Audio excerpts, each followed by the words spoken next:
dibandingkan dengan proyeksi yang dirilis pada Oktober 2023. Namun lebih rendah dibandingkan dengan rata-rata pertumbuhan tahunan dunia pada 2000 hingga 2019 yakni 3,8%. Risiko perekonomian dunia yang masih lemah ini mesti diantisipasi sebab berdampak pada permintaan dunia atas barang produksi dan konsumsi. Permintaan dunia yang melemah bisa memengaruhi pebisnis dalam menyusun rencana investasi termasuk menunda realisasi investasi. Apalagi data Konferensi Perdagangan dan Pembangunan Perserikatan Bangsa-Bangsa menyebutkan penanaman modal asing yang mengalir ke negara-negara berkembang turun 9% menjadi 841 miliar dolar pada 2023. Penurunan nilai PMA ke negara-negara berkembang di Asia lebih dalam, yakni 12%. Dengan kondisi ini, negara-negara akan berdandan dan mempercantik diri untuk menarik investor datang dan berinvestasi. Fasilitas atau kemudahan bagi investor akan diberikan, termasuk memberikan jaminan peraturan yang konsisten dan kepastian hukum. Semua langkah ini bisa dilakukan dengan cara-cara yang menyejahterakan pekerja demi keberlanjutan proses produksi. Indonesia menargetkan meraup investasi 1.650 triliun rupiah pada tahun ini, juga mesti melakukan cara serupa.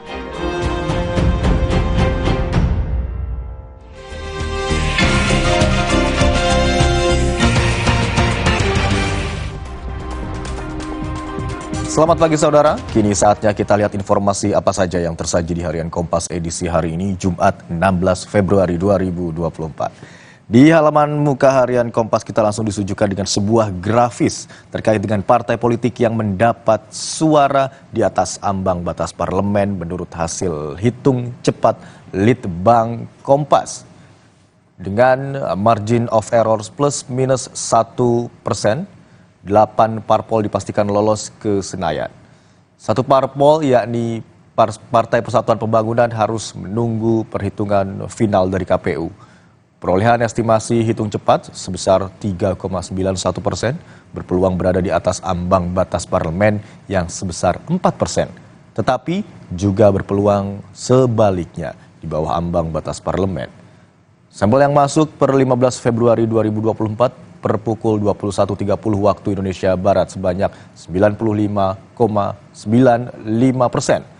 Dan total sampel hitung cepat Litbang Kompas sebanyak 2.000 TPS di seluruh Indonesia. Dan hingga kini pengumpulan data terus bergerak menuju 100%. Kita lihat yang pertama ada PD Perjuangan dengan 16,21%. Saya akan perbesar untuk Anda saudara.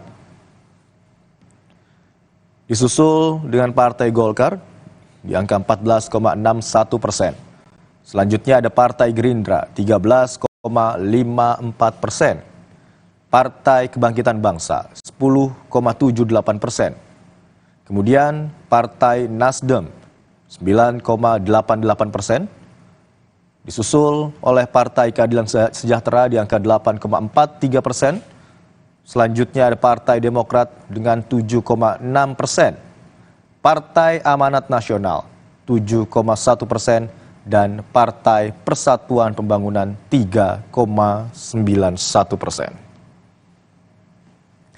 Dilengkapi dengan sebuah judul besar, PDI Perjuangan unggul, Partai Golkar membayangi. Di mana perolehan suara Partai Demokrasi Indonesia Perjuangan atau PDIP unggul dari 17 partai politik nasional lainnya peserta pemilu 2024 berdasarkan hasil hitung cepat Litbang Kompas. Sementara Partai Golkar berada di peringkat kedua dengan suara yang tidak terpaut jauh dengan PDI Perjuangan. Hingga sekitar pukul 21.30 waktu Indonesia Barat Kamis malam kemarin, dengan jumlah data yang masuk 95,95%. PDI Perjuangan unggul dengan raihan 16,21% suara. Adapun perolehan suara Partai Golkar mencapai 14,61% dan Gerindra 13,54%. Hitung cepat dilaksanakan di 2.000 tempat pemungutan suara atau TPS. Sampel dengan margin of error kurang atau plus minus 1%. Masih di halaman muka, namun dari berita politik kita beralih ke informasi soal Indonesia International Motor Show 2024. Di mana di halaman muka ini terlihat ada sebuah foto yang menampilkan foto Presiden Joko Widodo didampingi Presiden Direktur Diandra Promosindo Daswar Marpaung, pejabat Gubernur DKI Jakarta Heru Budi Hartono, CEO Kompas Gramedia Lilik Utama, Menteri Koordinator Bidang Perekonomian Airlangga Hartarto, Menteri Perindustrian Agus Gumiwang Kartasasmita, Menteri Investasi Kepala Badan Koordinasi Penanaman Modal Bahlil Lahadalia, dan Menteri Perdagangan Zulkifli Hasan membuka Indonesia International Motor Show 2024 di Jexpo Kemayoran, Jakarta Selatan.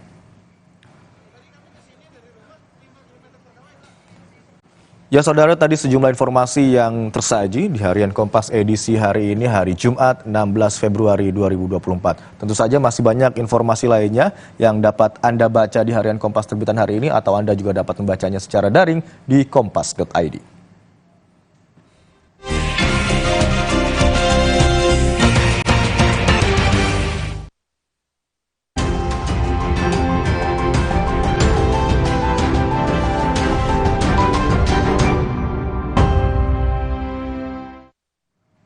Dan saudara, kini saatnya kita simak pantauan arus lalu lintas oleh petugas NTMC Polri. Ada Ibda Syahara dari Simpang PGC Cililitan, Jakarta Timur. Halo, selamat pagi Ibda Syahara. Silakan dengan laporan Anda.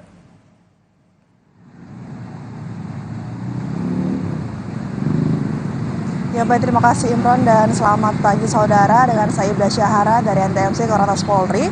Pada pagi hari ini akan mengajak Anda untuk memantau situasi arus lalu lintas terkini dari kawasan Simpang PGC Cililitan. Yang mana untuk kondisi arus lalu lintasnya sendiri tepat di belakang saya terpantau telah mengalami peningkatan volume kendaraan dari berbagai arahnya. Karena memang pada pagi hari ini telah memasuki jam berangkat perkantoran dan juga dimulainya aktivitas masyarakat pada hari ini maupun anak-anak yang hendak berangkat ke persekolahan. Namun saudara, diperkirakan di kawasan ini akan terus terjadi peningkatan volume kendaraan karena memang pada saat ini juga sudah mulai masyarakat melakukan aktivitasnya yang hendak menuju ke perkantoran maupun yang hendak menuju ke persekolahan dan juga ke pusat perbelanjaan di kawasan ini. Dan saudara, untuk arus lalu lintas dari arah Kramat Jati yang akan mengarah ke Cawang Uki pada pagi hari ini terpantau ramai, namun masih tampak kondusif lancar. Memang sesekali terjadi ketersendatan menjelang traffic light dengan antrian sepanjang 100 meter ke belakang, namun selepasnya kendaraan masih dapat melaju dengan kecepatan berkisar 10 sampai dengan 30 km per jam. Namun kami menghimbau kepada Anda para pengendara untuk selalu menggunakan helm yang berstandar SNI, dan bagi Anda para pengguna jalan roda 4 untuk selalu menggunakan safety belt dan tidak menggunakan ponsel saat berkendara. Dan saudara, begitu pula untuk arus lalu lintas dari arah sebaliknya, yaitu dari arah Cawang Uki yang akan mengarah ke arah Kramat Jati pada saat ini juga terpantau sudah mengalami peningkatan volume kendaraan, namun masih terpantau kondusif lancar. Hal yang sama juga terjadi ketersendatan menjelang traffic light dengan antrian sepanjang 150 meter ke belakang, namun selepasnya kendaraan masih dapat melaju dengan kecepatan normal. Kami menghimbau kepada Anda para pengendara untuk selalu berhenti di belakang garis stop dan tetap mendahulukan hak pejalan kaki demi keselamatan diri Anda pribadi maupun pengendara lainnya. Dan kami juga menghimbau kepada Anda para pejalan kaki yang hendak menyeberangi kawasan ini, Anda dapat menggunakan fasilitas JPO atau jembatan penyeberangan orang untuk menyeberangi kawasan ini demi keselamatan diri Anda pribadi maupun pengendara lainnya. Dan selanjutnya saudara, untuk arus lalu lintas dari arah Halim yang akan menuju ke Jalan Dewi Sartika pada pagi hari ini terpantau masih kondusif lancar. Hal yang sama juga terjadi ketersendatan menjelang traffic light, namun selepasnya kendaraan masih dapat melaju dengan kecepatan normal. Begitu pula untuk arah sebaliknya, yaitu dari arah Jalan Dewi Sartika yang akan menuju ke arah Halim pada pagi hari ini masih terpantau kondusif lancar. Namun kami menghimbau kepada Anda para pengendara untuk tetap berhati-hati dan tetap menjaga jarak aman kendaraan Anda dengan kendaraan lainnya, mengingat di kawasan ini juga banyak sekali aktivitas angkutan umum yang kerap kali menaik turunkan penumpang di sembarang tempat. Kami juga menghimbau kepada Anda para pengendara untuk selalu mematuhi rambu-rambu lalu lintas serta arahan petugas kami di lapangan. Dan kami dari pihak kepolisian juga mengingatkan kembali kepada Anda para pengendara yang hendak menuju ke pusat perbelanjaan ataupun pasar di kawasan ini hendaknya agar tidak memarkirkan kendaraan Anda di bahu jalan karena akan mengakibatkan ketersendatan arus lalu lintas. Dan saudara, berdasarkan data IRSMS Korlantas Polri, angka kecelakaan lalu lintas di seluruh Indonesia dalam 1 kali 24 jam terjadi sebanyak 179 kasus laka lantas dengan rincian 12 meninggal dunia, 11 luka berat dan 115 luka ringan. Dari 179 kasus laka lantas tersebut, sebanyak 56% terjadi karena kecerobohan pengemudi. Untuk itu, tak henti-hentinya kami dari pihak kepolisian untuk selalu menghimbau kepada Anda para pengendara roda 2 maupun roda 4 untuk selalu menjaga jarak aman kendaraan Anda dengan kendaraan lainnya serta untuk selalu menjaga batas kecepatan maksimal kendaraan Anda. Dan saudara, bagi Anda yang ingin mengetahui seputar informasi arus lalu lintas terkini, Anda juga dapat menghubungi di layanan call center kami di 15669 ataupun di SMS Center di 9119. Stop pelanggaran, stop kecelakaan, keselamatan untuk kemanusiaan, Indonesia tertib dan salam presisi. Demikian Ibda Syara melaporkan, kembali bersama dengan Imron di studio, silahkan. Pantauan arus lalu lintas di sekitar simpang PGC Cililitan, Jakarta Timur terpantau ramai lancar pada pagi hari ini, termasuk arus lalu lintas kendaraan yang menuju Cawang Uki dan juga Keramat Jati juga terpantau ramai lancar. Terima kasih Ibda Syara atas laporan Anda. Selamat bertugas.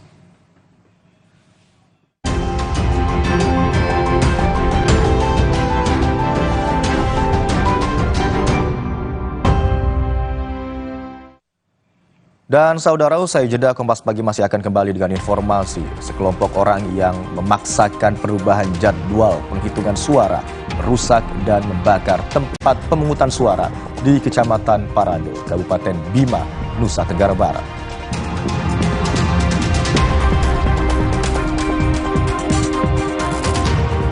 Massa pendukung calon legislatif di Kabupaten Puncak Jaya, Papua Tengah terlibat bentrok. Akibatnya, 62 orang terluka.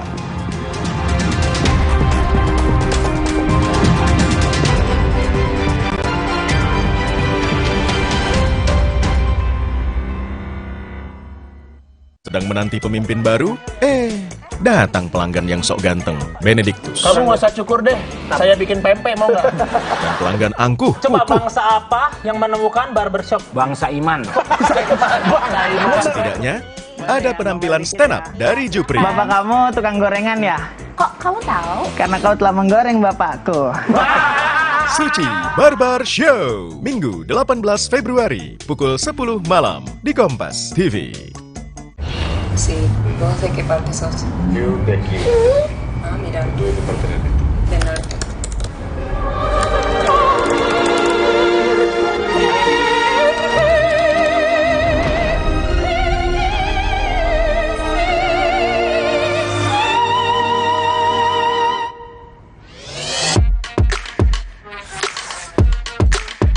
Samsung Galaxy S24 series. Get it now! Traveling, outfitnya harus kompak nih. Jangan biarkan masuk angin mengganggu momen kreasimu. Saatnya kompak, kolaborasi minyak angin Cap Kapak. Jetogen, hujan emas.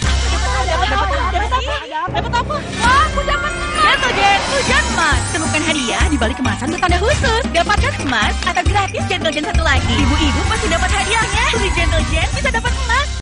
Sí, ¿vos de qué parte sos? Yo de aquí, Ah, mira, yo de parte de aquí. del norte.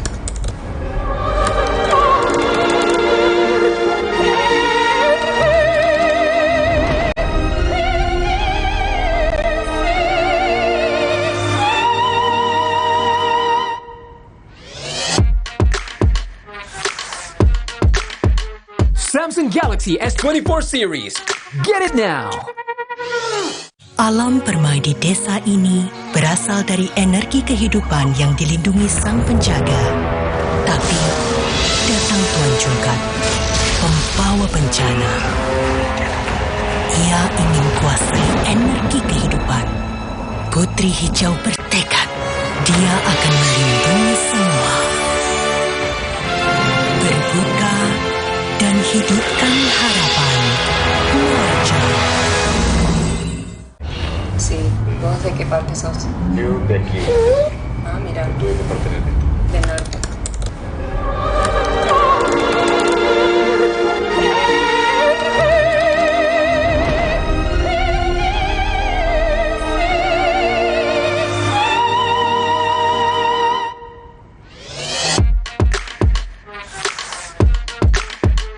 Samsung Galaxy S24 series. Get it now.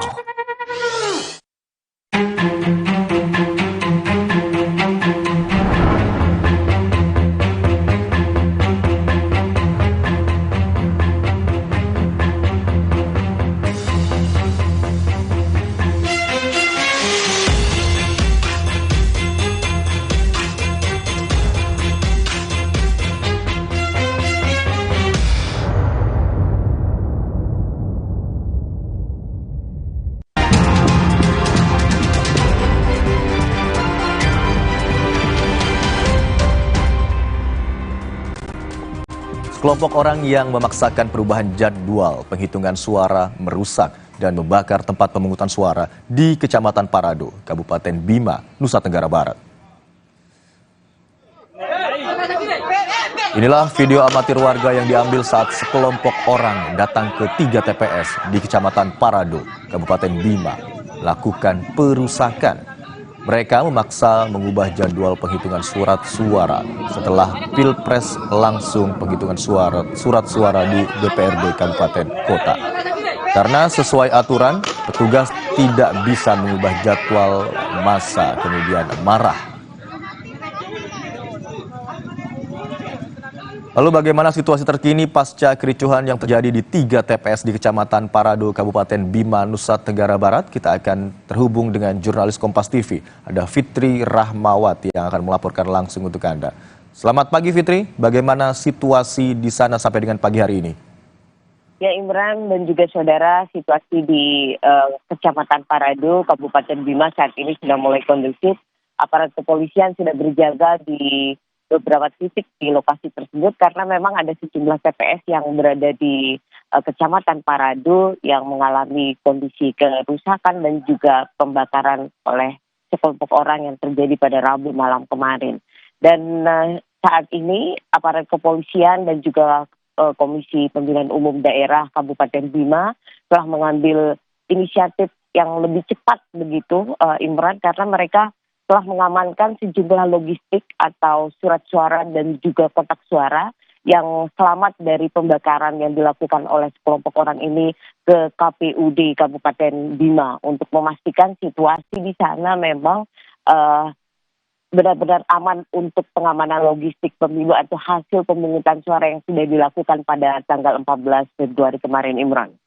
Ya baik, Fitri Rahmawati, pasca kericuhan yang terjadi kemarin, pada pagi hari ini sudah kondusif begitu situasinya dan aparat kepolisian juga disiagakan untuk berjaga di sana. Terima kasih Fitri Rahmawati atas laporan Anda. Selamat bertugas. Saudara, informasi selanjutnya, massa pendukung calon legislatif di Kabupaten Puncak Jaya, Papua Tengah terlibat bentrok. Akibatnya 62 orang terluka. Bentrokan ini terjadi karena massa berebut suara caleg yang didukung. Tak hanya di distrik Yonwi, Puncak Jaya, bentrokan juga terjadi di distrik lainnya seperti distrik Dokome. Dan untuk mengetahui informasi selengkapnya, kita akan tergabung dengan jurnalis Kompas TV, ada Vindi Rakmaini di Jayapura. Selamat pagi Vindi, dapat Anda gambarkan kepada kami bagaimana kondisi di sana sekarang? Ya, Imran, selamat pagi saudara. Dapat kami sampaikan bahwa untuk situasi di Kabupaten Puncak pasca keributan atau aksi saling serang yang terjadi karena memperebutkan kotak suara untuk pasangan caleg, memang hingga saat ini sudah berangsur kondusif. Namun memang aparat kepolisian bersama TNI terus melakukan patroli di sejumlah titik untuk memastikan agar tidak ada aksi saling serang atau aksi balasan dari kelompok warga ini. Perlu diketahui bahwa aksi saling serang ini terjadi pada tanggal 14 Februari kemarin pada saat pemilihan umum berlangsung di distrik ini, dan ini terjadi secara serentak di 9 distrik yang ada di Kabupaten Puncak Jaya, di mana pemilihan di Puncak Jaya ini menggunakan sistem noken, di mana masyarakat berkumpul dan mempercayakan suara mereka kepada pimpinan suku atau kepala suku seperti itu untuk menyalurkan atau memberikan hak pilih mereka kepada caleg yang diinginkan. Namun pada saat dilakukan rapat gitu untuk menentukan suara ini diberikan kepada caleg siapa, ini terjadi keributan antara kelompok ini sehingga memang terjadi aksi saling serang yang menyebabkan adanya 62 orang warga terluka akibat aksi saling serang ini. Kemudian dari kemarin Kapolres Puncak Jaya bersama dengan PJ Bupati sudah mendatangi warga dan meminta mereka untuk menenangkan diri dan tidak melakukan aksi balasan. Baik, Vindi Rahmani, terima kasih atas laporan Anda. Diketahui ada 62 orang yang terluka akibat bentrokan yang terjadi, di mana situasi pada pagi hari ini sudah berangsur kondusif, namun TNI dan Polri tetap melakukan patroli di sejumlah daerah. Terima kasih, Vindi Rahmani, atas laporan Anda. Dan saudara, usai jeda Kompas Pagi masih akan kembali dengan sejumlah informasi penting untuk Anda.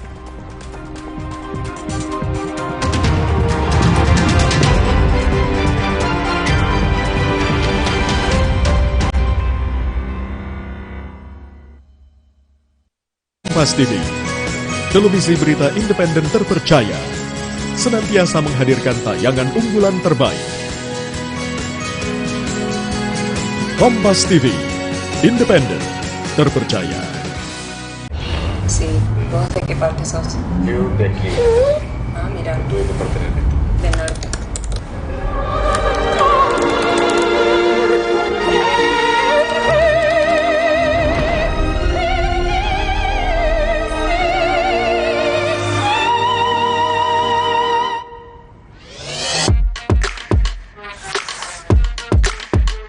Samsung Galaxy S24 series. Get it now! Alam permai di desa ini berasal dari energi kehidupan yang dilindungi sang penjaga. Tapi datang Tuan Julkat, pembawa bencana. Ia ingin kuasai energi kehidupan.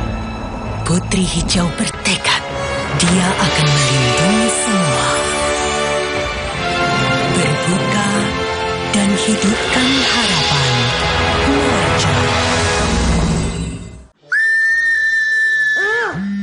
Wah, populer kamera.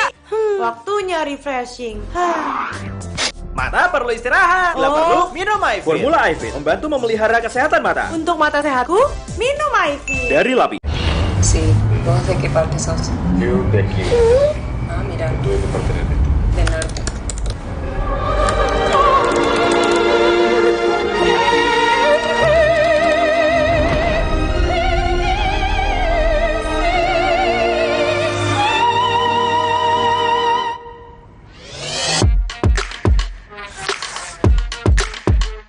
Samsung Galaxy S24 series. Get it now! Alam permai di desa ini berasal dari energi kehidupan yang dilindungi sang penjaga. Tapi datang Tuan Julkat, pembawa bencana. Ia ingin kuasai energi kehidupan. Putri Hijau bertekad, dia akan melindungi semua. Berbuka dan hidupkan harapan. Muarja. Lawan panas ekstrim, lawan ketombe bandel dan bau. Pakai Zinc Refreshing Cool. Rambut double fresh. Gak khawatir ketombe dan bau 360 derajat. Feel the double freshness. Zinc Refreshing Cool. Ketombe bandel dan bau, no worries. Lyle. Traveling, outfitnya harus kompak nih. Jangan biarkan masuk angin mengganggu momen kreasimu. Saatnya kompak, kolaborasi minyak angin Cap Kapak. Alam permai di desa ini berasal dari energi kehidupan yang dilindungi sang penjaga. Tapi datang Tuan Jugat, pembawa bencana. Ia ingin kuasai energi kehidupan. Putri Hijau bertekad, dia akan melindungi semua. Berbuka dan hidupkan harapan. Muarja. Sí, ¿vos de qué parte sos? Yo de aquí. Ah, mira. ¿Tú de qué parte eres? Del norte.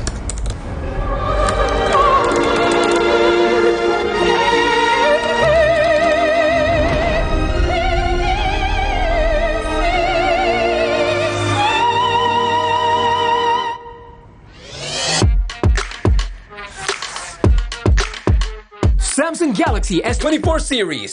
Get it now!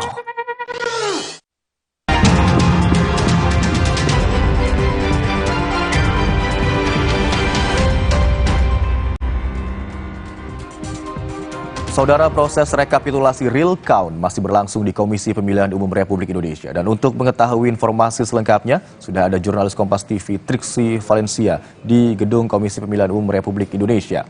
Halo, selamat pagi Triksi. Hingga saat ini sudah berapa suara yang masuk di KPU? Ya, selamat pagi Imron dan juga saudara. Kalau kita melihat dari website KPU, hasil sementara rekapitulasi suara yang setidaknya hingga pukul 6 pagi waktu Indonesia bagian Barat yang sudah masuk sekitar 49,30%.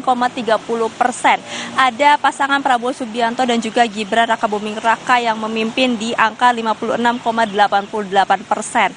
Lalu kemudian di posisi kedua ada Anies Rashid Baswedan dan juga Muhaimin Iskandar dengan perolehan suara 25,27%. Sementara untuk pasangan Ganjar Pranowo dan juga Mahfud MD setidaknya sudah mendapatkan 17,86% perolehan suara hingga pukul 6 pagi.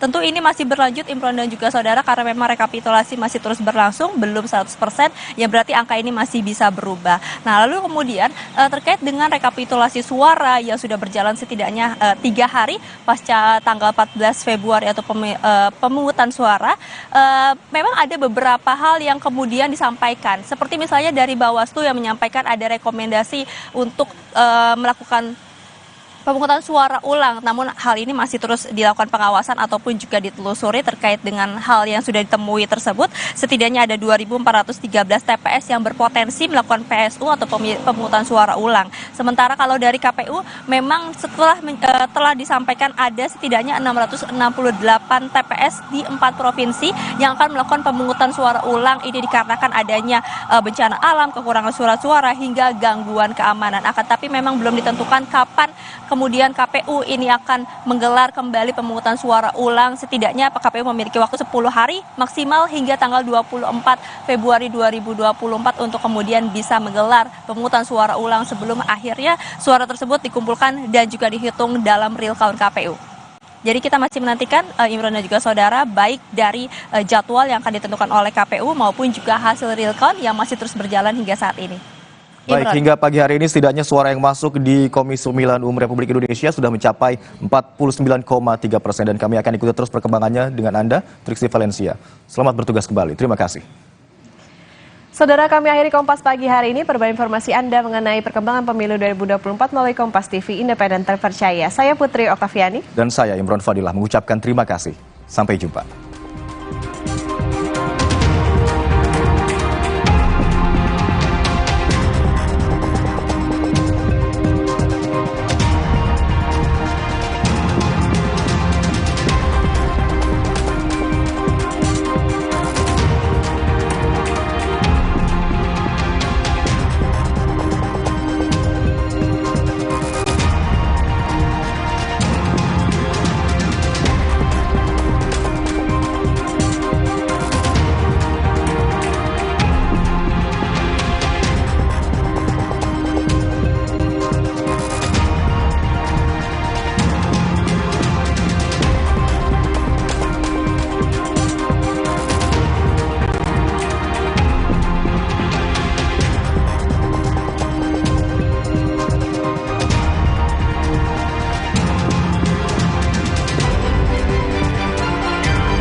Proses evakuasi sopir yang tewas saat mengalami kecelakaan tunggal di Jalan Akses Marunda, Cilincing, Jakarta Utara berlangsung dramatis.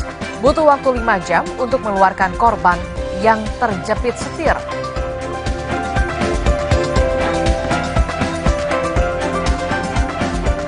Usai pemilu 2024 berakhir, beberapa anggota KPPS di sejumlah daerah meninggal dunia diduga akibat kelelahan.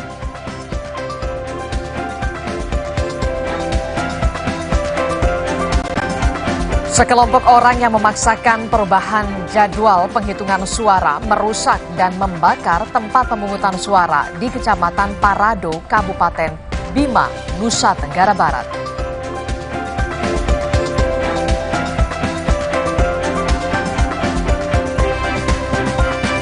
Hasil hitung cepat sementara Pilpres 2024, pasangan Prabowo Gibran unggul di antara dua paslon lainnya.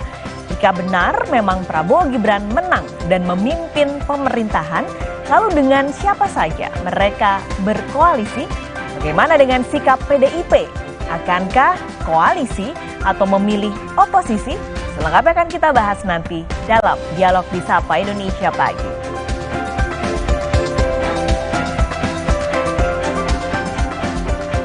Indeks harga saham gabungan melejit setelah hitung cepat hasil pemilu mulai masuk. Kemarin saudara, IHSG ditutup naik 1,3% ke 7.303. Saham milik pengusaha pendukung pasangan Prabowo Gibran pun kena dampak cuan.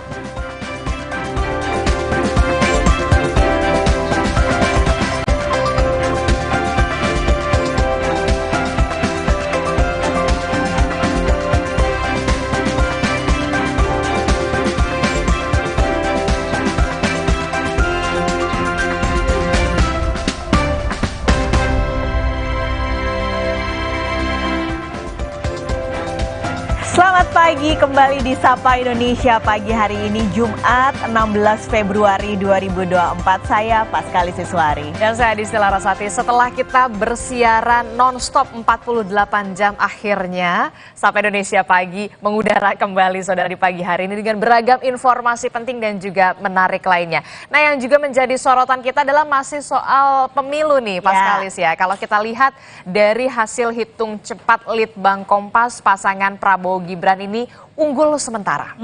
Unggul sementara dibandingkan dengan pasangan 1 dan 3 yang jadi pembahasan juga akankah nanti kalau hitungan resmi KPU keluar dan memang pasangan 2 yang menjadi pemenang pemilu 2024, bagaimana nih dengan partai-partai politik yang sebelumnya mendukung pasangan 1 dan pasangan 3, akankah tetap jadi oposisi di pemerintahan atau malah merapat nih minta jatah menteri? Itu dia yang jadi pertanyaan. Kemudian partai-partai politik yang mendukung baik itu paslon 01 dan juga 03, apakah kemudian ada dua pilihan ini, ada oposisikah atau kemudian koalisikah? Ini yang kemudian masih kita tunggu. Karena kalau kita melihat memang negara demokrasi ini tetap harus ada check and balances.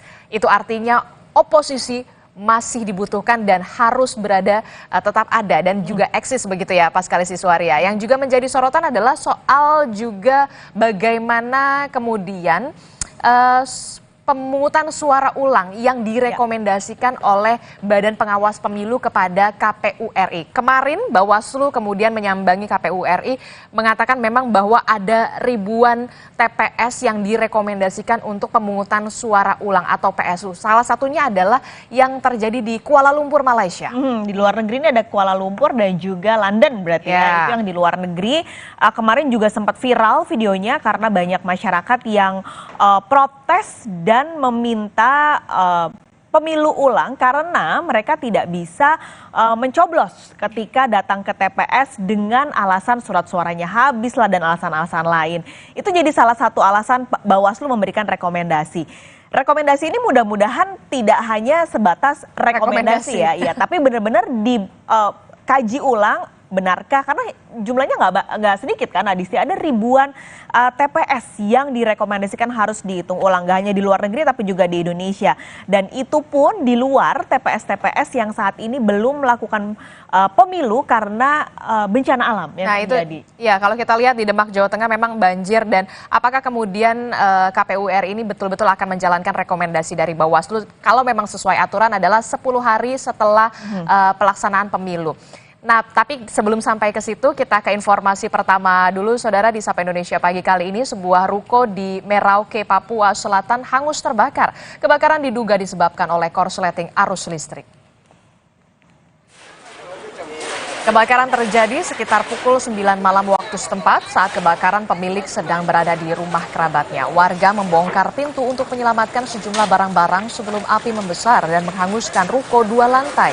2 unit mobil pemadam kebakaran milik Pemda Merauke dikerahkan untuk memadamkan api.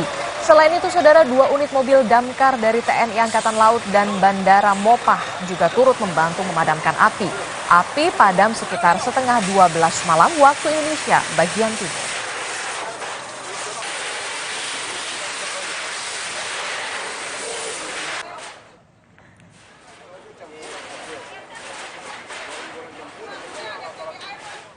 Proses evakuasi sopir yang mengalami kecelakaan tunggal di Jalan Akses Marunda Cilincing, Jakarta Utara berlangsung dramatis. Butuh waktu 5 jam untuk mengeluarkan korban yang terjepit setir. Petugas Sudin Gul Karmat, Jakarta Utara mengevakuasi seorang supir truk trailer yang terjepit di ruang kemudi usai tertimpa peti kemas yang diangkutnya.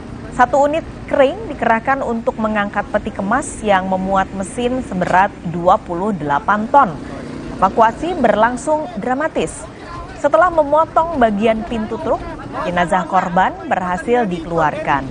Sebelumnya, mobil korban melaju dari arah Tanjung Priok menuju Marunda. Kemudian korban putar balik, tapi beratnya muatan membuat peti kemas oleng. Kondisi ini membuat truk hilang keseimbangan hingga terguling. Namun naas, peti kemas menimpa korban yang berada di ruang kemudi. Proses evakuasi sempat terkendala alat karena jalur menuju lokasi macet total. 13 personil rescue damkar dikerahkan. Setelah 5 jam, korban berhasil dikeluarkan. Jenazah korban dibawa ke RSCM atau Rumah Sakit Cipto Mangunkusumo. Sementara kasus kecelakaan ini ditangani Satwil Lantas Jakarta Utara.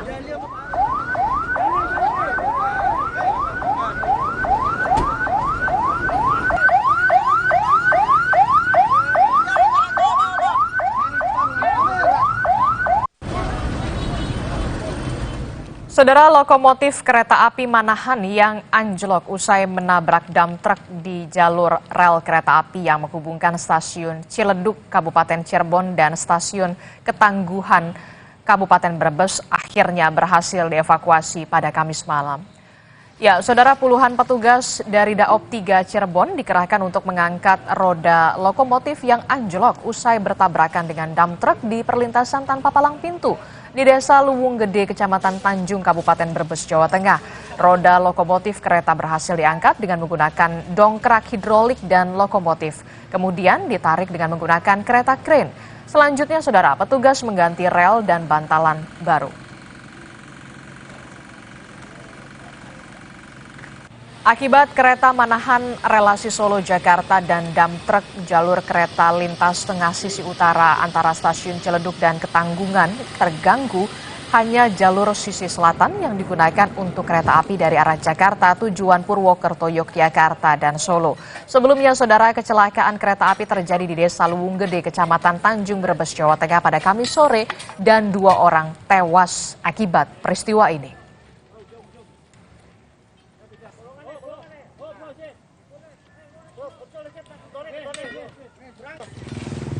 Sebuah rumah yang sekaligus dijadikan bengkel di Jalan Gajah Mada, Jember, Jawa Timur ambruk pada Kamis malam.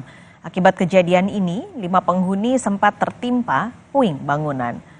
Warga sekitar yang mengetahui peristiwa tersebut langsung berusaha menyelamatkan 5 orang penghuni rumah yang tertimpa dan terjebak puing bangunan. Kelimanya berhasil diselamatkan dengan kondisi luka-luka dan langsung dibawa ke Puskesmas Rambi Puji. Sementara itu, satu penghuni rumah bengkel harus dirujuk ke rumah sakit karena mengalami luka yang cukup parah.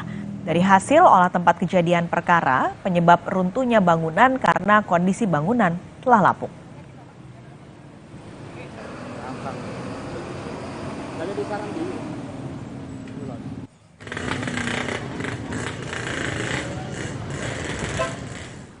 Kita ke informasi lain, saudara. Kurang lebih 3 jam lamanya, selebritas Tamara Tiasmara menjalani pemeriksaan psikologi forensik terkait dengan kematian anaknya yang diduga ditenggelamkan oleh kekasihnya Yuda Arfandi di kolam renang Palem Tirtamas Duren Sawit, Jakarta Timur.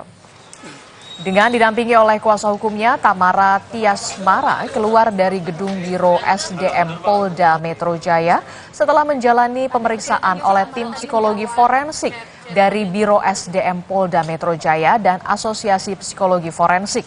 Terkait dengan pemeriksaan ini, kuasa hukum mengaku tidak mengetahui apa isi dari pertanyaan yang diajukan oleh penyidik kepada Tamara. Sementara Tamara sendiri mengaku dicecar kurang lebih 10 pertanyaan terkait dengan keseharian almarhum anaknya Raden Adante Khalif. Selain itu, Tamara Tiasmara juga membenarkan kalau dirinya dan pelaku mendatangi kolam renang 5 hari sebelum tewasnya Dante pada 22 Januari yang lalu untuk mengecek kondisi air dan fasilitas kolam renang. Kuasa hukum karena sifatnya rahasia, konselingnya itu ada di dalam ruangan sendiri, jadi kita juga tidak bisa mendampingi di dalam, hanya Mbak Tamara juga dan dari pihak yang mewawancarai, jadi kita tidak mengetahui isi dari apa yang ditanya-tanya di dalam. Terus isi pertanyaannya lebih ke isi apa tentang Dante itu seperti. Jadi sempat survei kolam renang ya Tamara? Sempat tanggal 20. Itu hal yang wajar, orang yang kenal aku. Jadi mau main playground aja, mau dicek dulu playgroundnya bersih apa enggak. Ini apalagi berenang. Hal yang wajar sih. Orang dekat aku tahu apa sebabnya. Oh, memang itu hal kamu. Dewan Pengawas KPK kemarin menggelar sidang etik terhadap 90 pegawai KPK yang melakukan pungutan liar di rutan KPK senilai 6 miliar rupiah. Dari 90 pegawai tersebut, 78 orang diantaranya dijatuhi sanksi etik berat.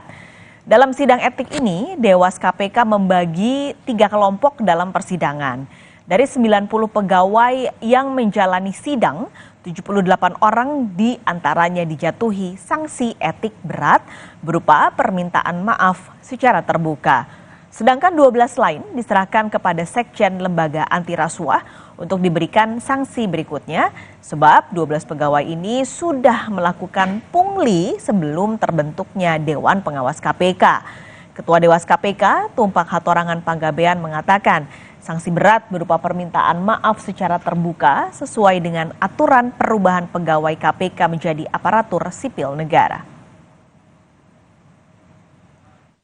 Pengawas telah menyidangkan kasus yang berhubungan dengan dugaan pelanggaran etik yang dilakukan oleh pegawai KPK, khususnya para petugas rutan KPK. Keseluruhan para pegawai yang disidangkan pada hari ini adalah berjumlah 90 orang, bahwa sanksi yang dijatuhkan terhadap para terperiksa adalah sanksi berat berupa permohonan maaf secara terbuka langsung. Jadi ada 2, 1 mengenai putusan yang berhubungan dengan penjatuhan sanksi berat, sebagaimana yang saya sampaikan tadi, ada berjumlah 78 terperiksa. 12 orang diantaranya adalah keputusannya menyerahkan kepada Sekretariat Jenderal KPK untuk dilakukan penyelesaian selanjutnya. Saudara, usai pemilu 2024 berakhir, sejumlah anggota KPPS di berbagai daerah meninggal dunia. Diduga akibat kelelahan. Informasinya akan hadir usai jeda.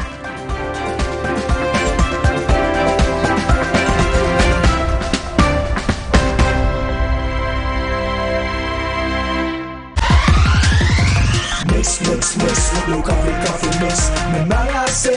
Indo coffee mix, esnya asik, rasanya ngehits.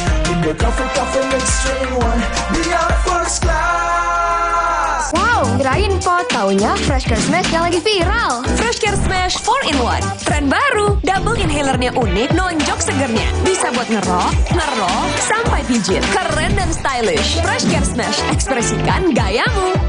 Inovasi baru dari Hotin. Hotin Go. Oles, go. Roll on, go. Pijat, go. Nggak sentuh langsung, nggak bikin tangan panas. Hotin Go. Hotnya in, langsung go. Saatnya tidur. Waduh, sulit tidur nih. Sulit tidur? Minum Fulas 1 tablet menjelang tidur. Fulas mengandung formula dari bahan alam juga halal. Fulas membantu meringankan gangguan sulit tidur. Di penghujung malam, lengkapi referensi Anda dengan update berita terkini Oknum polisi lalu lintas di Bukit Tinggi menerobos serta perkembangan peristiwa penting di dalam negeri dan mancanegara. Polisi telah memeriksa Raih informasi sebelum hari berganti bersama Kompas Malam pada jam-jam berikut. Live di Kompas TV. Didukung oleh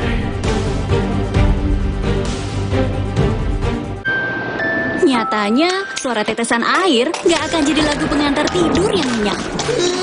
Makanya soal cat pelapis anti bocor, pilih yang Aku Approve. Aku Approve dan Aku Approve Pro. Aku approve, aku approve.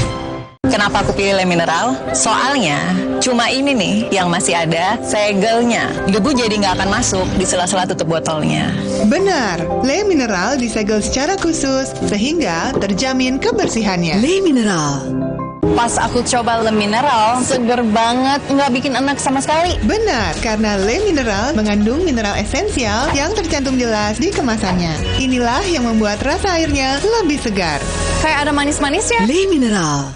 Di setiap sentuhan ibu ada kelembutan dan kekuatan. Seperti saat lawan batuk dan pilek, Anaconidin. Efektif redakan batuk dan pilek si kecil, aman diminum sesuai anjuran. Anaconidin, efektif lawan batuk pilek si kecil. Produksi Kunimax.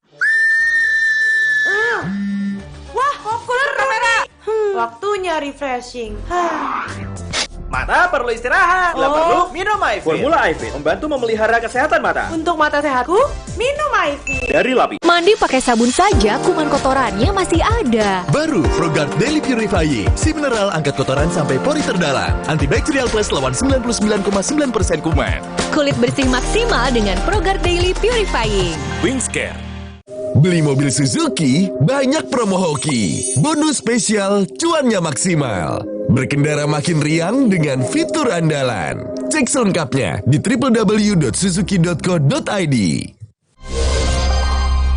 Omehar, minyak ikan pilihan dari laut dalam. Omehar, suplemen omega 3 esensial. Dalam mini kapsul, lebih mudah ditelan. Diproses dengan teknologi modern di Amerika. Bantu pelihara kesehatan tubuh kini dan nanti. Pak, ada kurma? Yakin cari kurma, Bu? Kan bukan Ramadan. Sari kurma Arab, yakin ada di Sari Kurma TJ. Baik diminum kapan aja. Dipanen di Arab, dikemas di Indonesia. Sari Kurma TJ, enak halal. Yakin. Dulu, saat flu, atasi dengan Inza. Sekarang, zaman serba cepat. Saat flu, minum Inza baru. Dengan formula yang telah diperbaharui, efektif atasi gejala flu. Inza baru, solusi jitu atasi flu. Produksi Konimax. Di setiap sentuhan ibu ada kelembutan dan kekuatan. Seperti saat lawan batuk dan pilek, Anaconidin. Efektif redakan batuk dan pilek si kecil, aman diminum sesuai anjuran. Anaconidin, efektif lawan batuk pilek si kecil. Produksi Kunimax. Only for those with unapologetic ambition. Let the legend takes you. Carving your legendary path with Suzuki Jimny.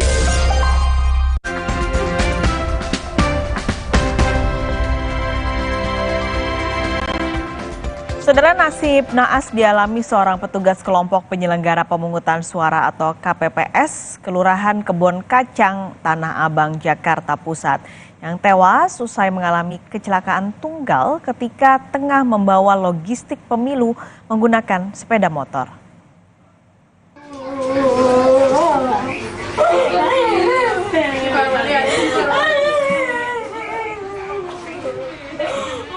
Ibu dari Ahmad Zulfi, anggota KPPS Kelurahan Kebon Kacang, tak henti menitikan air mata lantaran belum bisa menerima kenyataan pahit.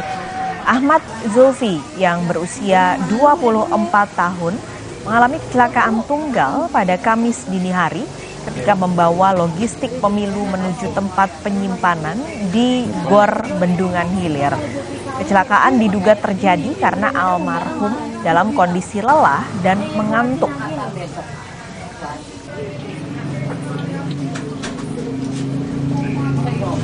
Katanya dia ada pendarahan di paru-paru.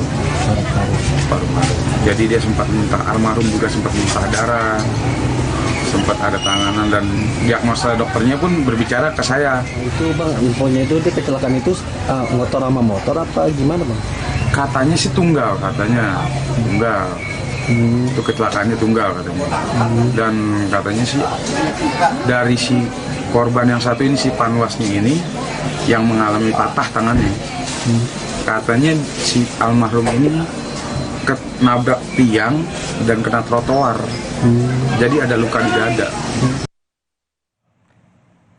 Sementara itu di Jakarta Utara, Ketua Kelompok Penyelenggara Pemungutan Suara atau KPPS TPS 70 Rawabinangun 8 Kelurahan Rawabadak Utara Koja Jakarta Utara meninggal dunia saat hari pencoblosan Rabu lalu.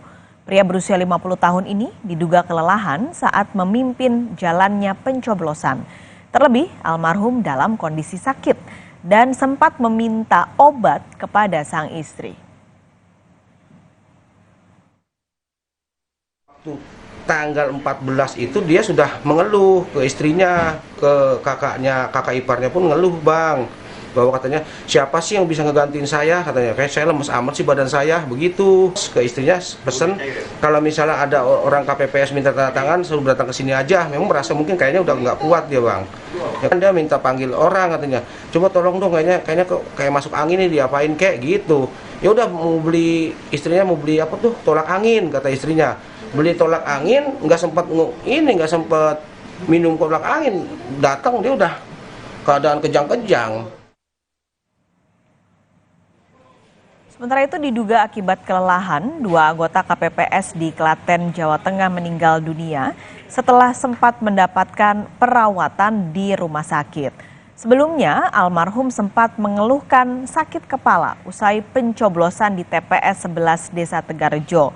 Data dari KPU Kabupaten Klaten, total anggota KPPS yang meninggal dunia ada 2 orang, yang keduanya berasal dari Kecamatan Gantiwarno dan Cepet. Baik PPK, PPS juga keluarga yang bersangkutan kemarin menjalankan tugas pemungutan sampai dengan penghitungan suara selesai dan itu dalam keadaan sehat. Terus pagi itu kembali ke desa ya untuk berkoordinasi, itu juga dalam keadaan sehat, bahkan sempat sarapan bareng ya. Artinya memang tidak menyangka, tidak menduga ada peristiwa ini. Baru setelah itu almarhum ini kondur pulang, dan baru kurang lebih jam 4 sore tadi kami mendengar berita tersebut. Anggota KPPS yang meninggal dunia juga terjadi di Desa Curug Sewu, Kendal, Jawa Tengah. Almarhum meninggal dunia saat penghitungan suara sedang dilaksanakan di TPS 11 Desa Curug Sewu.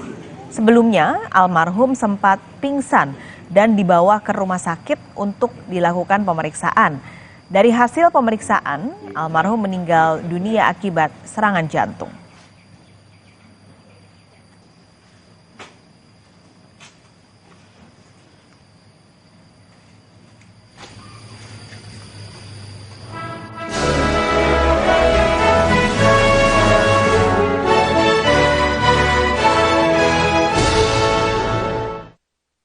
Masa iya kita harus Kelompok Kerja Akses Keadilan dan Bantuan Hukum Mahkamah Agung menggelar rapat perancangan peraturan Mahkamah Agung tentang standar dan kebijakan pelayanan dan mekanisme persidangan yang mendukung kebutuhan penyandang disabilitas.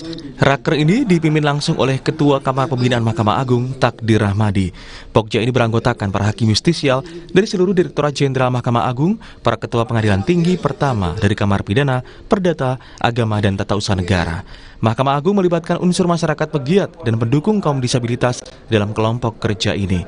Takdir mengungkapkan, rapat ini dilakukan untuk menyusun pedoman bagi lembaga pengadilan dalam mengadili penyandang disabilitas berhadapan dengan hukum. Oleh sebab itu diperlukan satu pedoman apabila penyandang disabilitas menghadapi atau berhadapan dengan hukum, maka hakim dalam mengadili harus memperhatikan hak-hak dari penyandang disabel. Dalam kesempatan yang sama, anggota Sentra Advokasi Perempuan, Difabel dan Anak, Nurul Saadah Andriani mengapresiasi upaya Mahkamah Agung melibatkan lembaga swadaya masyarakat dalam menyusun rancangan perma disabilitas ini. Nurul mengungkapkan, dalam rapat Pokja ini, pihaknya mendorong hak-hak para penyandang disabilitas saat berhadapan dengan hukum, seperti hak mendapatkan akomodasi, hak sebagai subjek hukum, hak kecakapan hukum. Hal lain yang kemudian disampaikan juga itu berkaitan dengan bagaimana proses beracara, proses persidangan tersebut dari proses pemeriksaan kemudian sampai kemudian pengambilan putusan itu mempertimbangkan kondisi disabilitas terkait dengan waktu durasi waktu pemeriksaan, kemudian bagaimana saat kemudian penyandang disabilitas mengalami trauma dan tantrum dan sebagainya. Kemudian ada hal-hal yang sangat berkaitan, misalnya berkaitan dengan isu-isu pengampuan bagi penyandang disabilitas yang merupakan isu konsen dari teman-teman kami penyandang disabilitas mental dan penyandang disabilitas intelektual. Selain itu, Pokja Perma Disabilitas juga membahas isu utama para penyandang disabilitas seperti proses pengampunan, di mana proses pengampunan harus bertahap sehingga ada jaminan perlindungan berlapis bagi penyandang disabilitas.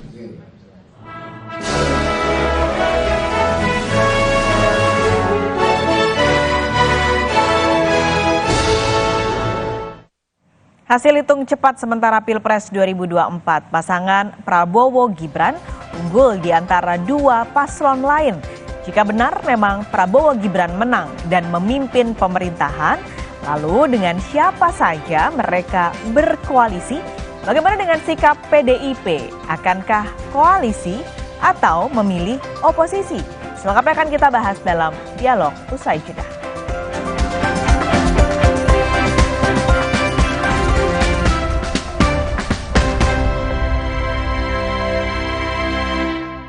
Minum Renovit, dilengkapi dengan 12 vitamin dan 13 mineral, siap bantu jaga kesehatan tubuh. Siapkan Renovit, siapkan dirimu selalu.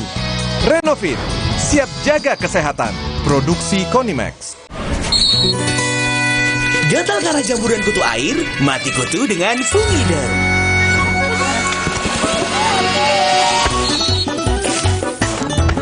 Fungidem, aktif basmi jamur. Produksi Konimax. Wow, kirain pot, taunya Fresh Care Smash yang lagi viral. Fresh Care Smash 4-in-1. Tren baru, double inhalernya unik, nonjok segernya. Bisa buat ngerok, sampai pijit. Keren dan stylish. Fresh Care Smash, ekspresikan gayamu. Inovasi baru dari Hotin. Hotin Go. Oles, go. Roll on, go. Pijat, go. Nggak sentuh langsung, nggak bikin tangan panas. Hotin Go. Hotnya in, langsung go.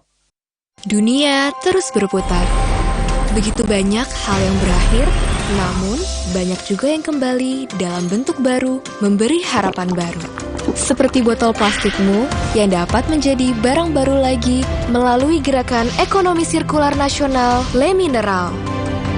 Kini, plastik tidak lagi menjadi sampah, namun terus berputar dengan dipilah dan didaur ulang menjadi baru.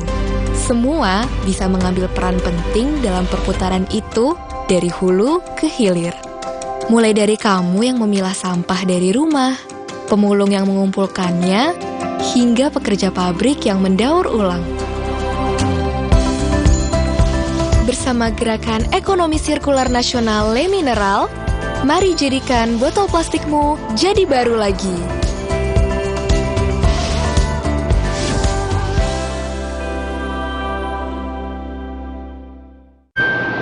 Nyatanya, suara tetesan air nggak akan jadi lagu pengantar tidur yang nyenyak. Makanya soal cat pelapis anti bocor, pilih yang Aku Approve. Aku Approve dan Aku Approve Pro. Aku approve, aku approve. Beli mobil Suzuki, banyak promo hoki. Bonus spesial, cuannya maksimal. Berkendara makin riang dengan fitur andalan. Cek selengkapnya di www.suzuki.co.id. Mix, lu coffee mix. Memang asik, Indo coffee mix. Esnya asik, rasanya ngehits. Indo coffee mix, strain one, biar first class. Di setiap sentuhan ibu ada kelembutan dan kekuatan. Seperti saat lawan batuk dan pilek, Anaconidin. Efektif redakan batuk dan pilek si kecil, aman diminum sesuai anjuran. Anaconidin, efektif lawan batuk pilek si kecil. Produksi Kunimax. Lawan panas ekstrim, lawan ketombe bandel dan bau. Pakai Zinc Refreshing Cool. Rambut double fresh. Gak khawatir ketombe dan bau 360 derajat. Feel the double freshness. Zinc Refreshing Cool. Ketombe bandel dan bau, no worries. Alergi, jontor nih. Aku biduran, obatnya yang depannya Indal CTN. Bisa dibeli tanpa resep dokter. Indal CTN, komposisi anti alerginya Redakan alergi. Indal CTN. Luka, memar di kulit. sakit. Pegalinu nyeri sendi, butuh dipijit. Sakit. Gak usah ngeluh kalau sakit. Pakai Herba Wahid. Herba Wahid, minyak herbal berkhasiat. Herba Wahid, minyak gosok, urut dan pijit. Wahid.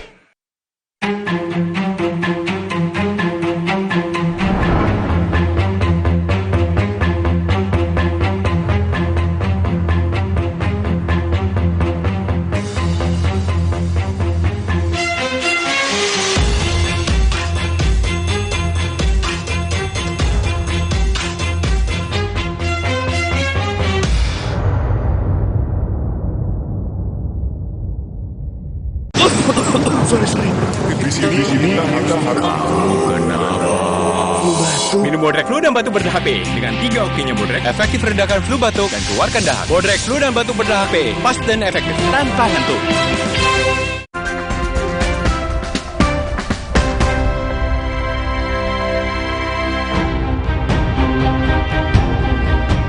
Hasil hitung cepat Pilpres 2024 menunjukkan pasangan Prabowo Subianto Gibran Rakabuming Raka unggul dari kandidat lain, yaitu pasangan Anies Mohaimin dan Ganjar Mahfud MD. Setelah adanya penghitungan suara, muncul pula pertanyaan, akan kemana arah politik kubu Anies Mohaimin dan Ganjar Mahfud? Apakah menjadi koalisi pemerintahan nantinya atau justru menjadi oposisi? Pertanyaan ini menjadi sorotan utamanya bagi kubu paslon nomor urut 3 Ganjar Mahfud yang disokong PDIP. Pasalnya, Presiden Jokowi adalah kader PDIP, sementara anaknya Gibran menjadi cawapres nomor urut 2 berpasangan dengan Prabowo. Kondisi ini pula yang membuat hubungan Jokowi dan PDIP merenggang. Sekjen PDIP Hasto Kristianto angkat bicara soal pilihan koalisi atau oposisi setelah Pilpres. Menurut Hasto, arah politik PDIP masih menunggu hasil penghitungan suara oleh KPU. Tak hanya itu, Hasto juga memastikan PDIP adalah partai yang tidak mudah tunduk pada kekuasaan. Kita kan masih mengikuti tahapan-tahapan perhitungan dari KPU. Tetapi kalau dari proses kami lihat sementara ini, kami kan melihat banyak anomali di dalam pemilu kali ini. Inilah yang kemudian akan menentukan sikap kami ke depan. Tetapi PD Perjuangan berdasarkan pengalaman 2004-2009, kita ini kan partai yang punya prinsip. Kita partai yang tidak mudah runduk di dalam godaan-godaan kekuasaan. Apalagi sejak awal kami melihat bahwa anomali dari pemilu ini harus dijawab. Peluang perbaikan hubungan Jokowi dan PDIP juga sempat berhembus sebelum hari pencoblosan. Jokowi dikabarkan meminta Gubernur Jogja, Sri Sultan Hamengkubuwono X, memfasilitasi pertemuan dengan Ketua Umum PDIP, Megawati Soekarno Putri. Namun, ia mengaku belum ada komunikasi lebih lanjut dengan pihak PDIP. Saya kan pasif saja seperti apa yang saya nyatakan kemarin. ya kan? Ya, saya hanya minta tolong, dalam arti minta tolong, yang minta tolong itu memberitahu enggak, kalau enggak memberitahu kan juga saya enggak bisa melakukan apa-apa. Kalau ada undangan bertemu Bu Mega, bersedia nggih Saudara untuk bertemu Bu Mega? Ya setelah tanggal 14 kan enggak ada masalah. Saat dikonfirmasi, Jokowi tidak membantah adanya keinginan bertemu dengan Ketua Umum PDIP. Jokowi mengatakan silaturahmi dengan tokoh bangsa baik untuk dilakukan. Yang namanya silaturahmi dengan semua tokoh-tokoh bangsa itu sangat baik. Untuk negara ini sangat baik. Ya. Jika pertemuan terlaksana, apakah itu berarti kubu Ganjar Mahfud akan menjadi koalisi pemerintah nantinya? Lalu, bagaimana dengan kubu Anies Muhaimin?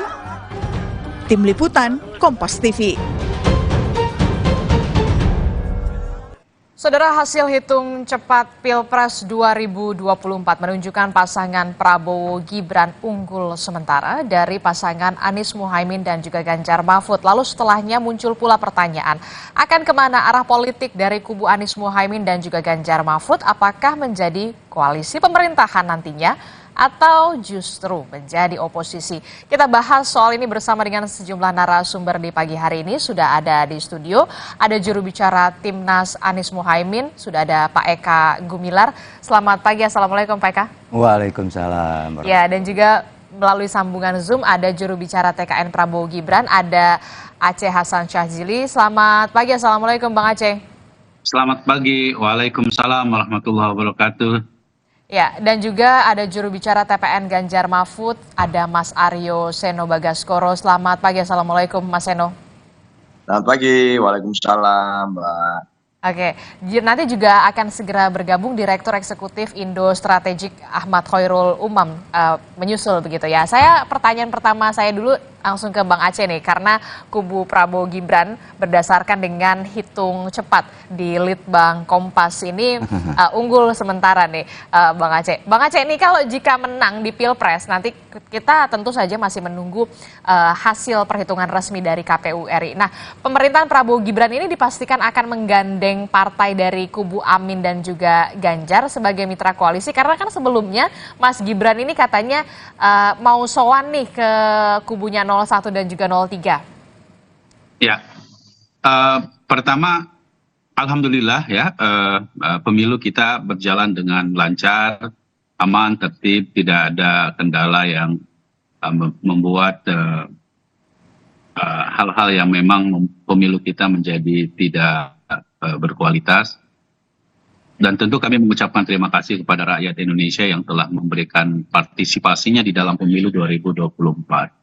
Yang kedua, sebagaimana pidato Capres Pak Prabowo, baik di dalam debat terakhir maupun dalam pertemuan Rabu malam ya, yang dilakukan di Istora Senayan, bahwa beliau menyampaikan membangun Indonesia ini tidak bisa hanya sendiri, ya.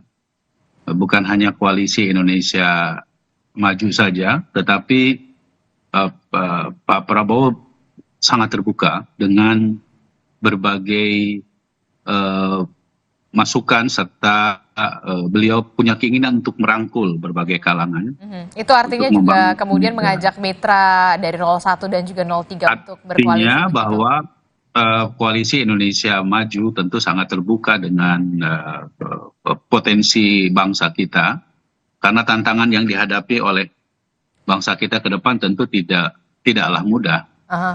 Ya, jadi inklusivitas dari Pak Prabowo dan Mas Gibran itu menunjukkan bahwa memang Pak Prabowo dan Mas Gibran pemerintahannya ke depan masih sangat terbuka. Walaupun tentu pembicaraan soal apakah koalisi ini akan menggandeng berbagai pihak, namun kalau kita melihat dari apa yang disampaikan oleh Pak Prabowo maupun Mas Gibran yang ingin bersilaturahmi juga Mas Gibran dengan pasangan 01 dan pasangan 03, itu menunjukkan bahwa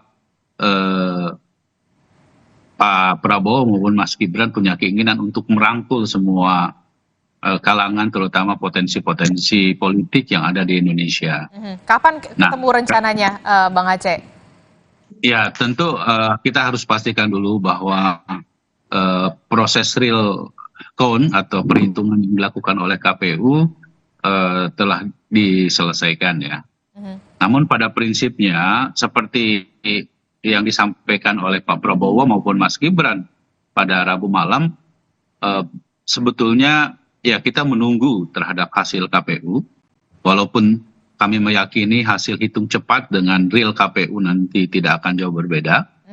Namun tentu Pak Prabowo maupun Mas Gibran mengingatkan kepada para pendukungnya agar memang kita tidak perlu jumawa, kita tidak perlu sombong, kita harus betul-betul bisa merangkul semua kalangan karena pemilu ini memang ditujukan untuk bagaimana kita memberikan yang terbaik bagi bangsa begitu. Oke, saya ke PK. Kan kalau tadi Bang Aceh mengatakan kubunya 02 ini sebenarnya ingin merangkul, niatnya ingin merangkul baik 01 dan juga 03. Tawaran ini akan diterima dengan baik, bersedia untuk menjadi mitra atau justru ya udah kita berada di oposisi? Ya jadi gini Mbak, sekarang ini belum saatnya kita bicara koalisi oposisi karena proses memang penghitungan KPU masih berjalan. Kita belajarlah bahwa quick count itu baru menghasilkan angka-angka, ya, dan angka-angka itu belum teruji secara kualitas dan juga belum betul nggak verifikasi terhadap angka-angka yang muncul itu. Saya mengusulkan justru supaya memang pemilu ini berjalan seperti yang dikatakan aman, damai, maka beberapa pihak dirangkul untuk sama-sama melakukan IT forensik terhadap hasil yang memang diperoleh oleh quick count. Karena gini Mbak, korban IT quick count itu sebenarnya yang paling sering itu Pak Prabowo. 2014 sudah sujud syukur, hasil quick count-nya bagus. 2019 juga sujud syukur, hasil quick count-nya bagus. Tapi fakta yang dilantik adalah Pak Jokowi. Nah, artinya jangan sampai kita... Artinya menurut Anda jangan sampai kemudian yang 5 tahun ke belakang ini terulang kembali begitu? Iya, sangat-sangat terbaca ya bahwa situasinya memang diciptakan seperti itu. Tingkah laku elit politik kita ini kan sering onani politik. Ya, dia senang mengumpulkan orang, dibayar, ya, tepuk tangan, ya, dia senang, happy, membayar surveinya bagus, dia happy gitu ya. Kemudian quick count bagus dan sebagainya. Nah, saya kira permainan-permainan seperti ini ya, mudah-mudahan di 2024 ini seluruh penyelenggara berkomitmen untuk menghasilkan pemimpin yang punya legitimasi yang baik. Kalau kita mau sebenarnya jujur dan adil diutamakan, sama-sama para pihak sebelum pemilu itu selain melakukan IT forensik, kita melihat bagaimana penanganan daerah 3T, tertinggal, terluar, terjauh. Kita juga melihat bagaimana pengawasan terhadap perusahaan pemenang kertas tender suara dan lain-lain. Itu betul-betul diawasi sehingga rakyat yakin bahwa apa yang dihasilkan itu berjalan dengan baik. Jadi Anda melihat nanti dulu lah kalau penawaran soal koalisi atau oposisi masih difikirkan atau bagaimana? Bukan waktu yang tepat untuk membahas itu menurut saya karena memang koalisi Amin masih optimis kita bisa menang bisa 2 putaran seperti itu karena bukti-bukti yang di lapangan itu kita bisa lihat lah. Karena gini, kalau quick count soal angka, tapi di lapangan itu kan soal fakta. Kita ramai, sambutan masyarakat ramai, begitu antusias terhadap keinginan perubahan. Dan menjadi aneh ketika hasilnya tidak sesuai harapan. Paling tidak kita harus akui kalau memang Pak Prabowo lebih tinggi nilainya atau hasil angka-angkanya itu bisa kita terima. Tetapi kalau 1 putaran, apakah dia juga ada sebarannya di 20 provinsi memenuhi ya untuk kemenangan itu, kita harus lihat dulu. Satu itu. Juga mungkin Mbak saya tambahkan begini. Kalau memang misalkan kecurangan-kecurangan yang muncul itu nanti kita ungkap dan saya berharap betul-betul MK tidak hanya menjadi mahkamah kalkulator nanti bisa melihat penekanannya kepada pemilu yang jujur dan adil. Oke. Kalau dari kubu 01, kubu Amin sendiri mengatakan bahwa memang belum saatnya untuk mengatakan oposisi ataupun koalisi karena kubu Amin masih berharap kemudian adanya 2 putaran begitu ya. Nah, kita masih optimis. Masih optimis. Kubu Amin masih optimis begitu adanya 2 putaran. Kalau Mas Seno sendiri sepemahaman dengan kubu Amin? Ya, hari ini kan proses pilpres ini juga masih berlangsung. Kita melihat memang kemarin sudah ada keunggulan, tapi keunggulan dari Pak Prabowo dan Mas Gibran itu kan versi quick count, sehingga belum mengikuti tahapan rekapitulasi hitungan suara resmi dari KPU. Dan di dalam proses itu, sekian hari menuju ke penetapan itu, masih ada banyak kemungkinan-kemungkinan. Salah satu kemungkinannya di luar misalnya kemudian ada laporan-laporan terkait berbagai macam peristiwa, kecurangan, dugaan kecurangan, dan lain sebagainya di daerah-daerah, juga masih memungkinkan kan kalau kemudian kubunya Pak Eka, Pak Anies dan Mas Muhaimin, itu kemudian masuk ke putaran kedua. Jadi sebenarnya Pilpres ini saya rasa belum sampai ke tahapan pasca Pilpres, karena tahapan ini juga masih sedang dilaksanakan. Sehingga ya betul dalam konteks itu memang bahasan untuk bagaimana melihat masa depan, menyikapi kemudian pemilu yang penuh dengan berbagai macam kritik dari para budayawan, para guru besar, sivitas akademika, kelompok-kelompok kritis, kemudian masyarakat dan mahasiswa itu berlangsung. Tapi juga kemudian kita masih harus mengikuti tahapan-tahapan yang ada. Tapi kalau memang sudah ada tawaran gitu, ada niat baik kalau dari Bang Aceh yang mengatakan memang kubunya 02 ini mau ketemu Bu Mega, bahkan Mas Gibran juga mau sowan ke kubunya 01 dan juga 03, masa nggak diterima gitu dengan tangan terbuka, gimana Mas Seno? Tentu ini satu hal yang baik, karena dari dulu juga PDI Perjuangan ini adalah sebenarnya partai yang terbuka. Kami ini partai terbuka, Mbak. Tapi terbuka dengan apa? Terbuka dengan syarat. Syaratnya apa? Setiap pihak yang kemudian bertemu adalah pihak-pihak yang memang memikirkan kepentingan bangsa dan negara, tidak memikirkan kepentingan diri sendiri atau keluarga, tidak mementingkan ambisi diri sendiri atau keluarga, mementingkan kepentingan rakyat, tidak hanya mementingkan kepentingan sepertiga kekuatan ekonomi Indonesia. Nah, seperti itu. Sehingga selama ini dengan siapapun kita terbuka dengan pertemuan-pertemuan itu. Jadi bahkan dengan pasca Pilpres sekalipun, saya rasa PDI Perjuangan tetap demikian. Dan kalau melihat kenapa kemudian inisiatif untuk bertemu itu terjadi, kan kemarin dalam pemilu tidak hanya Pilpres yang terjadi, tapi juga ada pemilihan legislatif. Dan di dalam pemilihan legislatif, kemarin kita masih melihat bahwa PDI Perjuangan berdasarkan versi quick count masih menjadi pemuncak klasemen. Kita berhasil mencapai hat-trick dalam hal pemilihan legislatif dan masih menjadi kekuatan yang sangat dominan di legislatif. Maka kemudian tidak mengherankan kalau kemudian harus dilakukan pertemuan-pertemuan dalam konteks merajut kebangsaan itu tadi. Tapi kita melihat dalam pemilu kita atau demokrasi kita, mekanismenya tidak menunjukkan adanya sistem oposisi, karena kita tidak menganut sistem parlementer. Sehingga kalau kita melihat secara panjang PDI Perjuangan ke belakang, ya memang kita pernah di tahun 2004 sampai 2009 juga menghadapi atau vis-a-vis dengan kekuasaan dalam konteks kita berada di luar pemerintahan. Definisinya bagaimana?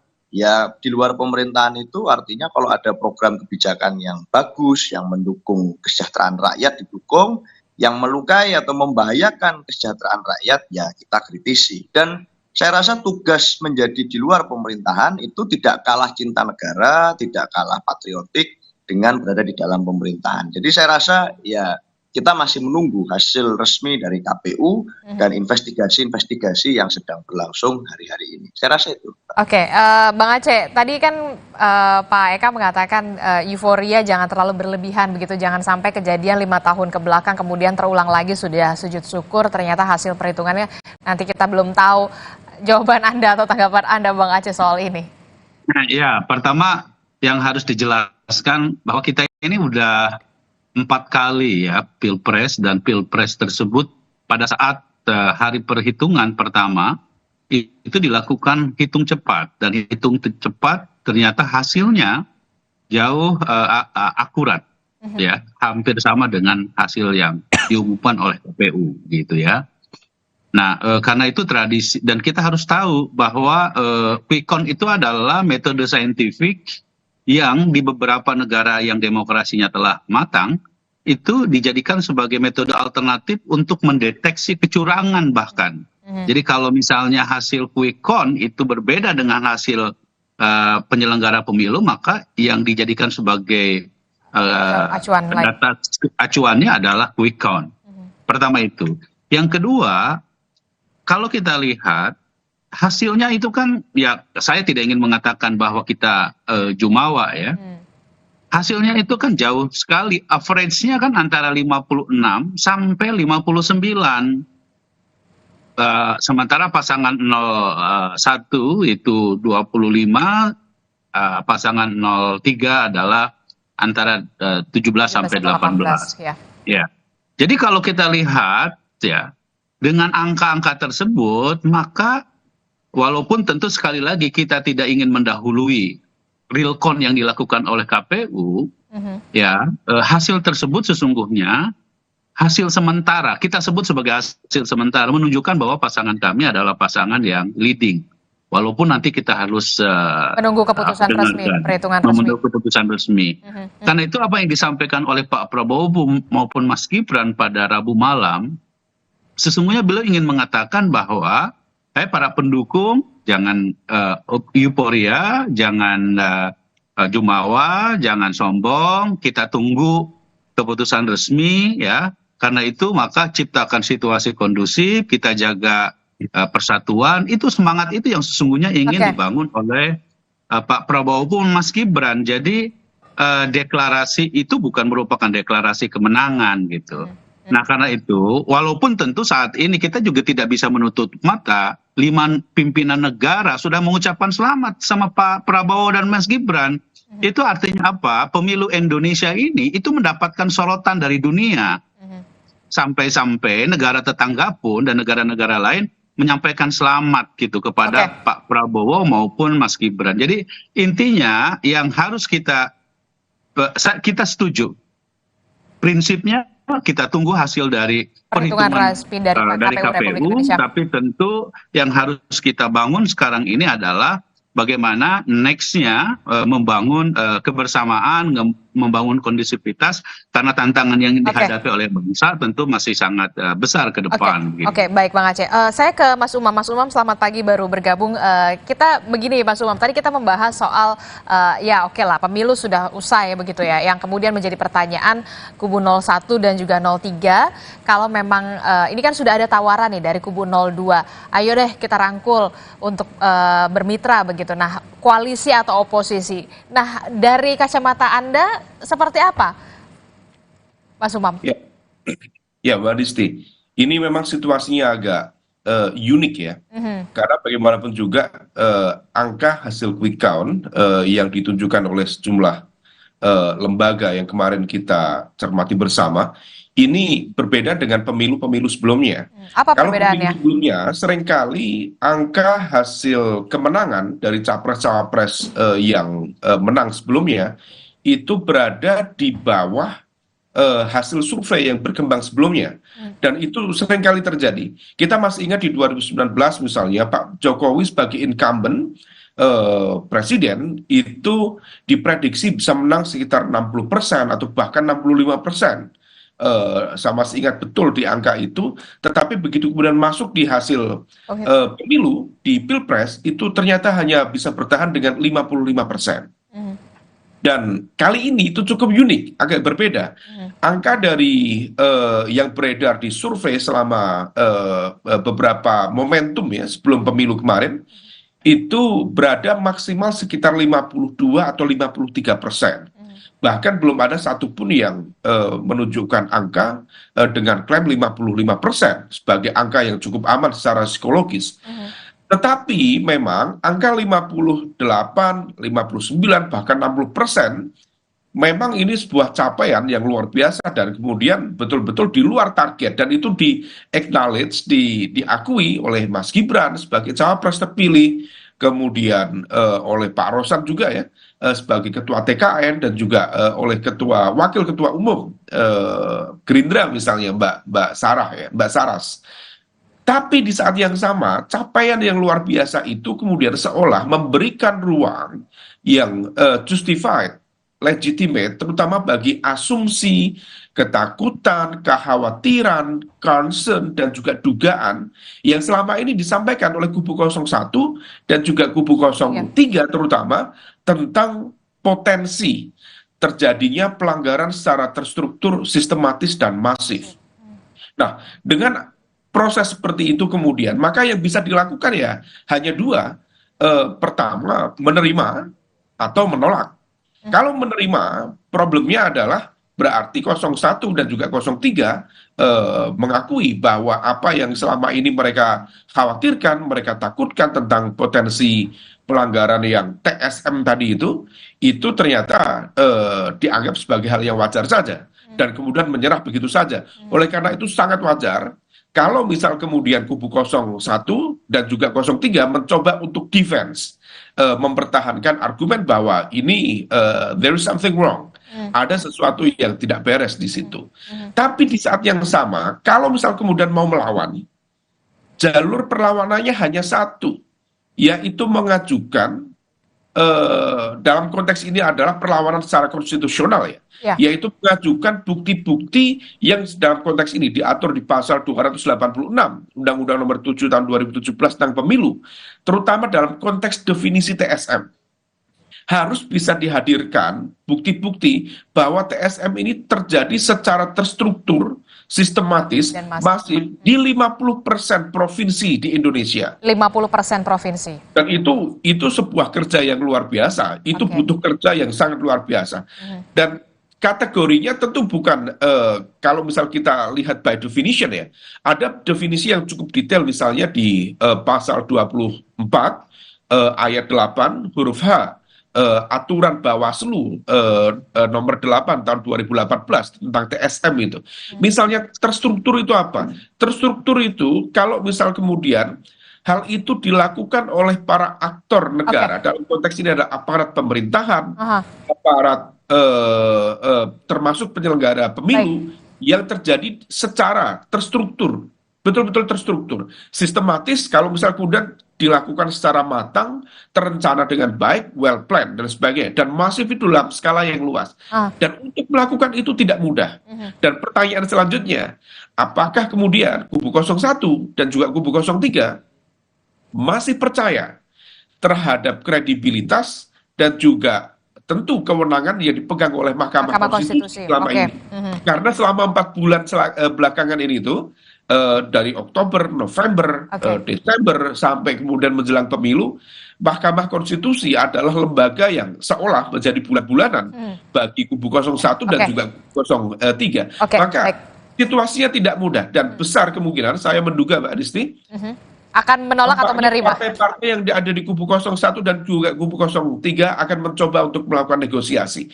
Yang memiliki gen politik kuat untuk menjadi oposisi tampaknya Mas Seno di PDIP. Selebihnya, saya berkeyakinan betul melihat karakter perilaku politik akan menggunakan momentum ini dari masa saat ini sampai rekapitulasi KPU. Ada beberapa yang mau menyelamatkan kursinya sampai nanti di 20 Oktober 2024 waktu pelantikan capres-cawapres terpilih akan dijadikan sebagai momentum untuk negosiasi dan kompromi. Mereka akan merapat. Sinyal-sinyalnya sudah ada. Sinyal-sinyalnya sudah ada. Apakah kemudian sinyal-sinyal ini juga akan disambut baik oleh kubu 01 ataupun 03? Betulkah kemudian yang dikatakan oleh Mas Umam, Mas Seno, apakah kemudian tadi dikatakan sinyal-sinyal oposisi ini tetap akan dilakukan oleh PDI Perjuangan? Kita akan dengarkan nanti jawaban dari Mas Seno. Tetaplah bersama kami di Sapa Indonesia Pagi.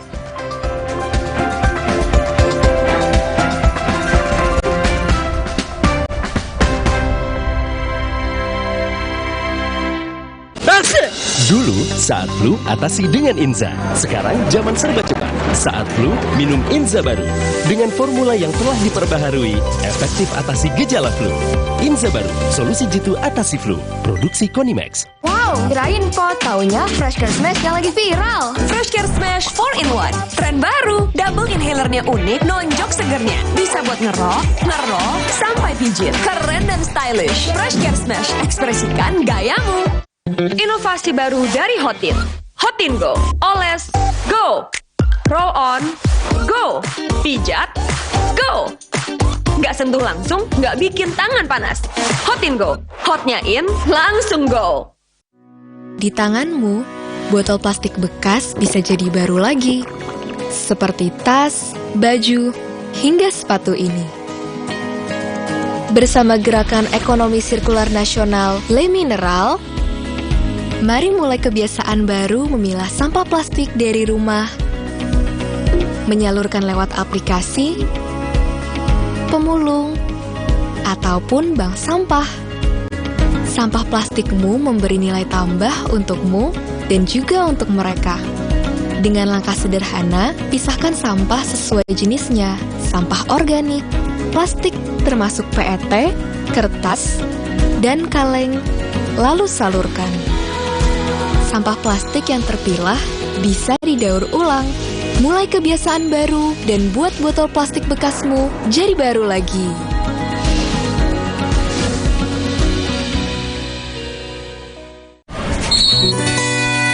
Gatal karena campuran kutu air, mati kutu dengan Fungiderm.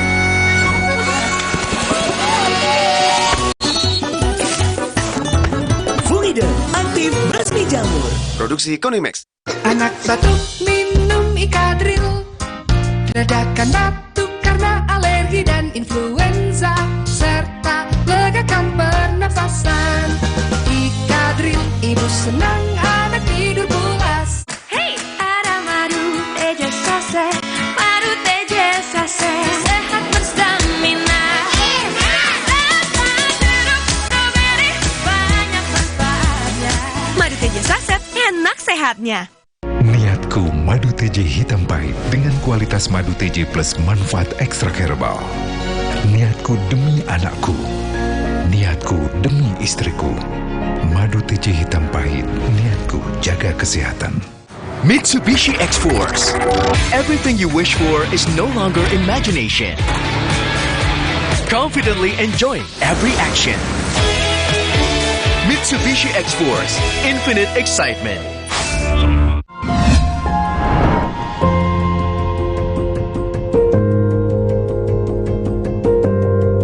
Kompas TV, Rumah Pemilu. Only for those with unapologetic ambition.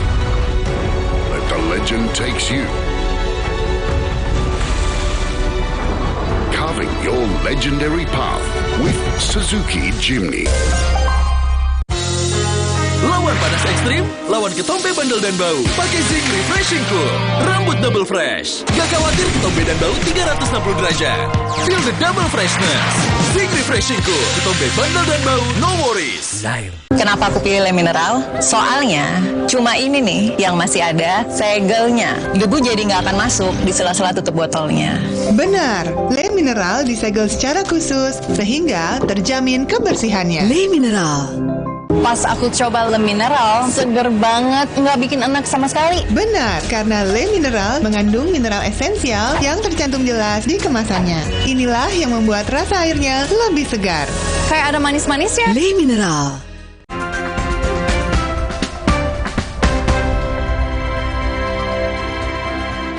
Terima kasih Anda masih bersama kami di Sapa Indonesia Pagi. Saudara, kita masih membahas soal pasca Pilpres, siapa yang akhirnya berkoalisi dan juga siapa yang akhirnya oposisi. Masih bergabung bersama saya di studio, sudah ada kubu 01 dari Pak Eka, kemudian juga di kubu 02 ada Bang Aceh, dan juga di kubu 03 masih ada Mas Seno dan juga ada Mas Umam. Mas Umam, tadi kita menyambung dialog kita ya, ada sinyal-sinyal membuka untuk negosiasi. Nah, pertanyaan saya ke Mas Seno, Mas Seno, PDI Perjuangan membuka pintu untuk negosiasi ataukah kemudian pilihan lainnya adalah menolak terus kemudian masuk ke Mahkamah Konstitusi untuk menghadirkan bukti-bukti yang TSM? Ya, pertanyaannya adalah hari ini negosiasinya dengan siapa? Kubu 02 dong, kan tadi kubu 02 sudah membuka pintu begitu untuk menggandeng semua unsur. Artinya begini, bahwa Pilpres ini kan masih mungkin saja terjadi 2 putaran. Kalau kemudian Pak Anies dan Gus Muhaimin bisa membuktikan bahwa ada kondisi TSM itu yang hari ini kalau di angka quick count angkanya masih lebih dekat kepada potensi itu Artinya ya kami masih menunggu. Kalau bicara tentang basis pengambilan keputusan, kami harus menggunakan angka-angka yang kemudian kredibel, yang resmi, yang kemudian ini adalah bagian dari kewenangan konstitusional KPU untuk menetapkan itu. Maka kami menunggu. Tetapi pada prinsipnya begini, Mbak. Saya sudah bilang tadi bahwa dalam tradisi PDI Perjuangan kita pernah memiliki periode di tahun 2004 dan 2009 bahwa kita konsisten kritis pada kekuasaan, mengambil jarak, dan kemudian tidak masuk ke dalam pemerintahan. Dan pada waktu itu posisinya adalah dalam setiap kebijakan-kebijakan yang tidak pro rakyat kita kritisi. Nah, sama halnya misalnya hari ini dengan kondisi misalnya quick count yang memenangkan Prabowo Gibran, Pak Prabowo dan Mas Gibran. Hari ini memori kolektif rakyat langsung akan nanti dalam alam benak pikirnya akan membayangkan bahwa ini setelah ini dapat makan siang gratis dan susu gratis ini. Dan kemudian tidak akan mau tahu ini sumber dananya dari mana. Sekarang atau tahun 2029 rakyat nggak mau tahu. Yang ada di pikirannya setelah ini akan dapat makan gratis dan susu gratis. Nah, dalam konteks itu tentunya kemudian kami akan melakukan fungsi-fungsi kontrol juga dalam hal misalnya mekanisme di parlemen. Berarti tak masalah kalau berada di oposisi begitu ya untuk 5 tahun ke depan, karena sebelumnya juga sempat berada di oposisi, mengkritisi dan juga mengawasi pemerintahan, nggak masalah. Tentu basis keputusan kami akan kami lakukan pasca penetapan resmi dari KPU. Tetapi hasilnya apapun, menjadi mitra kerja maupun mitra kritis, itu kedua-duanya adalah tugas yang sama-sama mulia bagi kami. Jadi apapun nanti yang kami lakukan, apapun keputusan yang diambil oleh partai pengusung Ganjar Mahfud, saya rasa ini juga tidak lepas dari bagian dari hak konstitusional dan juga tanggung jawab yang baik juga di dalam demokrasi yang sehat. Saya rasa itu yang akan kami lakukan. Oke, Pak Eka, Anda sepemahaman dengan Mas Seno? Ya, saya kira sama apa yang disampaikan Pak Seno, kita tunggu dulu selesai. Karena begini Mbak, perlu rakyat. Tapi nggak masalah kalau 01 kemudian kubunya menjadi oposisi, mengawasi pemerintahan. Ya, bisa jadi karena kita memang seringnya di oposisi nih. Kalau kebetulan saya dari partai PKS, justru yang paling konsisten di oposisi adalah kami. Ya, jadi kita buat nggak ada masalah. Tetapi yang harus kita sama-sama sadari, ini kan dari pemilu ke pemilu terlalu banyak akrobat dan sulap yang dilakukan oleh para elit nih. Ya, dari mulai tahapan-tahapan aja sudah melakukan pelanggaran, kemudian pelaksanaannya banyak pelanggaran dan penghitungannya menggunakan quick count juga tanpa ada audit forensik yang jelas, belum, terus kemudian dirayakan dan mengklaim menang. Nah, saya kira saya mengutip ya, Pak Prabowo pernah menyatakan tidak percaya ke quick count ya. Beliau di 2019 mengatakan begini, percaya nggak lembaga survei abal-abal? Hei tukang bohong, rakyat tidak percaya sama kalian. Mungkin kalian harus pindah ke negara lain. Mungkin kau pindah ke Antarikta. Kalian tukang bohong, kau bisa bohongi penguin di Antarikta. Artinya kekesalan yang luar biasa dari seorang Prabowo melihat begitu banyak permainan ya yang mengatasnamakan akademisi, tetapi angka-angka yang dikeluarkan itu adalah betul-betul mencerminkan penipu gitu loh. Karena faktanya yang terjadi yang dilantik adalah Jokowi. Dan kubu Anda ketika nanti akan menolak dan membawa ini ke MK sudah menyiapkan untuk bukti-bukti yang TSN tadi sudah disebutkan oleh Mas Umam. Pasti, itu yang kami sedang persiapkan semuanya. Dan saya kira bukti-bukti yang sangat mudah ditemukan ya, karena kecurangannya itu banyak, dari kemudian penyelenggara juga diduga ada keberpihakan ya, karena misalkan kita mengajukan laporan kepada Bawaslu, banyak yang tidak diproses, tetapi laporan terhadap kita itu diproses. Nah, ini juga menunjukkan bahwa memang ada ketidakadilan ya dalam penyelenggara. Dan saya kira, saya sih berharap sama-samalah, paling tidak apapun kita punya kepentingan apapun kita dalam wilayah politik sah-sah saja, tetapi satu paling tidak sisakan rasa cinta kita pada bangsa ini. Malu kalau kita main akrobat politik terus ya, main menyuapi rakyat, seperti memelihara kebodohan dengan hanya menyebar bansos dan sebagainya. Sampai kapan kita mau seperti ini gitu loh. Jadi kita ingin Kubu Amin tetap berjuang bersama para relawan, dan saya juga menyerukan kepada para relawan tetap semangat karena kita perjuangan baru dimulai. Ya, justru buat kami perjuangan baru dimulai setelah penghitungan. Karena perjuangan yang paling berat adalah bagaimana mengungkap kecurangan-kecurangan dan praktek-praktek yang mencederai demokrasi. Oke, berarti tertutup pintu untuk membuka negosiasi dengan seperti yang dikatakan oleh kubu 02. Kita merangkul semuanya. Kalau memang ada tawaran-tawaran itu tertutup negosiasi itu. Ya, justru terbalik. Siapa tahu Pak Prabowo jadi oposisi. Ya, kita nggak pernah tahu, belum selesai. Siapa tahu Pak Prabowo kalah, nah kita 2 putaran dan kemudian Pak Prabowo jadi oposisi dan kami yang rangkul. Oke, Bang Aceh. Masih bisa terjadi gitu Oke, ya. Jadi belum saatnya lah bicara tentang. Oke, Bang Aceh, respon Anda, Bang Aceh. Ya, begini, 14 Februari adalah yang menentukan dan rakyat telah memilih, ya. Dan saya kira seperti yang saya sampaikan dari sejak awal, bahwa dalam tradisi negara demokrasi manapun yang namanya hitung cepat itu adalah metode alternatif untuk bisa mendeteksi kecurangan. Jadi justru yang dijadikan sebagai acuan adalah hitung cepatnya tersebut sambil menunggu kemudian real count akan memutuskan KPU-nya. Nah, karena itu bagi kami ketika Pak Prabowo dan Mas Gibran menyampaikan pidatonya di depan para pendukung kami, gitu ya, itu kan sebetulnya ingin menunjukkan, sudahlah kita sudah selesai mengucapkan terima kasih kepada rakyat, saatnya kita bersatu karena kita ingin bahwa konflik politik, ya, walaupun itu merupakan keniscayaan, kita selesaikan pada hari Rabu itu. Nah, karena itu Pak Prabowo ingin kita semua bisa bersama-sama bekerja membangun bangsa ini. Nah, semangat yang ingin dibangun oleh Pak Prabowo dan Mas Gibran adalah bahwa politik Indonesia harus didasarkan pada semangat kekeluargaan. Kita boleh berbeda, ya, tapi kan cita-citanya sama. Ingin memastikan bahwa Indonesia menjadi negara maju. Apalagi kita tahu bahwa 2025 sampai 2035 itu merupakan masa yang sangat menentukan bagi apakah Indonesia akan menjadi negara maju atau tidak. Kenapa? Karena disitulah kita memiliki bonus demografi. Kalau kita masih ribut dengan soal-soal politik, ya, dan alhamdulillah pemilu kemarin tidak diwarnai oleh cebong kampret, gitu ya, kadrun dan lain sebagainya. Nah, kita sekarang ingin bahwa bangsa kita move on, ya.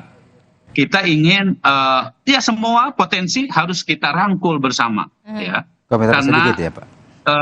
Proses politik itu membutuhkan satu kebersamaan, satu persatuan, ya, sehingga bangsa kita bisa menjadi bangsa yang maju.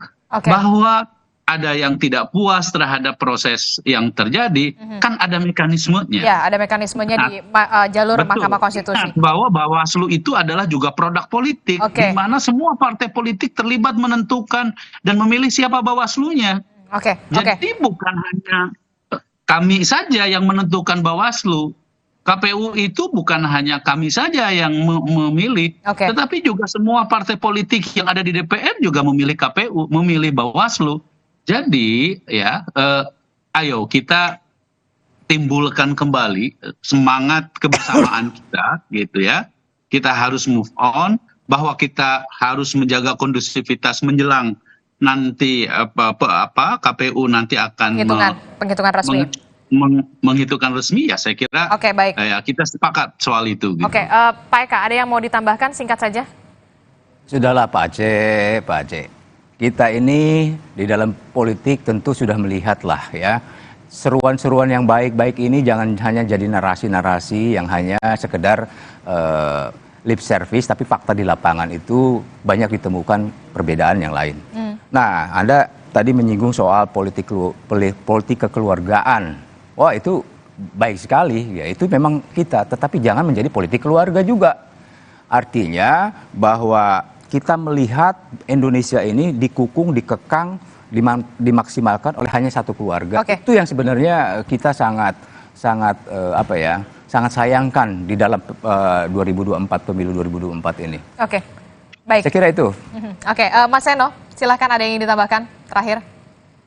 Iya enggak, saya rasa memang bagus saja, saya kira ajakan dari Pak Aceh untuk move on. Ya kalau di angka quick count-nya merasa menang sekarang, ya memang ajakannya harus begitu, kita move on aja, segera begini, segera begitu, yaitu ajakan yang bagus. Tapi harus kita ingat bahwa dalam demokrasi kita ya memang harus berbeda, dan orang-orang yang berbeda atau berbeda pendapat itu ya bukan berarti kemudian tidak mau diajak kerjasama, tidak mau kemudian ikut memikirkan bangsa. Definisinya bukan begitu. Dalam hal berbeda itulah karena kita sama-sama memikirkan bangsa. Mungkin dalam perspektif yang berbeda, dalam pendekatan yang berbeda, tapi ini penting dalam demokrasi. Maka saya rasa ya kalau dalam proses pemilu ini, maka Pak Eka dan teman-teman Anies Mohaimin, saya rasa kalau bicara tentang menginvestigasi kecurangan itu tidak hanya pada saat tabulasi suara, tapi pratabulasi juga penting. Misalnya penggunaan segala macam intervensi aparat, intimidasi dan sebagainya, ini terjadi tidak pada waktu pemilu hari H14 Februari. Yang itu pembuktiannya pasti susah 50% tadi seperti kata Pak Umar. Mas Eno. Nah inilah yang pengkondisian yang jawari, inilah yang kemudian juga harus dilakukan kerja-kerja investigasi agar martabat kita di mata dunia, pemilu kita di mata dunia tetap sesuai dengan kaidah-kaidah demokrasi. Saya rasa itu. Mas Umam, dari pandangan Anda, perspektif Anda terakhir, siapa yang kemudian akhirnya bisa diajak bernegosiasi untuk menjadi mitra koalisi, mana yang kemudian akhirnya punya sikap untuk beroposisi, mengawasi pemerintahan 5 tahun ke depan? Ya, Mbak Adisti, memang betul pemilu saat ini memang dijalankan secara lancar, tidak ada polarisasi signifikan, tetapi diakui atau tidak ada catatan demokrasi yang sangat-sangat luar biasa, dan kita tidak ingin kemudian situasi ini menjadi sebuah momentum rekonsolidasi kekuatan otokratik. Ini menjadi wake up call bagi kita semuanya. Nah, adapun kemudian tadi terkait dengan konteks negosiasi dan juga kompromi, sinyal itu sudah sangat clear. Kemarin misal dari kubu 01, Pak Surya Paloh, kemudian Pak Hermawi Taslim juga sebagai Sekjen Nasdem, tampaknya sinyal-sinyal untuk merapat sudah mulai terlihat dari statement-statement beliau. Kemudian dari PKB, kalaupun per hari ini belum ada, tetapi rasa-rasanya tidak ada gen oposisi dari PKB. Dan kalaupun PKB melakukan kekuatan menggunakan ini sebagai momentum untuk menjadi oposisi, maka situasinya akan sangat rentan, terutama bagi PKB sendiri, termasuk bagi konteks eksistensi Caimin dalam konteks proses ke depan.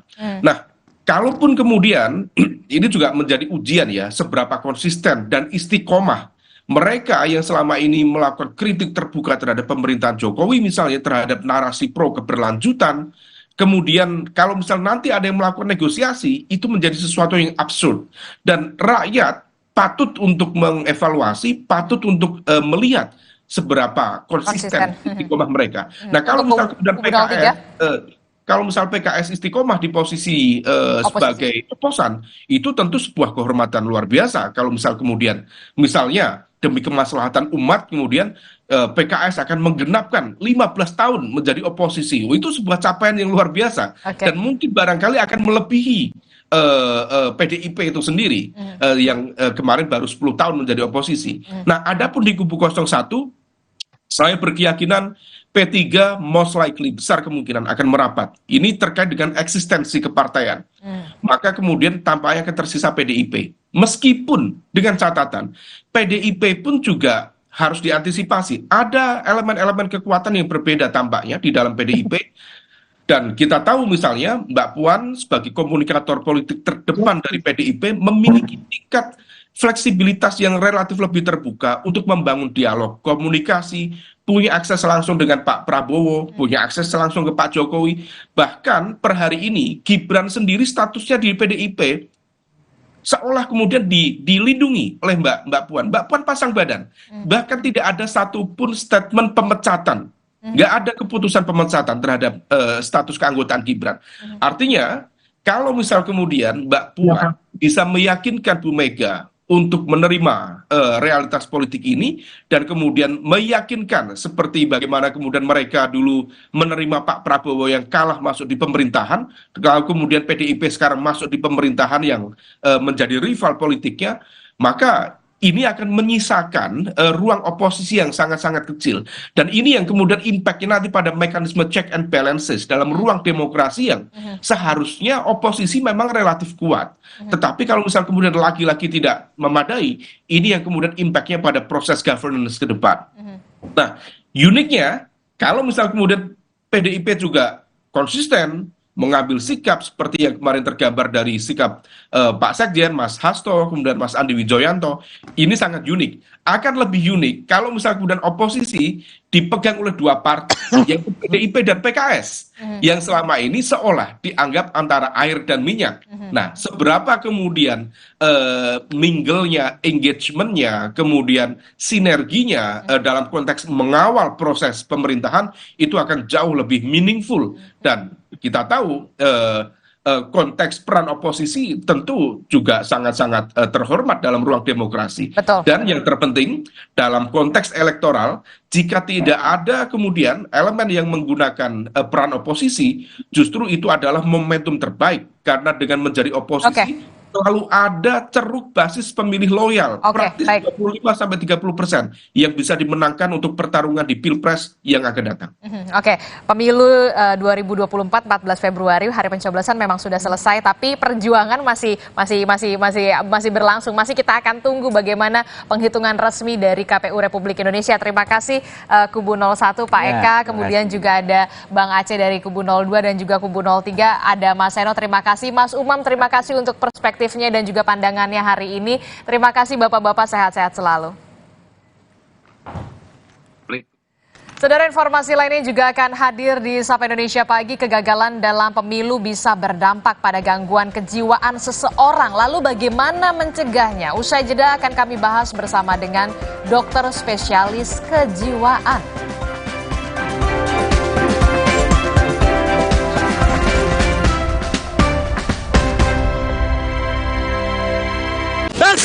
Dulu saat flu atasi dengan Inza. Sekarang zaman serba cepat.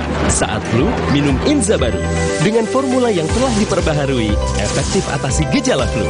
Inza baru, solusi jitu atasi flu. Produksi Konimax. Wah, Plaza Mini baru. Ada isi ulangnya. Hanya Rp3.500. Putar, sobek, tuang. Plaza Mini baru. Sekarang ada inhalernya. Segar, santai, atur sensasi hidup.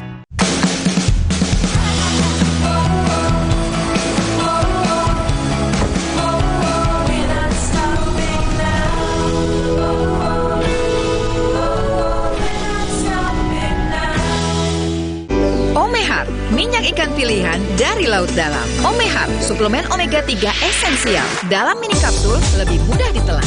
Diproses dengan teknologi modern di Amerika. Bantu pelihara kesehatan tubuh kini dan nanti. Pak, ada kurma? Yakin cari kurma, Bu? Kan bukan Ramadan. Sari kurma Arab? Yakin ada di Sari Kurma TJ. Baik diminum kapan aja. Dipanen di Arab, dikemas di Indonesia. Sari Kurma TJ. Enak, halal. Yakin. Energi kehidupan diambil Tuan Cungkat yang tamak. Sampai alam ia rusak. Putri Hijau bertekad menyelamatkan. Berbuka dan hidupkan harapan. Marja. Alam bawa kebaikan. Batuk, kakak minum Wibert Herbal Batuk Plus dari bahan alam pilihan, redakan batuk plus hidung tersumbat, pilek, sakit tenggorokan. Hangat. Kamu ngantuk? Enggak dong. Wibert, obat batuk herbal pilihanku. Aduh. Emang boleh senyeri ini? Saatnya minum susu kambing Karoma Insani. Dibuat dengan susu kambing Etawa, tinggi kalsium dan vitamin D. Karoma Insani, susu kambing Etawa. Mitsubishi X-Force. Breathe the new adventure. Total control in all challenges. Mitsubishi X-Force. Infinite excitement. Hey, ada madu TJ Saset. Madu TJ Saset. Sehat berstamina. Banyak manfaatnya. Madu TJ Saset, enak sehatnya.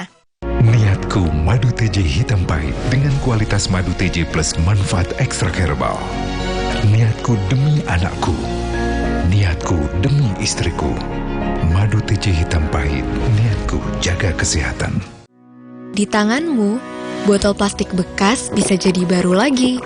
Seperti tas, baju, hingga sepatu ini.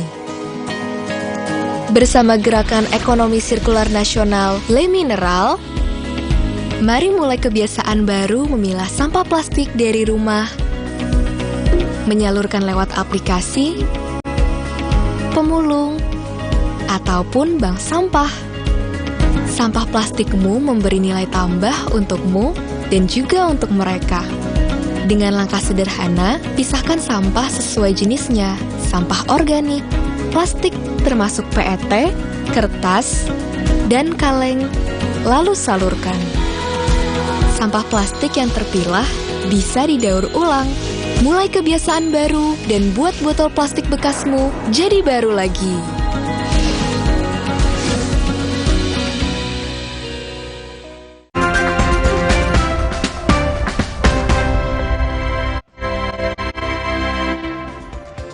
Kembali di Sapa Indonesia Pagi, Saudara. Kegagalan dalam pemilu bisa mengakibatkan stres, bahkan gangguan kejiwaan seseorang. Nah, bagaimana mencegahnya agar tidak terjadi gangguan jiwa? Pagi ini kita akan bahas dengan Dr. Zulfia Oktanida Syarif, spesialis kedokteran jiwa atau psikiater dari RSUD Tarakan, Jakarta. Dr. Zulfia, selamat pagi. Selamat pagi, Mbak Paskaris. Oke, dokter, ini kondisi mental yang perlu diwaspadai usai pemilu adalah stres pasca pemilu atau istilahnya post-election stress disorder. Ini bisa terjadi nggak hanya sebenarnya yang berkontestasi, tapi para pendukung juga mungkin bisa terpapar. Apakah kegagalan jadi satu-satunya penyebab, Dok? Tentunya tidak menjadi salah satu penyebab ya dari kegagalan berkontestasi atau kegagalan dari calon yang didukung menjadi calon yang terpilih ya. Ketika kita berbicara tentang stres pasca pemilu, ada berbagai faktor yang bisa menyebabkan seseorang mengalami berbagai masalah kesehatan jiwa atau kesehatan mental. Kegagalan adalah salah satu sumber stres di mana seseorang harus melakukan manajemen dari ekspektasi apa yang dia harapkan dengan realita yang ada. Jadi bagaimana dia menyesuaikan diri terhadap realita yang harus dia cerna, harus dia terima, yang berbeda mungkin dari ekspektasi yang diharapkan sebelumnya. Nah, ketika seseorang itu sudah memiliki berbagai faktor yang ada pada dirinya, faktor biologis, faktor psikososial sebelumnya, dia bisa menjadi suatu gangguan kesehatan jiwa atau gangguan kesehatan mental. Jadi nggak hanya masalah atau stres saja, tapi bisa berkembang menjadi satu diagnosis gangguan jiwa. Tapi tentunya ada faktor lain selain kegagalan karena kalah berkontestasi atau kalah dalam dukungan paslon yang didukung, seperti itu. Oke, gejalanya seperti apa? Gejala dari masalah kesehatan jiwa ini sebetulnya bervariasi ya, tapi yang paling sering kita temui adalah masalah-masalah reaksi emosi. Jadi mulai dari reaksi kecemasan, muncul rasa tidak percaya, shock atau kemarahan, kekecewaan, kesedihan, dan ini bervariasi dari hal-hal yang kita sebut sebagai gangguan penyesuaian atau reaksi stres akut gitu ya. Dan ketika menjadi lebih berat, ini bisa muncul gejala-gejala misalnya gangguan depresi, di mana gangguan depresi ini ada rasa murung, pesimis, merasa tidak ada harapan, tidak berdaya, dan bahkan sampai muncul pikiran-pikiran untuk melukai diri atau mengakhiri hidup. Nah, ini yang versi lebih beratnya, seperti itu. Oke, ini kalau ngelihat gejalanya sebenarnya kan tipis ya, Dok. Bedanya sama kalau kita sehari-hari gitu. Kita memang kadang murung, moodnya nggak bagus gitu. Jadi self-diagnosnya gimana, Dok? Sebelum akhirnya kita memastikan, oh kayaknya memang saya dalam tahap stres akut dan harus ada penanganan lebih lanjut. Ya, tentunya kita sebetulnya tidak menyarankan untuk self-diagnosis ya, untuk mendiagnose diri sendiri. Tapi yang disarankan adalah self-screening boleh ya. Jadi kita menjaring dulu nih, apakah saya memiliki gejala-gejala masalah kesehatan jiwa. Nah, yang perlu dievaluasi adalah adanya perubahan. Perubahan pada pikiran, kemudian perasaan dan perilaku. Jadi ketika ada perubahan dalam pola pikir tertentu, misalnya saya jadi sering memikirkan satu hal terus-menerus tidak berhenti. Kemudian ada perubahan perasaan. Kok akhir-akhir ini saya jadi cenderung sedih terus-menerus, atau moodnya tidak enak terus-menerus, atau marah terus-menerus. Dan ada perubahan perilaku. Misalnya menarik diri dari lingkungan sosial, ada perubahan pola tidur, perubahan cara berbicara, cara bersosialisasi. Kalau ada ketiga perubahan tersebut, pikiran, perasaan, dan perilaku, dan ini berlangsung paling tidak dalam kurun waktu 2 minggu saja, sepertinya pemirsa perlu mencoba untuk konsultasi ke layanan kesehatan profesional ya, ke psikiater atau ke psikolog untuk memeriksakan diri. Itu jadi tahap screeningnya seperti itu. Oke, ini berarti juga bisa dilakukan dari orang terdekat ya, Dok? Betul sekali. Jadi anggota keluarga juga bisa melihat ya. Misalnya ada nih anggota keluarganya yang kok sekarang jadi lebih banyak diam atau menangis terus. Kemudian tidak tidur atau jadi jarang mandi misalnya. Jadi ada perubahan intinya. Ada perubahan pada pola pikiran, perasaan, dan perilaku. Dan ini berlangsung cukup lama. Terus menerus sampai 2 minggu atau lebih. Nah ini sudah perlu diajak untuk berkonsultasi dengan profesional kesehatan mental. Oke, ini nantinya pengobatan dan terapinya apa saja, Dok?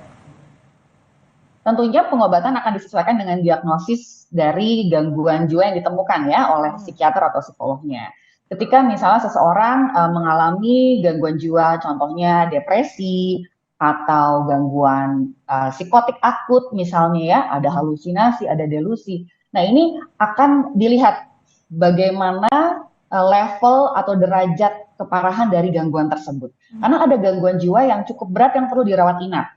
Jadi contohnya gangguan jiwa yang memang ada risiko untuk melukai diri sendiri atau risiko mencederai diri atau justru risiko melukai dan mencederai orang lain. Nah ini akan diperlukan perawatan inap. Biasanya bisa dirawat di rumah sakit khusus ya yang bisa merawat untuk gangguan jiwa.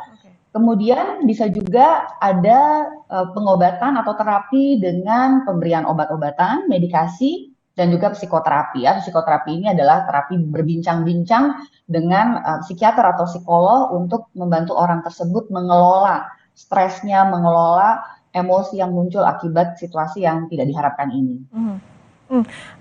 Artinya ini kan sebenarnya sudah kita menghitung atau menunggu ya penghitungan KPU resmi nanti pada bulan Maret. Adakah yang bisa dilakukan, Dok? Karena ini kan mungkin yang ikut kontestasi ataupun para pendukungnya ini cukup cemas gitu ya menanti apakah nanti hasil quick count-nya sama apa enggak gitu dengan hasil dari KPU resmi. Bisakah dilakukan pencegahan supaya penantian ini tidak membuat atau tidak memberikan efek gangguan mental dan kejiwaan, Dok?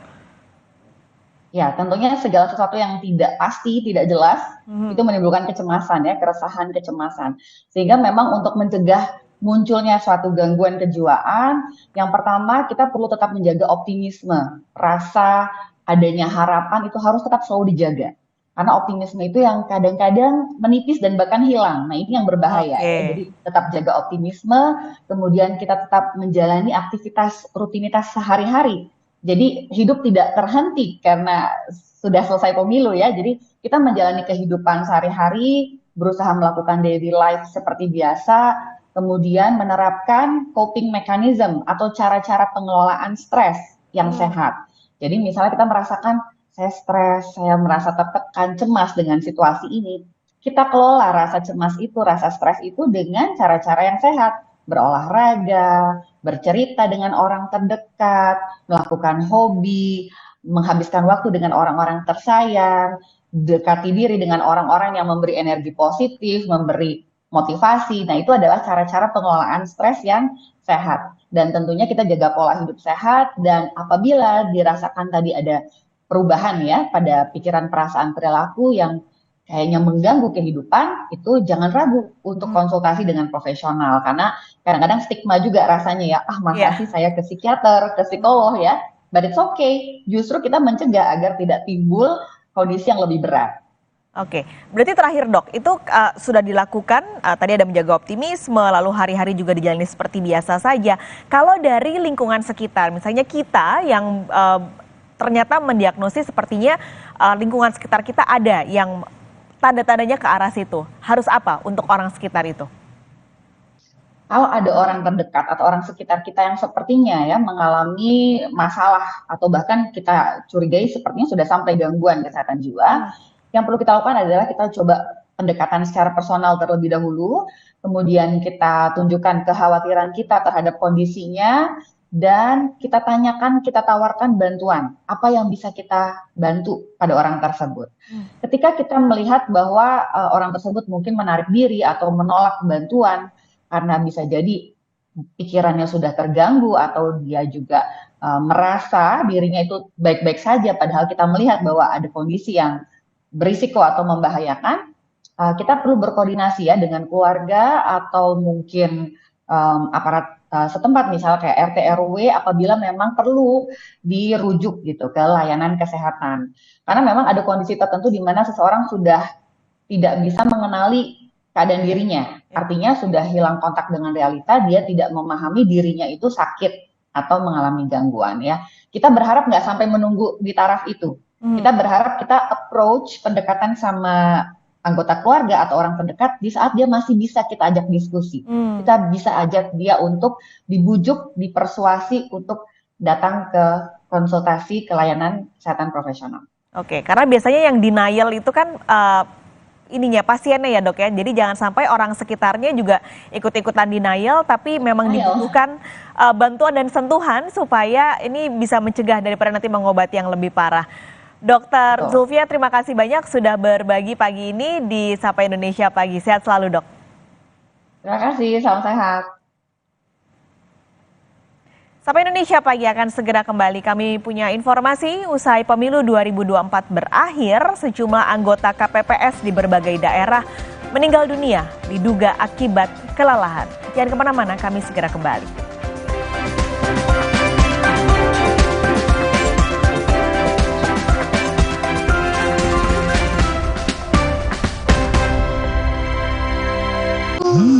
Sakit kepala?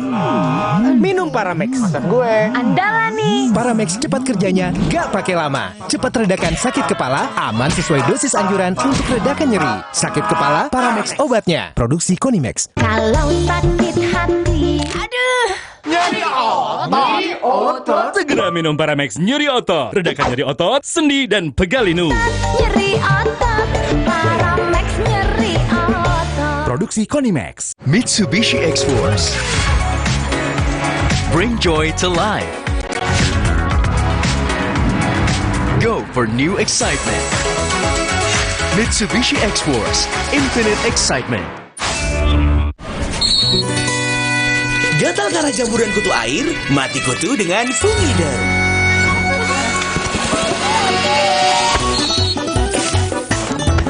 Fungider, aktif basmi jamur.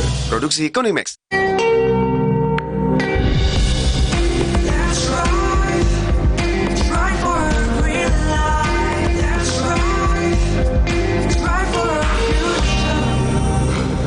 Halo Wuling. Aku mau kenal kamu lebih jauh. Oh, segini. Capek. Buruan pergi dari capek. Pakai motor listrik Polytron Fox R. Alergi jontor nih. Aku biduran, obatnya yang depannya Indal CTN, bisa dibeli tanpa resep dokter. Indal CTN, komposisi anti alerginya redakan alergi. Indal CTN. Luka, memar di kulit. Sakit. Pegal linu nyeri sendi, butuh dipijit. Sakit. Gak usah ngeluh kalau sakit, pakai Herba Wahid. Herba Wahid, minyak herbal berkhasiat. Herba Wahid, minyak gosok, urut dan pijit. Wahid. Mitsubishi X-Force. Surround yourself with lively experience. Mitsubishi X-Force. Infinite excitement. Emang boleh sesakit ini? Saatnya minum susu kambing Karoma Insani. Dibuat dengan susu kambing Etawa, tinggi kalsium dan vitamin D. Karoma Insani, susu kambing Etawa. Minum Renovit, dilengkapi dengan 12 vitamin dan 13 mineral, siap bantu jaga kesehatan tubuh. Siapkan Renovit, siapkan dirimu selalu. Renovit, siap jaga kesehatan. Produksi Konimex. Di setiap sentuhan ibu ada kelembutan dan kekuatan. Seperti saat lawan batuk dan pilek, Anaconidin, efektif redakan batuk dan pilek si kecil, aman diminum sesuai anjuran. Anaconidin, efektif lawan batuk pilek si kecil. Produksi Konimax. Wow, kirain po, taunya Fresh Care Smash yang lagi viral. Fresh Care Smash 4-in-1, tren baru. Double inhalernya unik, nonjok segernya. Bisa buat ngerok, sampai pijit. Keren dan stylish. Fresh Care Smash, ekspresikan gayamu. Inovasi baru dari Hotin. Hotin Go, oles, go. Roll on, go. Pijat, go. Nggak sentuh langsung, nggak bikin tangan panas. Hotin Go, hotnya in, langsung go. Energi kehidupan diambil Tuan Cungkat yang tamak, sampai alam ia rusak. Putri Hijau bertekad menyelamatkan, berbuka dan hidupkan harapan. Marja. Kenapa aku pilih Le Mineral? Soalnya cuma ini nih yang masih ada segelnya. Debu jadi nggak akan masuk di sela-sela tutup botolnya. Benar, Le Mineral disegel secara khusus sehingga terjamin kebersihannya. Le Mineral. Pas aku coba Le Mineral, seger banget, nggak bikin enak sama sekali. Benar, karena Le Mineral mengandung mineral esensial yang tercantum jelas di kemasannya. Inilah yang membuat rasa airnya lebih segar. Kayak ada manis-manisnya. Le Mineral.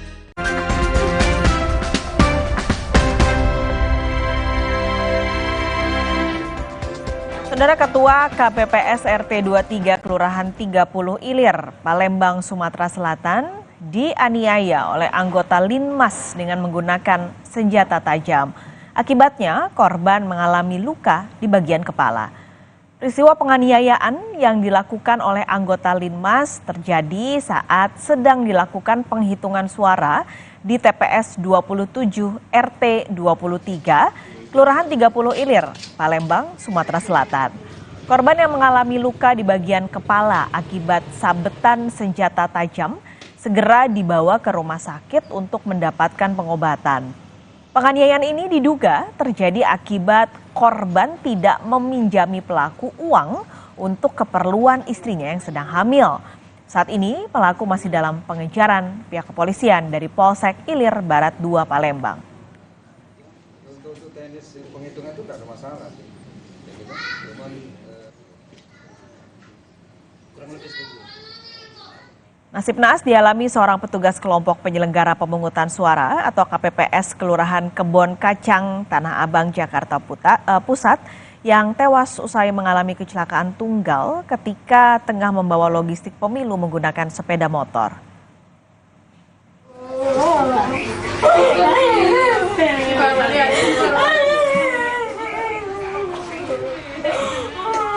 Ibu dari Ahmad Zulfi, anggota KPPS Kelurahan Kebon Kacang, henti menitikan air mata lantaran belum bisa menerima kenyataan pahit. Ahmad Zulfi yang berusia 24 tahun kecelakaan tunggal pada Kamis dini hari ketika membawa logistik pemilu menuju tempat penyimpanan di Gor Bendungan Hilir. Kecelakaan diduga terjadi karena almarhum dalam kondisi kelelahan dan mengantuk.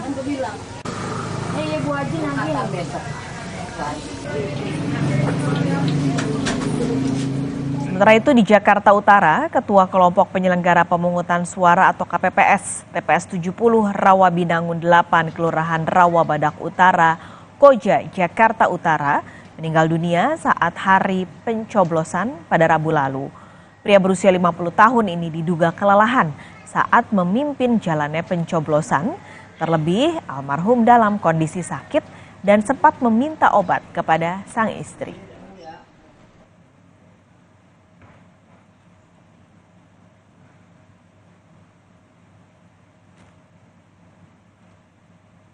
Sekelompok orang yang memaksakan perubahan jadwal penghitungan suara merusak dan membakar tempat pemungutan suara di Kecamatan Parado, Kabupaten Bima, Nusa Tenggara Barat.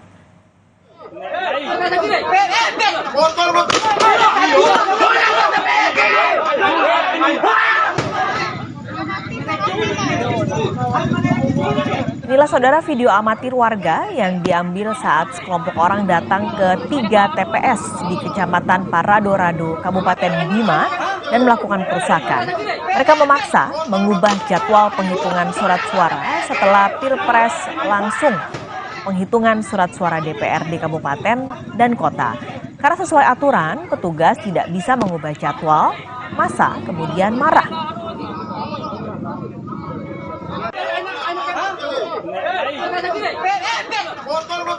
Tak hanya merusak TPS, mereka juga membakar kotak suara di TPS. Tak hanya di satu TPS, perusakan juga dilakukan di beberapa TPS. Dalam aksi ini, petugas bahkan sempat diculik dan diintimidasi. Kasus ini sudah dilaporkan ke KPU dan Bawaslu NTB.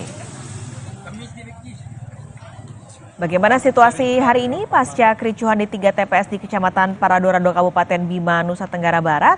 Kita sudah terhubung dengan jurnalis Kompas TV Fitri Rahmawati yang akan melaporkan langsung pada pagi hari ini.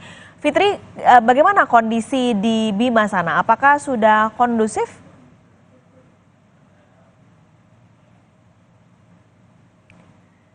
Oke, kita masih mencoba untuk menghubungi kembali Fitri Rahmawati yang akan melaporkan situasi di Kecamatan Paradorado, Kabupaten Bima, Nusa Tenggara Barat setelah ada kericuhan yang terjadi di 3 TPS di lokasi tersebut.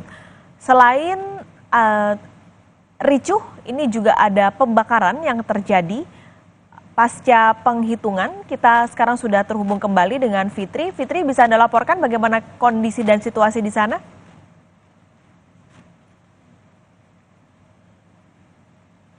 Ya. Silakan Fitri dengan laporan Anda.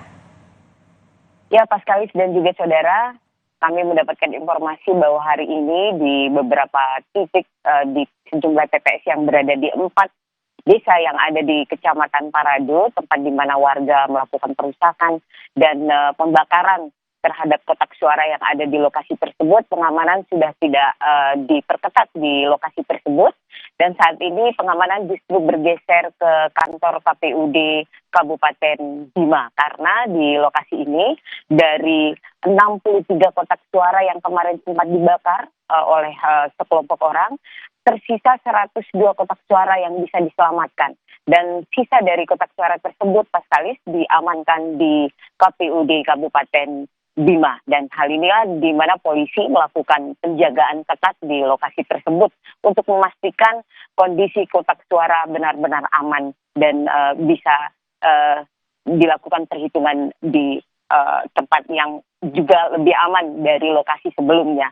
Dan Paskalis, dapat saya laporkan kepada Anda dan juga saudara bahwa Ketua KPUD Provinsi Nusa Tenggara Barat, Khalid, sempat menyampaikan kepada kami bahwa di pihak KPUD Provinsi Nusa Tenggara Barat telah berkoordinasi dengan aparat kepolisian Kapolres Bima, bahwa mereka telah mengamankan 2 orang terduga pelaku yang melakukan aksi perusakan dan pembakaran di TPS tersebut. Dan 2 orang ini telah diamankan dan dimintai keterangan untuk dilakukan lidik, dan aparat kepolisian tengah bekerja untuk memastikan dan mencari motif apa yang dilakukan oleh sekelompok orang ini sehingga melakukan perusakan dan pembakaran di sejumlah TPS yang ada di Kecamatan Parado, Kabupaten Bima ini. Kami juga mendapat informasi bahwa untuk sementara ini motifnya adalah mereka kecewa karena perolehan jumlah suara yang diperoleh oleh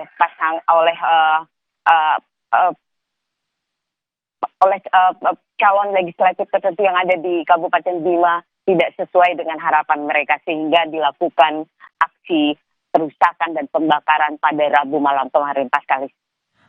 Oke. Terima kasih laporan Anda untuk situasi di sana, jurnalis Kompas TV Fitri Rahmawati. Saudara, Indonesia International Motor Show atau IMS 2024 resmi dibuka. Acara ini digelar sebagai komitmen untuk mendukung pertumbuhan industri otomotif serta pemulihan ekonomi nasional. Ajang Otomotif Indonesia International Motor Show 2024 resmi digelar.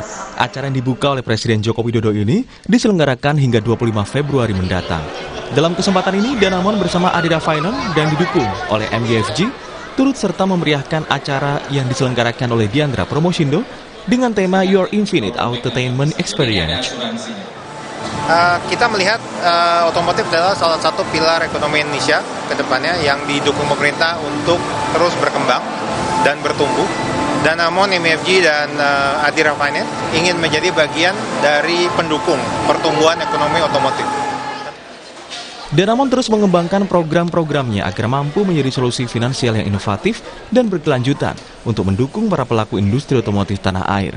Dengan fokus pada pelayanan yang berkualitas dan kebutuhan pasar yang terus berkembang, mereka berkomitmen untuk memberikan solusi yang tepat dan terjangkau bagi semua pihak. Ada berbagai macam promo menarik seperti untuk apabila ada nasabah atau pengunjung yang ingin mengambil mobil atau motor, ya kami sediakan KPM Prima, ya solusi cicilan untuk mobil atau motornya dengan bunga di bawah 2%, yaitu 1,99%. Jadi selain itu juga bagi para pengunjung yang langsung bisa menjadi nasabah Danamon di tempat, bisa masuk, bisa diskon sampai dengan 100%. Untuk tiket masuknya IMS apalagi. Diharapkan komitmen jangka panjang perbankan swasta ini mampu menciptakan ekonomi inklusif, khususnya pada sektor industri otomotif nasional. Tim Liputan, Kompas TV. Saudara Presiden menjanjikan dalam waktu 2 pekan, stok dan harga beras akan kembali normal. Saat ini harga beras mahal karena masalah distribusi, bukan karena krisis stok. Usai jeda, Glennis Oktani akan hadir bersama Anda di Kompas Bisnis.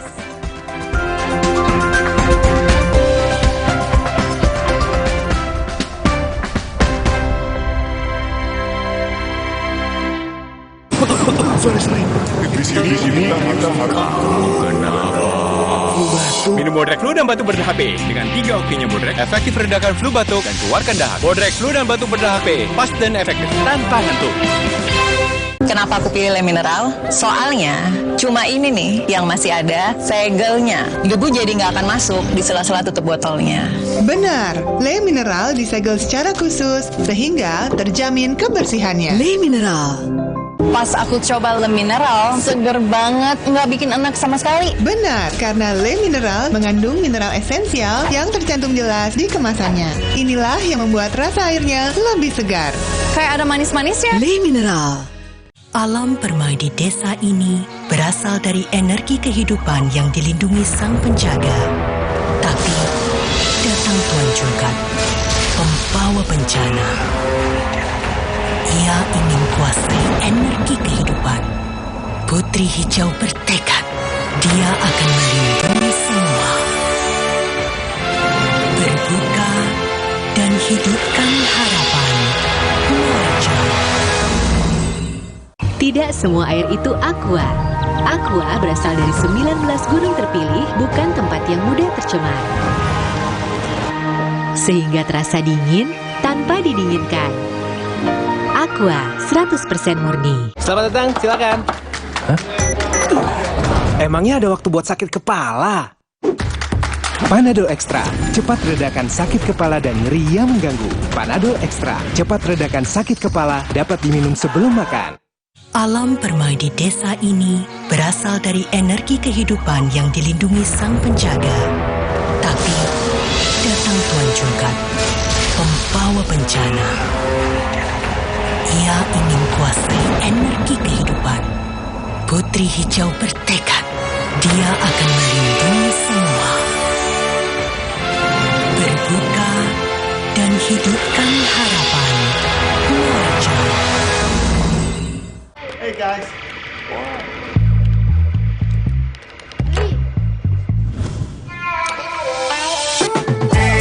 Lihat aku, putar celup jadi seru.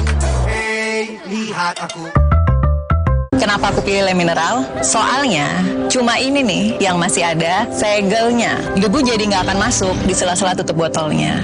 Benar, Le Mineral disegel secara khusus sehingga terjamin kebersihannya. Le Mineral. Pas aku coba Le Mineral, seger banget, nggak bikin enak sama sekali. Benar, karena Le Mineral mengandung mineral esensial yang tercantum jelas di kemasannya. Inilah yang membuat rasa airnya lebih segar. Kayak ada manis-manisnya. Le Mineral.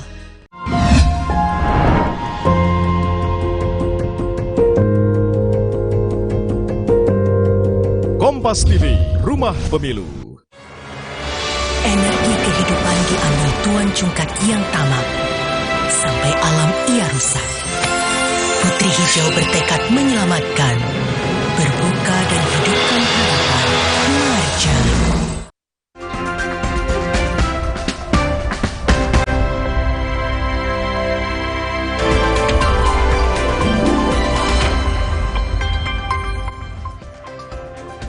Halo, selamat pagi saudara. Saya Glenny Soktania menemani Anda di Kompas Bisnis. Presiden Joko Widodo memantau ketersediaan stok beras di Pasar Induk Cipinang, Jakarta. Presiden mengklaim stok beras aman bahkan berlimpah. Minimnya stok dan naiknya harga beras di beberapa toko retail menurut Presiden terjadi karena kendala distribusi beras. Salah satunya adalah karena ada beberapa lokasi pusat distribusi yang terdampak banjir. Presiden menjanjikan dalam waktu 2 bulan stok beras akan kembali normal. Di sini ada, tersedia, jumlahnya cukup, dan saya melihat melimpah. Melimpah. Hah? Ya, suplai itu karena memang panennya belum masuk. Yang dari produksi dipanen belum masuk ke pasar. Distribusinya juga terganggu di urusan banjir di Demak, di Grobogan itu mempengaruhi. Tapi saya kira sudah diselesaikan lewat pengiriman dari Bulog juga ke daerah, Bulog ke Pasar Induk Cipinang. Saya kira akan nanti dilihat, saya kira dalam seminggu 2 minggu ini berasa akan sedikit turun. Sambil nunggu panen, kalau panen rayanya datang lagi pasti juga berasa turun. Ya, saudara, kami revisi terkait dengan stok beras sesuai dengan pernyataan Presiden akan kembali ketersediaannya akan kembali normal 2 minggu lagi. Kita ke informasi lain, saudara. Indeks harga saham gabungan melejit 1 hari pasca pemilihan suara 14 Februari 2024. IHSG ditutup 1,3% ke 7.303. Bagaimana dengan pembukaan IHSG hari ini? Kita akan pantau bersama jurnalis Kompas TV, Tifal Solesa. Selamat pagi, Tifal. Apakah hari ini IHSG kita masih melanjutkan penguatan? Perkiraannya akan melanjutkan penguatan seperti perdagangan saham sepanjang tanggal 15 Februari 2024 lalu. Kita ingat bahwa dalam perdagangan kemarin ini indeks harga saham gabungan atau IHSG ini kondisinya betul-betul cerah, masuk dalam teritori positif sepanjang perdagangan sejak dibuka pukul 9 pagi. Awalnya dalam catatan terakhir di perdagangan tanggal 12 Februari indeks kita ditutup di level 7.210,56. Namun kemudian saat dibuka perdagangan di tanggal 15 Februari levelnya langsung melejit ke level 7.300-an sampai pada akhirnya sepanjang perdagangan kita masuk dalam teritori positif dan ditutup pada level 7.303,28. Angkanya naik 1,3% setara 93,5 basis poin. Sebetulnya tidak hanya dialami oleh IHSG saja, tapi indeks lain juga mengalami hal serupa. Seperti LQ45 naik 2,02%, lalu Jakarta Islamic Index atau JII naik 0,81%, lalu ada IDX30 naik 1,95%.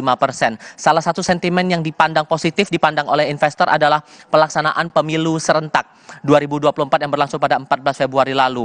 Pelaksanaannya dipandang tertib, kondusif. Kita juga paham saat investor ini punya keyakinan untuk melakukan investasi. Salah satu faktornya berkaitan langsung dengan kondisi sosial politik. Saat pelaksanaannya berlangsung secara kondusif, pemilu serentak terutama saat pemungutan suara berlangsung dengan tertib, tidak ada kegaduhan di sana sini begitu ya, secara kasat mata begitu. Inilah yang membuat keyakinan investor untuk bisa melakukan investasi atau kegiatan ekonominya. Terutama hal lain yang juga menjadi respon positif adalah soal hasil hitung cepat yang menunjukkan keunggulan dari pasangan Capres-Cawapres Prabowo Subianto, Gibran Rakabuming Raka. Ia dipandang sebagai sosok yang bisa meneruskan program-program kerja dari pemerintahan saat ini yang dipimpin langsung oleh Presiden Joko Widodo. Terutama ada komitmen juga yang dinyatakan oleh Prabowo Subianto dan juga Gibran Rakabuming Raka bahwa seluruh program yang dijalankan oleh Presiden saat ini akan tetap diteruskan, akan tetap dilanjutkan apabila kemudian ia dinyatakan resmi menjadi pemenang dari Pilpres 2024. Hal inilah yang kemudian direspon positif oleh para investor. Apakah kemudian tren seperti ini hanya terjadi di pemilu kali ini saja? Sebetulnya tidak.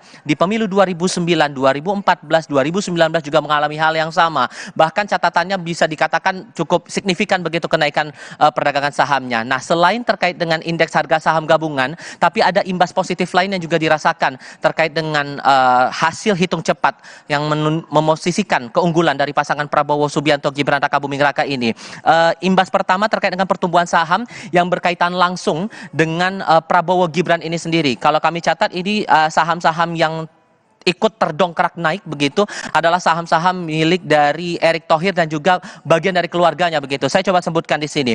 PT Mahakaratio Integra dengan kode MARI tercatat kemarin itu naik 4 basis poin setara 8% ke level 54. Kemudian saham kakak dari Erick Thohir, Garibaldi Thohir seperti PT Adaro Energi Indonesia dengan kode ADRO ini naik 30 basis poin setara 1,2% ke level 2.510. Kemudian PT Merdeka Copper Gold naik 1,2% ke level 2.440, lalu juga PT Merdeka Battery Material naik 7,2% ke level 6.700. Tidak hanya ke sana, tapi imbas positif juga dirasakan untuk sektor lain. Kita paham bahwa program yang diusung, program unggulan yang diusung oleh Prabowo Gibran ini adalah makan siang dan susu gratis bagi anak-anak. Nah, ini juga terimbas sisi positifnya terhadap sektor-sektor terutama dari produsen susu. Saya ambil contoh saja dua sampel atau dua emiten di sini. PT Ultra Jaya Milk dengan kode ULTJ terapresiasi 2,28% ke level 1.795 dan PT Cisarua Mountain Dairy dengan kode CMRY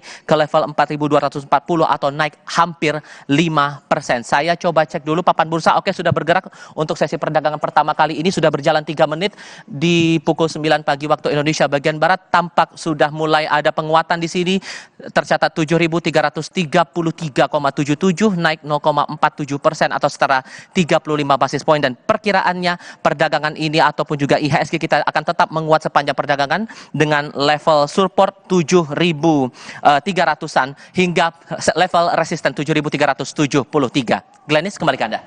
Ya, di pagi hari ini dibuka di zona hijau. Kita nantikan bagaimana nanti di sore hari. Terima kasih Tifal Solesa atas laporan Anda. Saudara, usai jeda kita akan bahas apakah melejitnya IHSG hanya sekedar euforia belaka. Jangan kemana-mana, Kompas Bisnis segera kembali untuk Anda.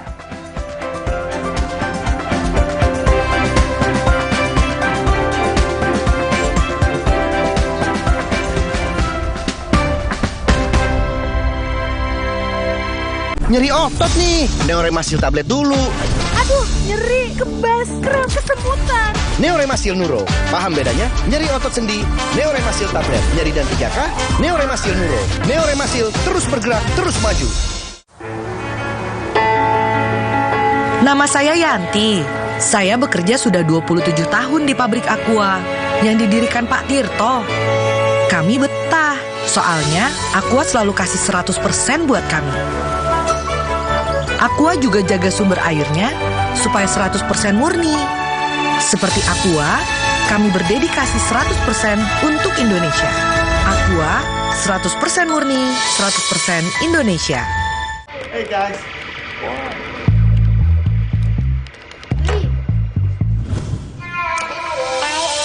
Hey, lihat aku, putar celup jadi seru. Hey, lihat aku. Alam bawa kebaikan. Batuk, kakak minum Wibert Herbal Batuk Plus dari bahan alam pilihan, redakan batuk plus hidung tersumbat, pilek, sakit tenggorokan. Hangat. Kamu ngantuk? Enggak dong. Wibert, obat batuk herbal pilihanku. Alam permai di desa ini berasal dari energi kehidupan yang dilindungi sang penjaga.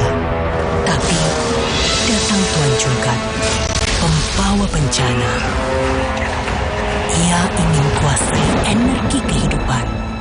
Putri Hijau bertekad, dia akan melindungi semua.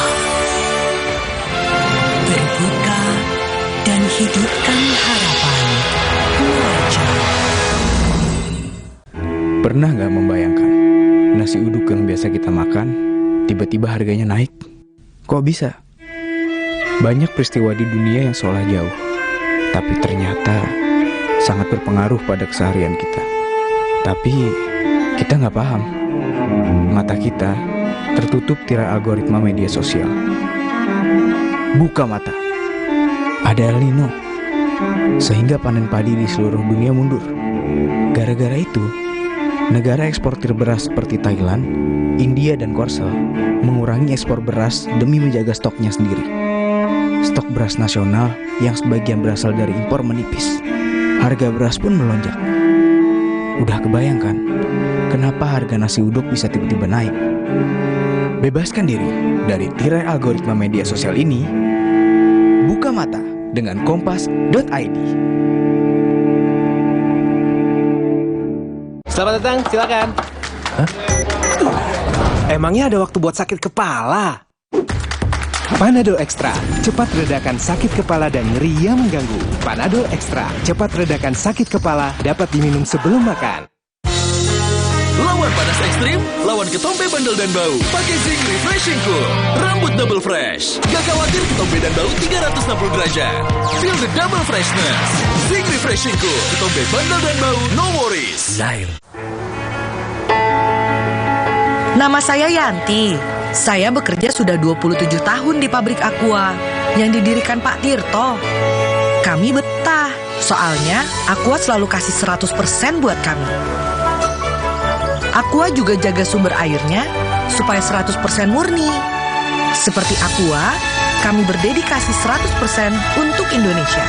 Aqua, 100% murni, 100% Indonesia.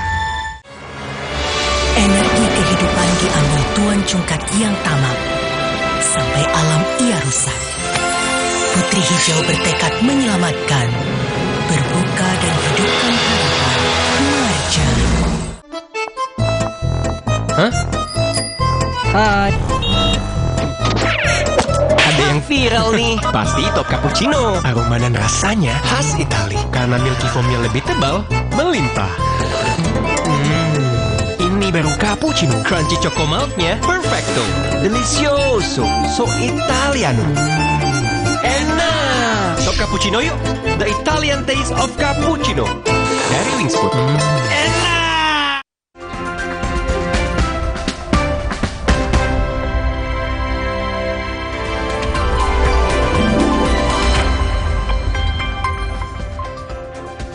Saudara investor pasar saham menanggapi positif pelaksanaan pemilu 14 Februari kemarin. Terbukti dari pergerakan IHSG satu hari pasca pencoblosan yang naik hampir 2%. Sampai kapan sentimen ini akan bertahan? Pagi ini kita sudah bersama dengan Kepala Riset Praus Capital, Bapak Alfred Nainggolan. Selamat pagi Pak Alfred. Nah kalau kita lihat dari pergerakan IHSG yang menghijau satu hari setelah pencoblosan, bahkan pagi hari ini juga menghijau, sentimen terkuatnya apakah karena hasil quick count, kepastian pemilu satu putaran, atau karena investor ini bisa melihat bahwa pemilu berjalan dengan baik, Pak? Ya, kalau kita lihat penguatan yang terjadi kemarin dan hari ini memang kita lihat ada beberapa faktor. Yang pertama memang faktor result dari pencoblosan kemarin yang dilihat cukup bagus ya, hasilnya juga kondusif dan berjalan dengan baik, itu menjadi sisi positif atau katalis positif. Yang kedua adalah tadi dengan result kemarin juga bisa dibilang dengan versi quick count Pilpres akan berjalan satu putaran, dan ini juga menjadi katalis positif bagi IHSG karena tentu tadi dengan hasil satu putaran tentu akan bisa lebih cepat bagi pasar untuk bisa membaca arah kebijakan pemerintah ke depan. Yang ketiga juga kita lihat bahwa dari sisi faktor eksternal ya, seperti pergerakan bursa global yang dalam 1-2 hari ini juga relatif sangat positif, dan ini juga mendorong penguatan bagi bursa-bursa Asia termasuk kita. Dan terakhir adalah aksi investor asing yang terus melakukan akumulasi net buy di pasar kita, dan tidak hanya terjadi di 1-2 hari ini. Kalau kita lihat sepanjang year to date ini juga angkanya juga cukup signifikan. Jadi kurang lebih seperti itu mengapa kalau kita bisa dibilang bahwa penguatannya juga cukup signifikan.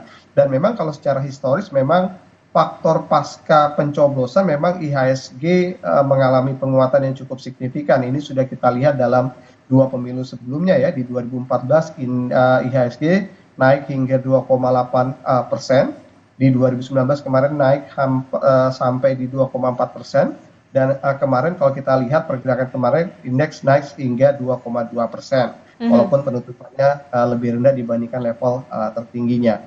Jadi kalau kita lihat memang euforia pemilu atau pilpres atau pencoblosan memang menjadi sentimen positif bagi IHSG.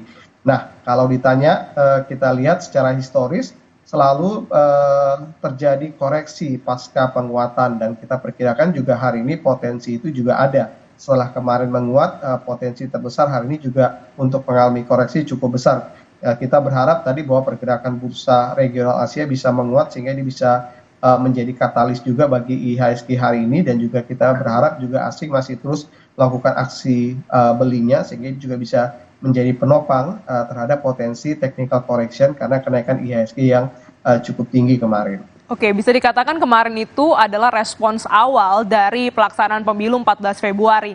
Tapi aksi beli investor asing ini mencapai 2,7 triliun rupiah nih Pak. Nah, apakah ini akan berlanjut sampai pengumuman resmi KPU atau hanya sementara yang tadi Bapak bilang bahwa ada potensi besar juga terkoreksi hari ini? Ya, kalau kita lihat secara historis, yang pertama saya melihat secara data dan historis dalam 5 pemilu terakhir ya, sejak di 2009, 2014, 2019, bahkan sampai 2004 juga dan 99, di tahun tersebut asing selalu mencatatkan akumulasi net buy di tahun pemilu. Jadi kalau untuk tahun ini juga kita perkirakan juga akan terjadi juga, apalagi kita melihat indikasi cukup baik di awal tahun ini sehingga hari ini kalau melihat raihan catatan net buy asing. Jadi kalau melihat sepanjang tahun ini, bahkan tadi kalau untuk menjawab pertanyaan sampai nanti di hasil akhir rekapitulasi, kita memang melihat bahwa sepertinya asing masih terus akan melakukan akumulasi. Tinggal nanti kita lihat bahwa pembesaran akumulasinya mungkin tidak akan cukup tinggi lagi, bahkan bisa jadi ada juga potensi untuk asing melakukan profit taking setelah melakukan akumulasi beli sejak Desember, Januari, bahkan Februari ini. Jadi ada potensi profit taking, tapi sekali lagi kalau terjadi net sell asing itu lebih bersifatnya short term ya, karena tadi faktor profit taking. Tapi kita masih optimis sepanjang tahun ini asing masih akan kembali mencatatkan net buy yang cukup tinggi berdasarkan tadi bahwa catatan-catatan historis aktivitas investor asing di tahun-tahun pemilu di 5 pemilu sebelumnya. Oke, masih ada spirit positif ya, ada optimisme untuk dari investor asing. Nah, tapi juga saham-saham yang dimiliki oleh pengusaha pendukung pasangan yang sementara unggul dari quick count ini ikut terkerek naik. Tadi dilaporkan oleh jurnalis Kompas TV di BI bahwa sahamnya juga mulai mengalami penguatan. Apakah ini bisa jadi pilihan investor, Pak? Ya, ini memang alternatif untuk memanfaatkan momentum bagi para trader ya. Jadi kalau kita lihat penguatan yang kemarin juga cukup signifikan, juga tidak hanya pada saham-saham yang punya afiliasi. Kita juga melihat bahwa saham-saham sektor karya, konstruksi juga mengalami penguatan yang juga cukup signifikan. Jadi kalau melihat kondisi ini, karena kita melihat ini momentum, sebenarnya untuk saat ini melakukan akumulasi atau beli terhadap saham-saham tersebut oleh faktor momentum tersebut sebenarnya udah cukup riskan ya, karena justru kita lihat bahwa ada potensi untuk mengalami profit taking. Apalagi kalau kita lihat saham-saham yang kemarin dianggap terimbas, performanya juga nggak terlalu cukup baik, itu tentu berpotensi mengalami profit taking yang bisa lebih cepat. Jadi apakah bisa memanfaatkan momentum itu saat ini? Kita justru berharap atau kita menyarankan bahwa untuk justru menghindari saham-saham yang memang mengalami kenaikan oleh faktor momentum, karena sifatnya memang short term, sehingga lebih prefer tadi kalau untuk saat ini mungkin lebih mencermati mana memang saham-saham yang masih berkapitalisasi murah, karena sekali lagi bahwa sentimen pemilu ini punya imbas yang cukup bagus terhadap makro IHSG-nya sendiri, sehingga tinggal mencermati kalau di hari ini karena sudah lewat tadi faktor pilpresnya, pemilihannya, mungkin lebih melihat mana saham-saham yang masih belum mengalami kenaikan yang cukup signifikan ketika market sudah berada pada level saat ini di level 7.300. Oke, jadi kalau bicara soal momentum Pilpres, memang sudah lewat momentumnya, tapi perlu dicermati kembali saham-saham mana yang juga bisa bertahan nantinya. Nah, Pak Alfred, kalau jadi saat ini apakah saat yang tepat untuk investor masuk atau sudah terlalu mahal ini? Ya, kalau kita lihat tadi bahwa sentimennya masih cukup kuat ke depan, bahwa kita juga diperhadapkan pada potensi recovery ekonomi secara global, dan ini juga tentu akan menguntungkan di sisi ekonomi kita. Sampai sejauh ini kita lihat juga antusias asing sebenarnya menunjukkan bagaimana asing juga cukup optimis terhadap makro kita. Jadi dengan selesainya pemilu, dan kita harapkan bahwa sampai nanti perhitungan akhir dan juga sampai nanti penyusunan kabinet dan juga menteri semua berjalan dengan baik dan kondusif, tentu ini menjadi sentimen yang bagus bagi pasar atau bursa saham kita. Jadi untuk yang medium long term kita melihat bahwa masih banyak saham-saham kita yang punya valuasi yang atraktif atau masih cukup murah, dan fundamental juga masih cukup bagus, khususnya tadi saham-saham di second liner dan juga third liner. Sehingga tadi untuk menjawab pertanyaan apakah masih bisa melakukan pembelian akumulasi, kita masih terus merekomendasikan tadi bahwa untuk yang medium dan long term masih kita jumpai saham-saham yang masih berpotensi cukup bagus secara fundamental yang akan berimbas terhadap penguatan harga sahamnya ke depan. Baik, terima kasih Bapak Alfred Nainggolan, Kepala Riset Praus Capital telah bergabung di Kompas Bisnis pagi hari ini. Sehat selalu Bapak. Terima kasih, sama-sama. Saudara, KPU mengaku sudah mendapat laporan adanya salah input hasil suara Pilpres 2024. Tetaplah bersama kami, informasinya akan hadir usai jeda.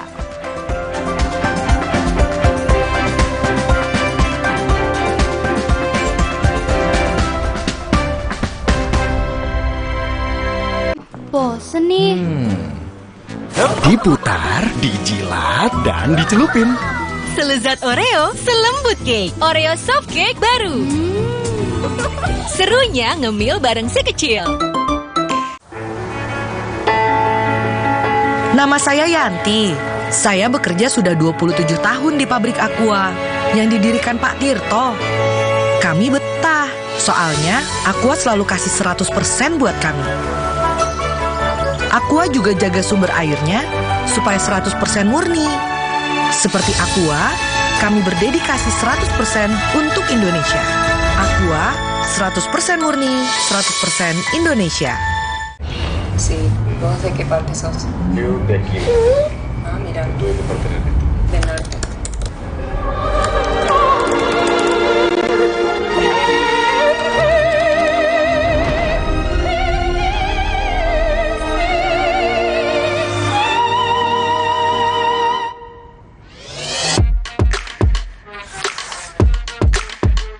Samsung Galaxy S24 series. Get it now. Hey guys.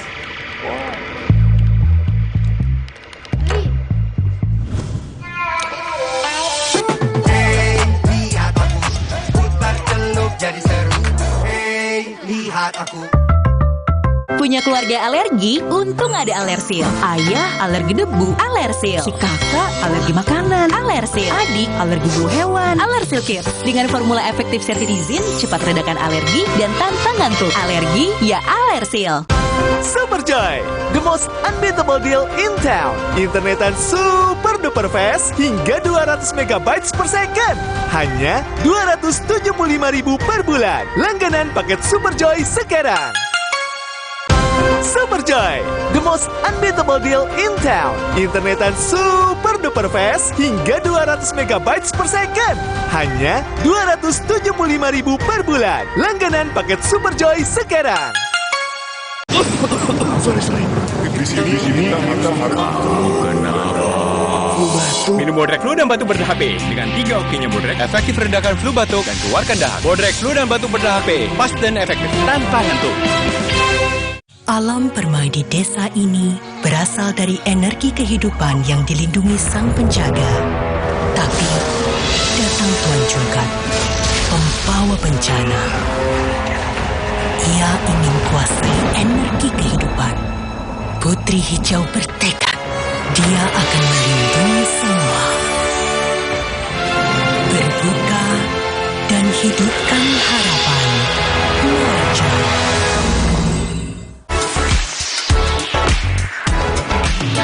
Mendingan makan bukan sugar free dulu, bikin kamu worry free.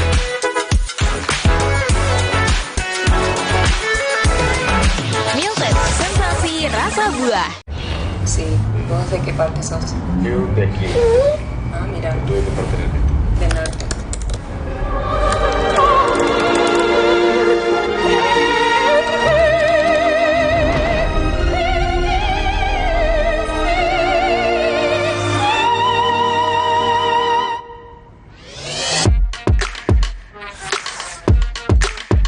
Samsung Galaxy S24 series.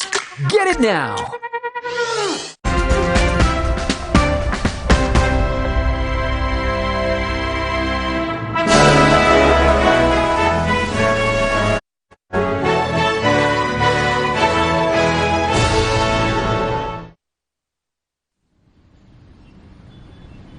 Universitas Prasetya Mulia di Kabupaten Tangerang, Banten menggelar kompetisi tahunan peradilan semu hukum internasional yang diselenggarakan organisasi hukum menggandeng Mahkamah Agung. Kompetisi ini diikuti peserta dari perguruan tinggi negeri maupun swasta di Indonesia. Tim terbaik nantinya akan dikirim ke Washington DC, Amerika Serikat guna mewakili Indonesia mengikuti kompetisi internasional. Tahun ini Indonesia mengirimkan 3 delegasi yang dipilih dari 23 tim peserta yang masuk ke putaran nasional. National Round Philip C. Jessup International Law Motor Competition, atau dalam bahasa Indonesianya kompetisi peradilan semu hukum internasional Philip C. Jessup. Ini acara tahunan yang diselenggarakan oleh organisasi bernama Indonesian Society of International Law, dan dari tahun lalu kita sudah berpartnership dengan Mahkamah Agung, dan kompetisi ini diadakan secara tahunan, dan kita memilih tim-tim yang terbaik untuk mewakili Indonesia ke putaran internasional di Washington DC, Amerika Serikat. Ditemui dalam kesempatan berbeda, Ketua Kamar Perdata Mahkamah Agung, I Gusti Agung Sumanata menyatakan Mahkamah Agung mendukung penuh kegiatan kompetisi ini. I Gusti menambahkan pihak Mahkamah Agung menyadari kegiatan ini akan membawa banyak manfaat bagi kemajuan dunia peradilan di Indonesia. I Gusti menuturkan kompetisi Jasup ini merupakan ajang ujuk kemampuan mahasiswa jurusan hukum dari seluruh Indonesia dalam mempersiapkan karir mereka, khususnya di bidang hukum internasional. Mahkamah Agung juga berharap para juara kompetisi ini nantinya dapat berkarir sebagai hakim di Indonesia. Akan membawa banyak manfaat bagi bangsa Indonesia, mempersiapkan sumber-sumber daya manusia di bidang hukum untuk berkiprah secara internasional. Bahkan kita harapkan mereka-mereka yang terlibat dalam kegiatan ini yang mempunyai kemampuan luar biasa, ada yang tertarik menjadi aparat penegak hukum, khususnya mau menjadi hakim di negara Republik Indonesia ini. Kedepannya, Organisasi Hukum Indonesia akan berkampanye ke wilayah Indonesia bagian timur agar fakultas-fakultas hukum dapat berpartisipasi mengikuti kompetisi tahunan peradilan semu hukum internasional ini. Eka Marlupi, Kompas TV, Tangerang, Banten.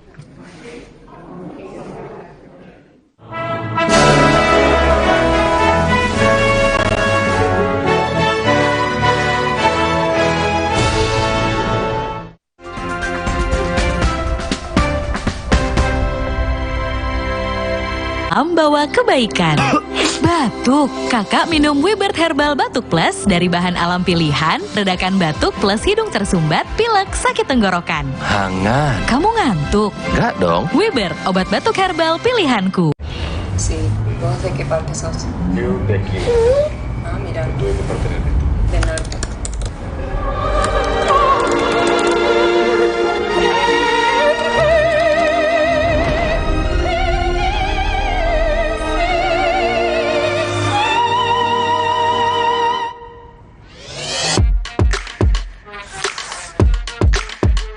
Samsung Galaxy S24 series.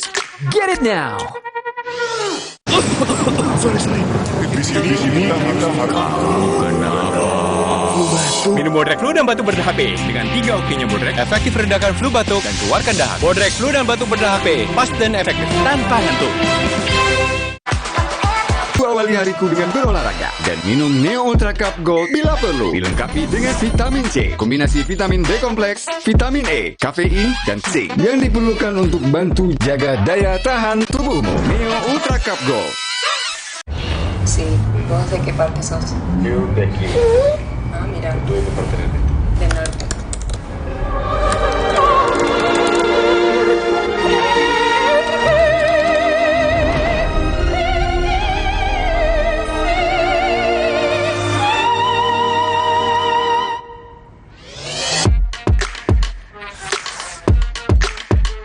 Samsung Galaxy S24 series.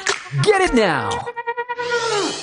Mau mengiklankan usaha kamu dengan harga terjangkau? Langsung aja ke pasangiklan.com. Pasang iklan segampang upload, bayar, tayang. Ada beragam paket yang bisa kamu pilih di pasangiklan.com. Mulai dari harga Rp50.000 sampai harga Rp1.000.000. Iklan kamu akan tayang di jaringan media milik Kompas Gramedia. Jadi, iklan kamu berpotensi dilihat oleh 270 juta pembaca. Di pasangiklan.com, kamu bisa memilih jenis iklan yang ingin ditayangkan. Kamu bisa memilih iklan untuk ditayangkan di website, Instagram, atau iklan baris di koran Kompas. Di pasangiklan.com, kamu nggak perlu khawatir, karena setelah iklan ditayangkan, kamu akan mendapatkan informasi mengenai perkembangan iklan berupa laporan performa untuk iklan digital dan Instagram, serta notifikasi penayangan untuk iklan baris di koran Kompas. Jadi, mau pasang iklan yang dilihat banyak orang dengan harga terjangkau? Segampang upload, bayar, lalu tayang? Tunggu apa lagi? Langsung aja ke pasangiklan.com. Alam bawa kebaikan. Batuk, kakak minum Wibert Herbal Batuk Plus dari bahan alam pilihan, redakan batuk plus hidung tersumbat, pilek, sakit tenggorokan. Hangat. Kamu ngantuk? Enggak dong. Wibert, obat batuk herbal pilihanku.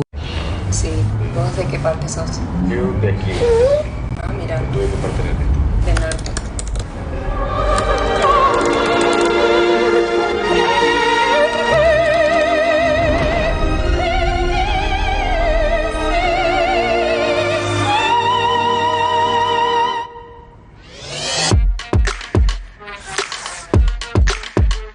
Samsung Galaxy S24 series. Get it now. Inilah keseharianku, menyiapkan segalanya untuk orang yang paling aku cintai. Untuk itu, aku minum Neo Ultra Cup Gold bila perlu, untuk bantu menjaga daya tahan tubuhku. Neo Ultra Cup Gold.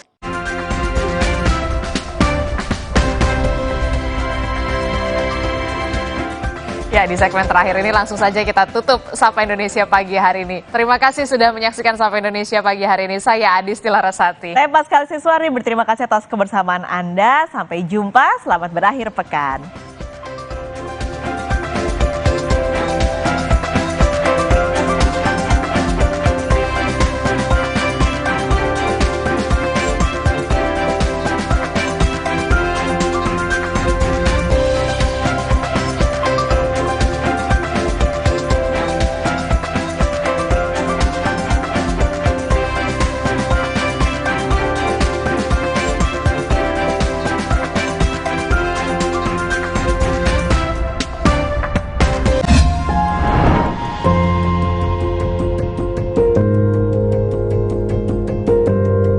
Kompas TV, Rumah Pemilu.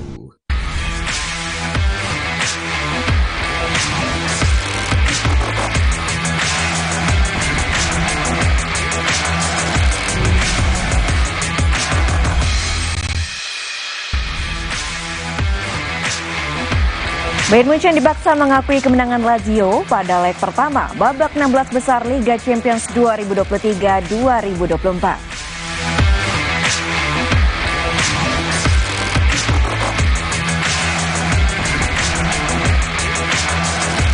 Striker timnas Prancis Kylian Mbappe menegaskan kepada klubnya Paris Saint-Germain akan meninggalkan klub di akhir musim ini.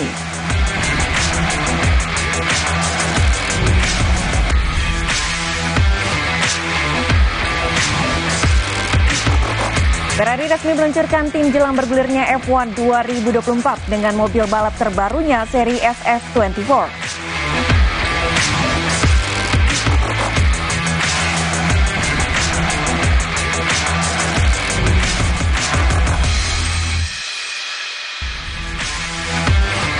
Selamat pagi Sport Lovers, kembali berjumpa di Kompas Sport Pagi. Selain informasi tadi, kami akan menyajikan sejumlah informasi olahraga menarik lainnya dari dalam negeri maupun mancanegara. Bersama saya Claudia Carla, inilah Kompas Sport Pagi di Kompas TV, independen, terpercaya. Bayern Munchen dipaksa mengakui kemenangan Lazio pada leg pertama babak 16 besar Liga Champions 2023-2024. Kemenangan ini menjadi bekal berharga bagi Lazio yang akan tandang pada leg kedua. From the front by example, tucked it away beautifully to give us a final score. Paris Saint-Germain PSG menaklukkan Real Sociedad 2-0 pada leg pertama babak 16 besar Liga Champions 2023-2024. Kedua gol kemenangan Le Parisien dijaringkan Kylian Mbappe dan Bradley Barcola. Tapi beberapa peluang yang tercipta masih belum berujung gol. Hingga 45 menit pertama berakhir imbang 0-0.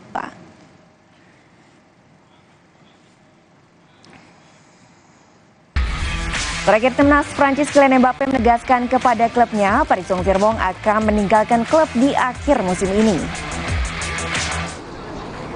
Keputusan Mbappe telah disampaikan kepada Presiden Le Parisien Nasser Al-Khelaifi. Saat ini kedua pihak masih akan bernegosiasi terkait cara pergi Mbappe dari klub dengan sejumlah biaya tertentu atau ada presentasi gaji yang akan dikorbankan. Mengingat Mbappe kini merupakan pemain dengan gaji termahal di Eropa yang mencapai 200 juta euro per musim. Jika negosiasi tercipta, maka PSG dan Mbappe akan mengumumkan ke publik. Mbappe dikabarkan akan berlabuh ke Real Madrid, namun dirinya tidak akan mendapatkan gaji yang besar di Santiago Bernabeu. Sedangkan PSG juga memiliki rencana panjang jika Mbappe hengkang akan meringankan anggarannya membeli pemain bintang lainnya. Pemain berusia 25 tahun ini akan meninggalkan PSG dengan status striker tersubur usai mengoleksi 243 gol di 290 laga.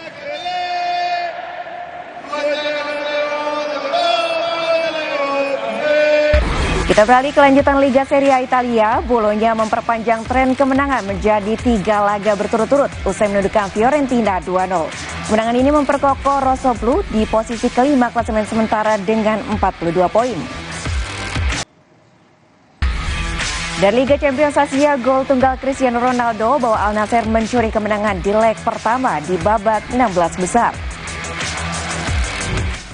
Babak 16 besar Liga Champions Asia, Al Nassr harus bersusah payah untuk meraih kemenangan di kandang Al Fayha.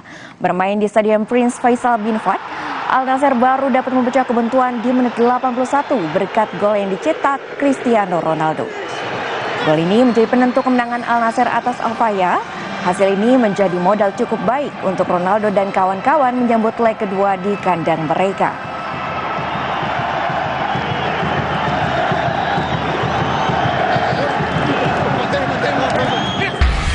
Masih dari Liga Champions Asia, juara 2 kali Al-Ittihad dipaksa bermain imbang tanpa gol ketika bertandang ke markas Nabahor di leg pertama babak 16 besar. Tuan rumah Nafbahor yang berkostum biru menjamu Al-Ittihad di Stadion Markazis, Uzbekistan. Tim tamu mendapatkan peluang untuk mencetak gol di babak pertama lewat aksi Abdirazak Hamed. Sayang masih membentur Mista. Di babak kedua, kembali Al-Ittihad mendapatkan peluang lewat sontekan Abdirazak Hamed, namun masih melambung dari sasaran. Hingga bubar, kedua tim bermain imbang tanpa gol. Leg kedua akan digelar di jeda pekan depan.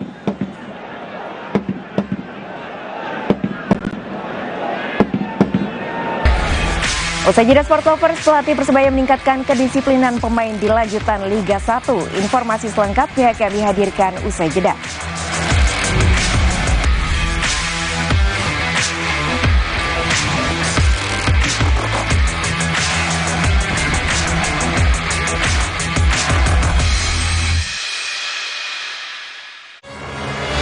Energi kehidupan diambil Tuan Cungkat yang tamak, sampai alam ia rusak.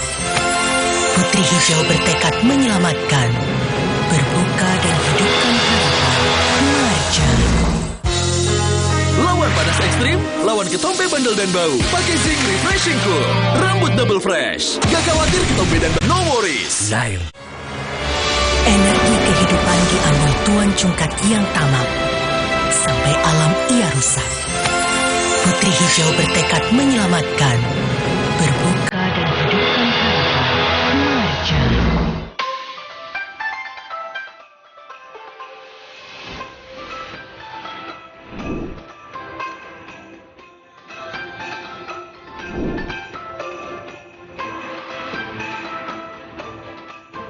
Nyeri otot nih, Neoremasil tablet dulu.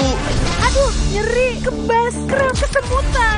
Neoremasil Nuro, paham bedanya? Nyeri otot sendi, Neoremasil tablet. Nyeri dan 3K, Neoremasil Nuro. Neoremasil terus bergerak, terus maju.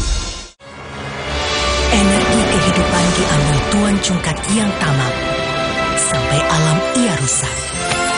Putri Hijau bertekad menyelamatkan, berbuka dan hidupkan harapan. Marja. Sí, ¿puedo de qué parte sos? Yo de aquí. Ah, mira. ¿Tú de qué parte eres? Del norte.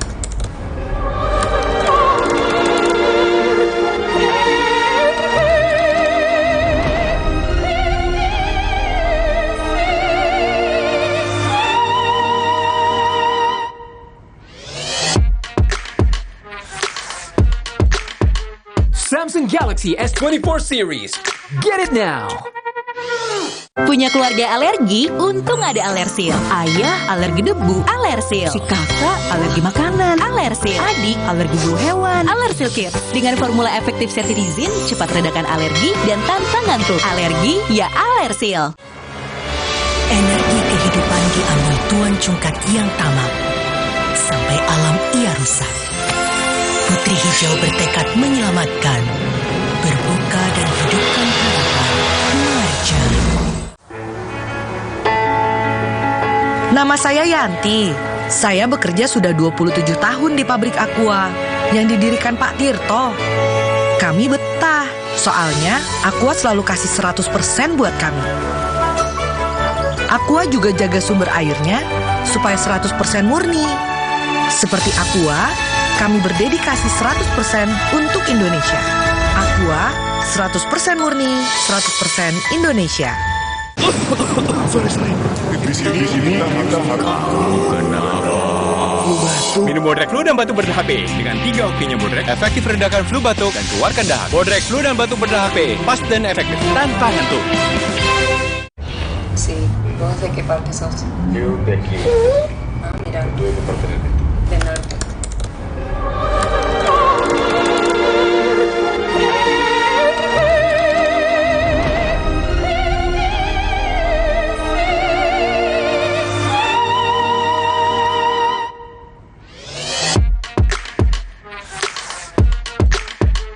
Samsung Galaxy S24 series. Get it now. Energi kehidupan diambil Tuan Cungkat yang tamak, sampai alam ia rusak. Putri Hijau bertekad menyelamatkan, berbuka dan hidupkan harapan. Marja.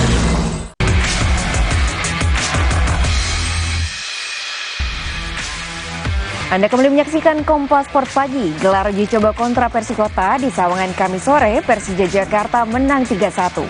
Di luar hasil akhir, pelatih Persija Thomas Doll cukup puas dengan penampilan anak asuhnya, meski penyelesaian akhir tetap menjadi pekerjaan rumah Macan Kemayoran. Pasca kekalahan dari Borneo FC di laga terakhir, Persija Jakarta terus berbenah. Hasil evaluasi kemudian diuji cobakan dalam pertandingan eksebisi melawan Persikota di Sawangan Kamis sore. Persija menang dengan skor akhir 3-1. Terlepas dari hasil akhir, pelatih Persija Jakarta cukup puas dengan permainan anak asuhnya. Pelatih asal Jerman menilai timnya telah banyak belajar dari kekalahan melawan Borneo. Penguasaan bola dan umpan pendek cepat berhasil membuat skuad Macan Kemayoran mengkreasikan sejumlah peluang di laga ini. Namun penyelesaian akhir di sepertiga area lawan masih jadi masalah bagi Persija. Ini menjadi fokus utama perbaikan jelang lanjutan Liga 1. So it's good to see today also good movements. Of course, in finishing we can do this always better, but for me it was important how we work today and not that we win 8-0. It's not important. It's good to score some goals also. It's always good for the mood, because the last game against Borneo we had some big individual mistakes also, and it's good when the guys, they can play 45 minutes also, and sometimes better than training. Selanjutnya Persija akan menjalani 3 partai krusial dalam lanjutan Liga 1. Seluruhnya digelar di Stadion Kapten Iwayan Dipta mulai dari 22 Februari kontra Madura United, kemudian menghadapi Arema dan berjumpa Dewa United.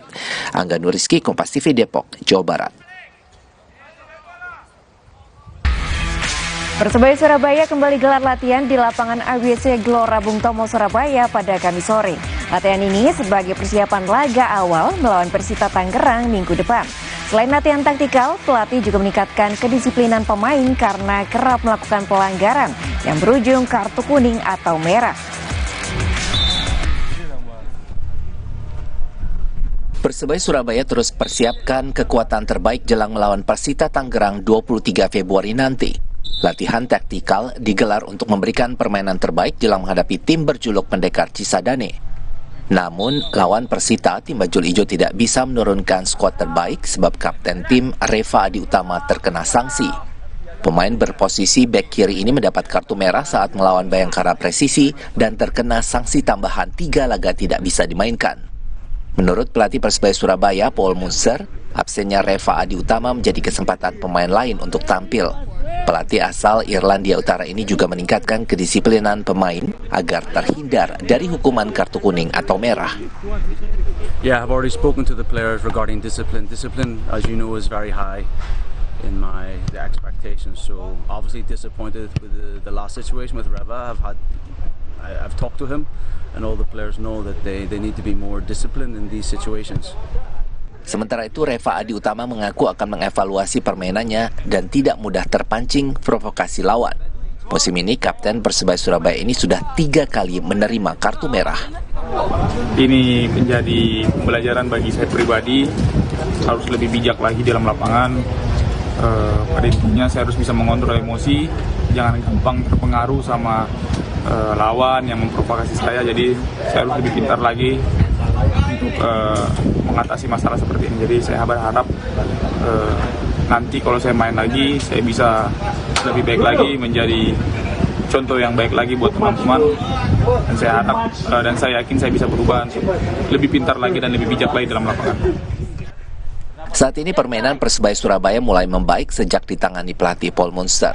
Momen kebangkitan ini diharapkan bisa diteruskan kala menghadapi Persita Tangerang di pekan ke-25 Liga 1. Mahendra Tiginanjar, Kompas TV Surabaya, Jawa Timur.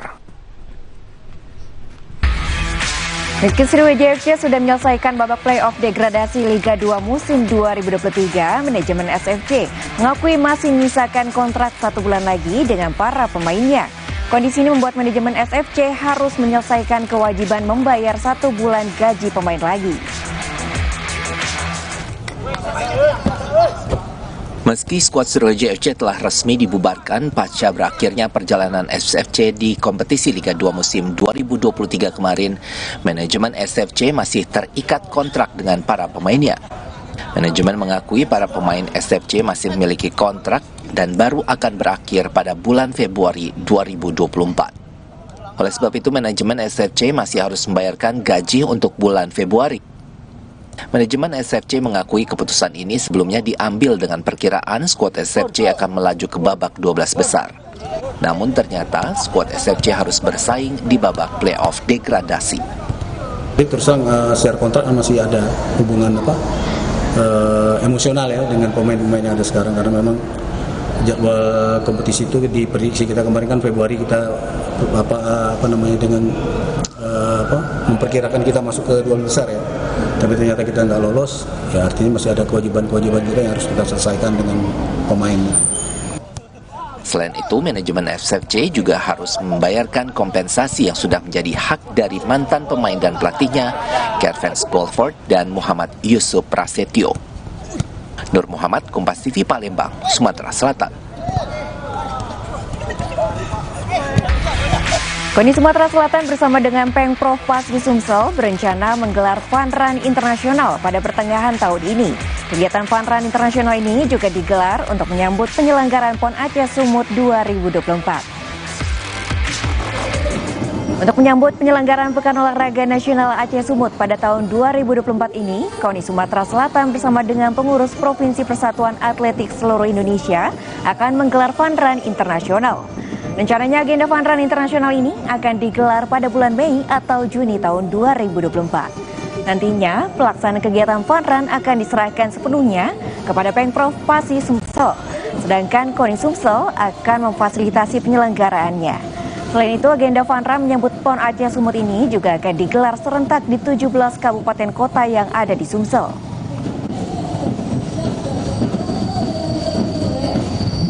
Kita akan gelar di 17 kabupaten kota. Jadi dalam rangka Road to Fun Sumut dan Aceh, kita akan laksanakan serentak nanti. Ini yang akan kita agendakan. Mudah-mudahan ini akan bisa dilaksana pada saatnya nanti. Dari turnamen tenis Rotterdam Open, kejutan terjadi ketika petenis unggulan ketiga Holger Rune gagal melaju ke perempat final usai menyerah dari petenis Kazakhstan Alexander Shevchenko. Sementara itu, Grigor Dimitrov melaju ke babak 8 besar usai menang dari petenis Hungaria. Turnamen Rotterdam Open kembali berlanjut yang memperebutkan tiket ke babak perempat final. Petenis unggulan ke-6 Grigor Dimitrov mengamankan posisinya untuk melaju ke babak 8 besar. Menghadapi petenis Hungaria Marton Masovic, petenis Bulgaria ini menang 6-3 dan 7-5. Kemenangan juga diraih petenis Rusia Andrei Rublev. Rublev mampu bangkit dari ketertinggalan ketika berjumpa petenis Kanada Alex Auger-Aliassime. Sempat menyerah di set pertama 3-6, Rublev bangkit lewat pertarungan ketat 7-6 tiebreak 6 dan 7-5 untuk memastikan tiket ke perempat final. Selanjutnya, Rublev akan berjumpa petenis Australia Alex de Minaur. Nasib sial dialami petenis unggulan ketiga Holger Rune. Petenis Denmark ini harus mengakui keunggulan petenis non-unggulan asal Kazakhstan Alexander Shevchenko. Keduanya bermain di laga rubber dan Rune menyerah 4-6, 6-1, dan 3-6. Mantan petenis nomor 1 dunia Rafael Nadal menunda rencananya untuk berlaga di turnamen Qatar Open pekan depan. Dirinya mengaku belum siap untuk bertanding. Nadal melewatkan sebagian besar pertandingan tahun lalu akibat cedera pinggul yang dideritanya di Australian Open sebelum kembali tampil di Brisbane International bulan lalu. Namun cedera otot kecil memaksa petenis berusia 37 tahun ini mundur dari Grand Slam pertama musim ini di Melbourne. Juara Grand Slam 22 kali ini berharap dirinya akan kembali fit dan dapat berlaga di turnamen Indian Wells Masters di California yang akan dimulai pada 6 Maret mendatang.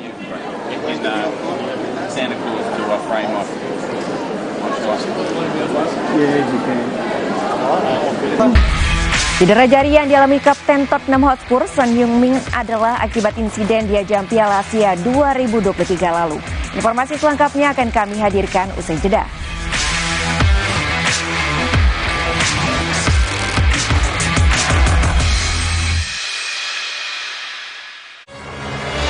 Energi kehidupan diambil Tuan Cungkat yang tamak, sampai alam ia rusak.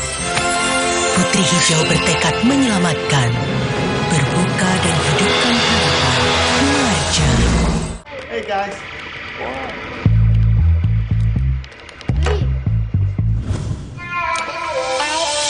Hey, lihat aku, putar celup jadi seru. Hey, lihat aku. Selamat datang, silakan. Hah? Emangnya ada waktu buat sakit kepala? Panadol Extra, cepat redakan sakit kepala dan nyeri yang mengganggu. Panadol Extra, cepat redakan sakit kepala, dapat diminum sebelum makan. Sí, ¿vos de qué parte sos? Yo de aquí. Ah, mira. Tú de qué parte de aquí?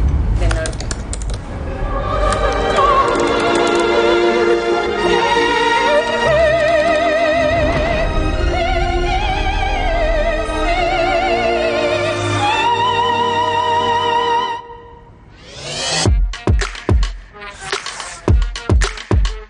Samsung Galaxy S24 series. Get it now. Prenagen, kaya akan protein, omega 3, dan kalsium. Penting untuk pembentukan organ tubuh bayi. Minum selama hamil 9 bulan. Prenagen. Sempurna.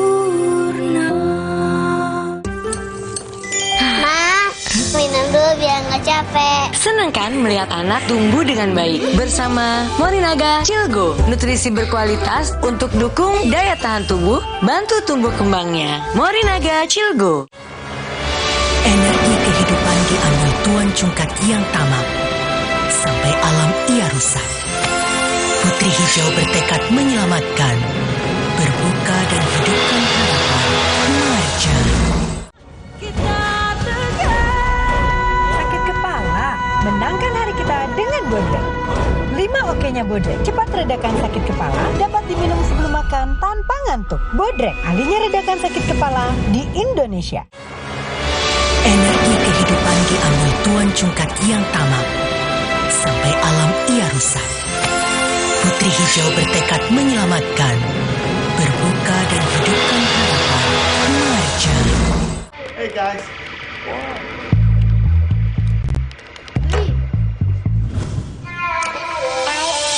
Hey, lihat aku, putar celup jadi seru. Hey, lihat aku. Sí, ¿vos de qué parte sos? Yo de aquí. Ah, mira. ¿Tú de qué parte eres? Del norte.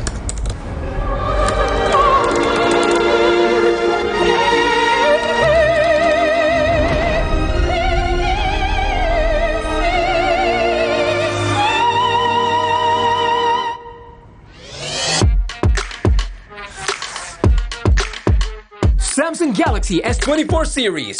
Get it now!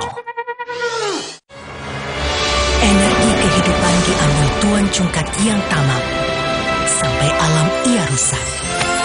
Putri Hijau bertekad menyelamatkan, berbuka dan hidupkan harapan. Marja. Sí, ¿vos de qué parte sos? Yo de aquí. Ah, mira. ¿Tú de qué parte eres? Del norte.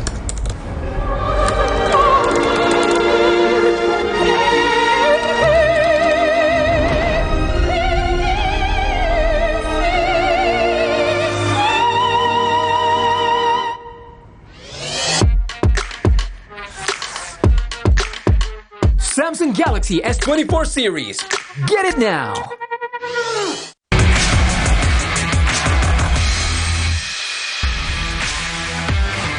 Anda kembali menyaksikan Kompas Sport Pagi. Federasi Sepak Bola Korea Selatan (KFA) menyebut cedera jari yang dialami Kapten Tottenham Hotspur, Son Heung-min, adalah akibat perkelahian dengan rekan setimnya menjelang laga semifinal Piala Asia pekan lalu. Seorang pemain yang terlibat dalam keributan telah meminta maaf lewat media sosial hari Rabu lalu.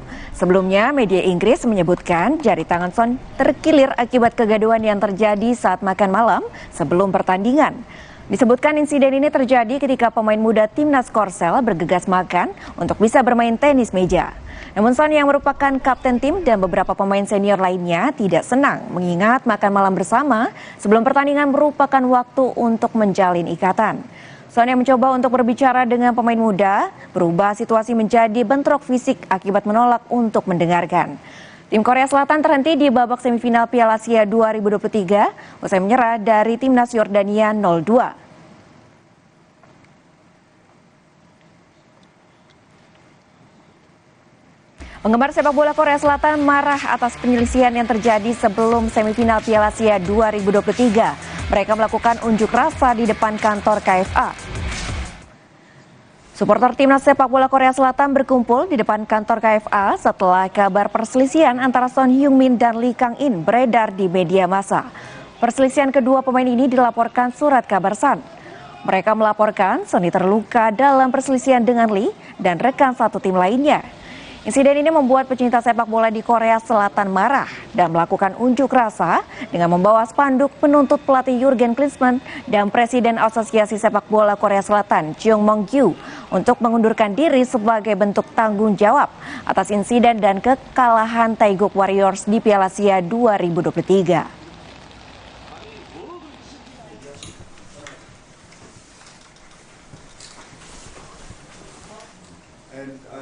근데 그거는 충분히 그럴 수 있어요. 싸울 수도 있고. 그러면 그거를 싸움을 봉합을 시키고 화해를 시키고 다 융화를 시키는 게 어른들의 몫인 거죠.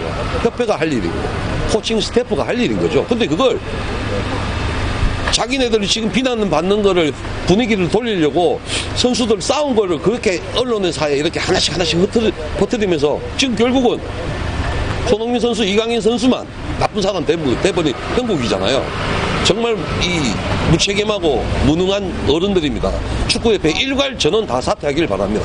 스만 감독, 정몽규 축구협회장 이 사태에 대해서 책임지시고 저는 물러나길 바랍니다. 하지만 그렇게 되지 않는다면 정몽규 축구협회장 나와서 입장 표명이라도 제대로 하시고 이렇게 비겁하게 숨지 마십시오.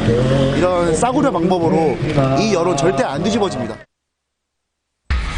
Ferrari resmi meluncurkan tim jelang bergulirnya F1 2024 dengan mobil balap terbarunya seri SF24. Bertempat di markas di Maranello, Italia, hari Selasa Ferrari meluncurkan secara resmi terkait mobil yang akan digunakan di musim balapan 2024. Desain mobil SF24 tidak mengalami perubahan mencolok, warna merah gelap masih menjadi dominan yang merupakan warna ikonik Ferrari. Namun Ferrari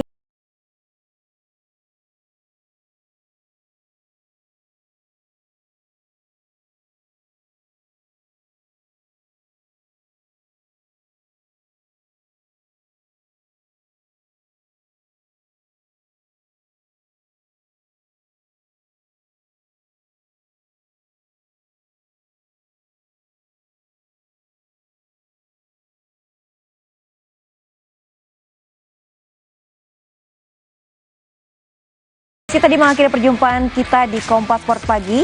Saya Claudia Carla pamit undur diri. Sampai jumpa.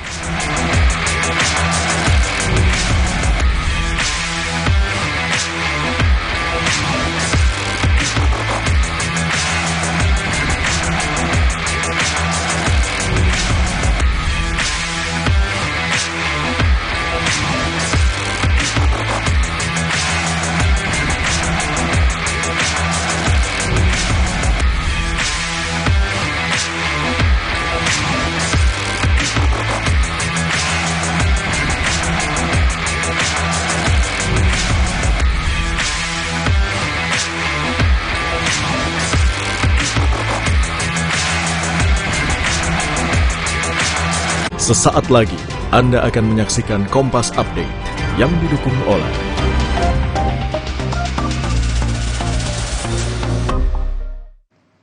Anda menyaksikan Kompas Update bersama saya Glenny Soktania. Wilayah Rafah dekat perbatasan Gaza dengan Mesir semakin dipenuhi dengan orang-orang yang mengungsi dari wilayah lain di jalur Gaza pada Kamis kemarin. Beberapa pengungsi bahkan merupakan pasien yang harusnya masih dalam perawatan tetapi terpaksa meninggalkan rumah sakit Nasser menuju Rafah meskipun mengalami luka-luka. Mereka harus menjauhi rumah sakit Nasser. Sebelumnya, pasukan Israel menyerbu kompleks di Gaza Selatan dan menewaskan seorang pasien dan melukai 6 orang lainnya di dalam gedung. Salah satu pasien yang mengungsi mengatakan kompleks tersebut telah dikepung selama 5 hingga 6 hari. Penggerebekan di rumah sakit Nasser terjadi setelah pasukan mengepung fasilitas itu selama hampir seminggu dengan ratusan staf dan pasien dan juga orang lain yang sedang dalam berjuang di bawah tembakan hebat dengan berkurangnya persediaan makanan dan air. Demikian Kompas Update, saya Glenny Soktania, sampai jumpa. Terima kasih Anda telah menyaksikan Kompas Update yang didukung oleh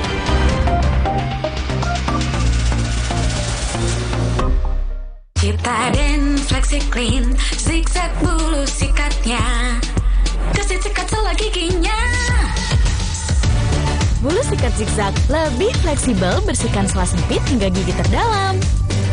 Gigi bersih maksimal. Ciptaden Flexi Clean baru, zigzag bulu sikatnya, clean maksimal hasilnya. Ciptaden Flexi Clean, gigi makin bersih, makin kuat.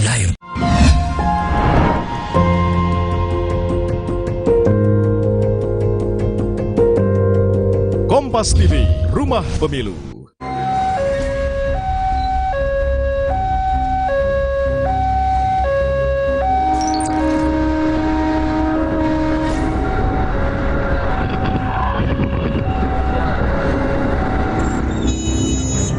Begitu saya belok menghadapkan ke kiri, muka saya ke kiri, kereta sudah dekat.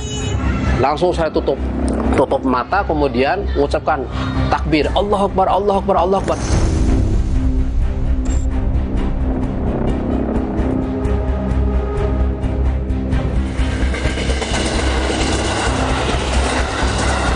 Hai motor yuk. Itu udah dilarang, tapi tetap aja dia masih nerobos gitu aja. Berarti masih banyak perilaku pengendara yang menerobos setelah... Oh banyak. Jangan hal-hal keselamatan menjadi terabaikan. Sayangnya di kita itu keselamatan itu belum menjadi prioritas kita.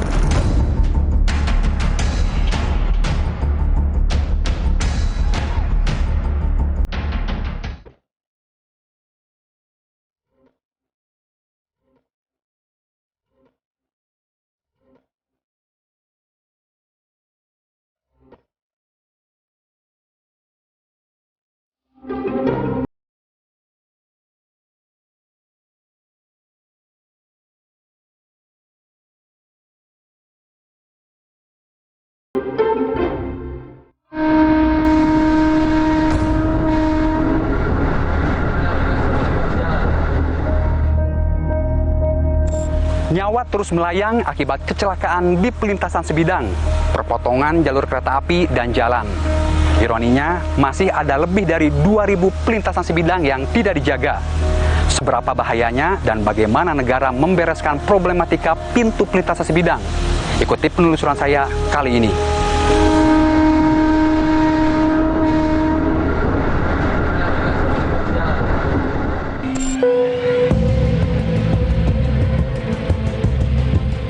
Perpotongan sebidang antara jalur kereta api dengan jalan atau pelintasan sebidang bak tempat mengadu nyawa. Duka enggan bertepi kala kasus demi kasus kecelakaan di pelintasan itu terjadi saban waktu. Menurut data Direktorat Jenderal Perkeretaapian Kemenhub, 877 kecelakaan terjadi di pelintasan sebidang selama 3 tahun belakangan yang menyebabkan 256 nyawa melayang. Raut wajah Ahmad Yasin mendadak sendu saat mengingat insiden kelam yang hampir merenggut nyawanya 20 April 2022 silam. Pagi hari itu, mobil yang ia kendarai tertemper kereta komuter jurusan Bogor Jakarta Kota di pelintasan sebidang Ratu Jaya Depok, Jawa Barat. Mobilnya terseret sejauh 15 meter dan terjepit di antara badan kereta dan pagar pembatas. Beruntung, ia lolos dari maut. Alhamdulillah saya selamat dan menyelamatkan diri keluar dari kaca depan. Kemudian saya meloncati pagar, itu karena saya khawatir keretanya jalan terus atau mobil yang saya kendarai terbakar. Ahmad bilang, pelintasan sebidang di Jalan Rawageni yang ia lewati tanpa sirine. Pun tak ada palang otomatis, cuma tersedia palang buka tutup yang terbuat dari bambu bikinan warga. Palang sederhana tersebut dijaga warga setempat.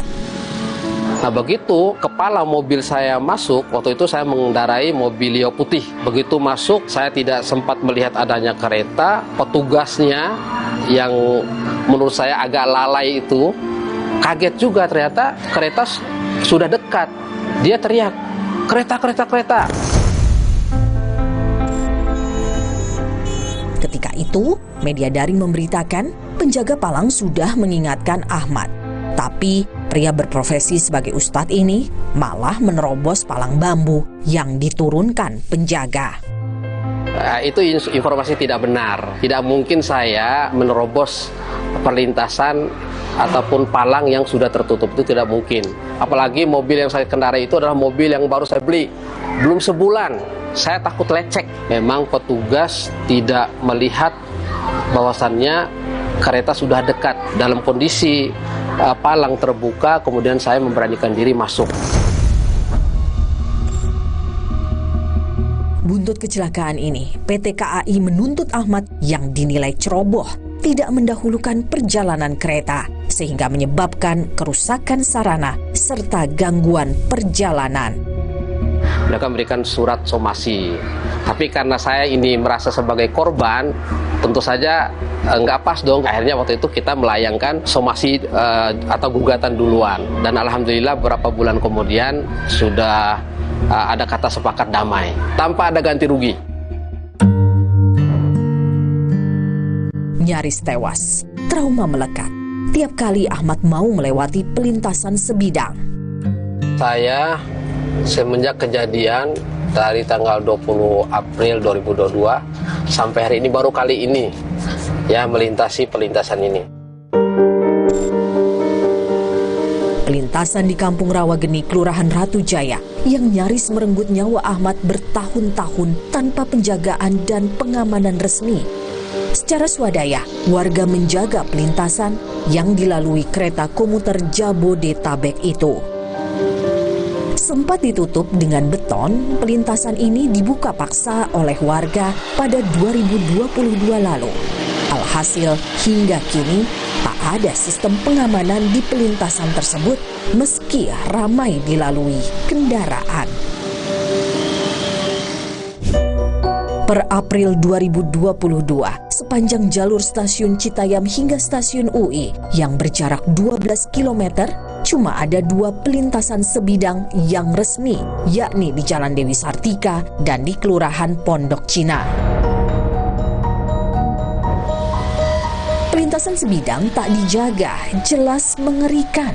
Mengapa sulit sekali membenahi persoalan pelintasan sebidang ini? Karut-marut problematika pelintasan sebidang di wilayahnya.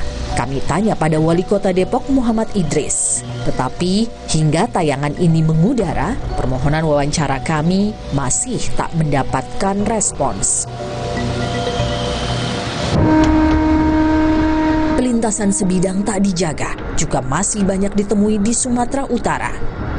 Masyarakat Transportasi Indonesia mendata ada 263 titik pelintasan sebidang tak dijaga di sana. Di Desa Mulyorejo, Kecamatan Sunggal, Kabupaten Deli Serdang, 2 pelintasan sebidang yang tak dijaga seringkali membahayakan nyawa para pelintas. Pada 2 jalan utama kita, seperti di Jalan Pembangunan ini dan juga di Jalan Bintang Terang, itu tingkat arus lalu lintasnya cukup padat, itu sama sekali tidak ada palang kereta apinya gitu. Jadi disitulah yang sering terjadi kecelakaan, korban ditabrak oleh kereta api ya. Resah juga dirasakan Kepala Desa Lalang, Kecamatan Sunggal, Kabupaten Deli Serdang. Dia telah berdaya upaya mengetuk Pemda, mengentaskan problem kecelakaan di pelintasan sebidang. Tapi hasilnya nihil. Sejak saya kecil sampai menjadi kepala desa, saya kepala desa dari tahun 1998 dan sampai sudah 3 kali periode dan yang terakhir sampai 2028. Kondisi rel kereta api ini sering terjadi kecelakaan karena tidak ada pintu palang. Jadi kami sudah menyurati juga Kabupaten Deli Serdang dan sudah masuk dalam musrembang setiap tahun dan belum ada realisasinya. Di Indonesia ada lebih dari 2.000 pelintasan sebidang tak dijaga. Pelintasan-pelintasan ini dikategorikan sebagai pelintasan tak resmi. Tim Berkas Kompas menelusuri salah satu lokasi tempat maut kerap menjemput di pelintasan sebidang tak resmi. Tiap tahun kayaknya ada gitu di lintasan kereta api ini. Iya, kecelakaan di sini. Sering lah.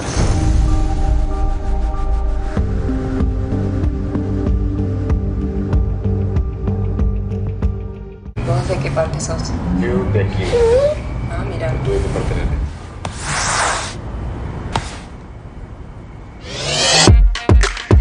Samsung Galaxy S24 series. Get it now. Energi kehidupan diambil Tuan Cungkat yang tamak, sampai alam ia rusak. Putri Hijau bertekad menyelamatkan, berbuka dan hidupkan harapan. Marja. That's it! Dulu, saat flu, atasi dengan Inza. Sekarang, zaman serba cepat. Saat flu, minum Inza baru. Dengan formula yang telah diperbaharui, efektif atasi gejala flu.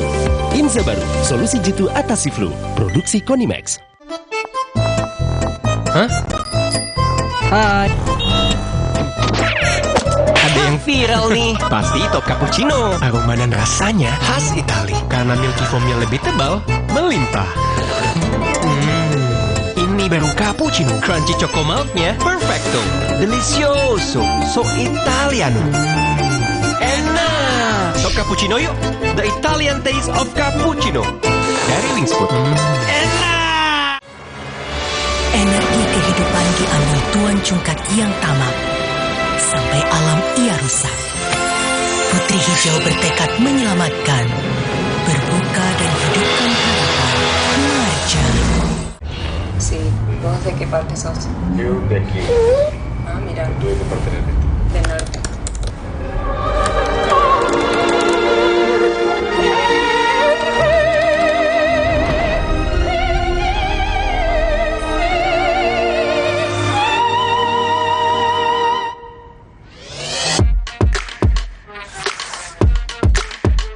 Samsung Galaxy S24 series. Get it now. Energi kehidupan diambil Tuan Cungkak yang tamak. Sampai alam ia rusak. Putri Hijau bertekad menyelamatkan, berbuka dan hidupkan harapan. Marja. Hey guys.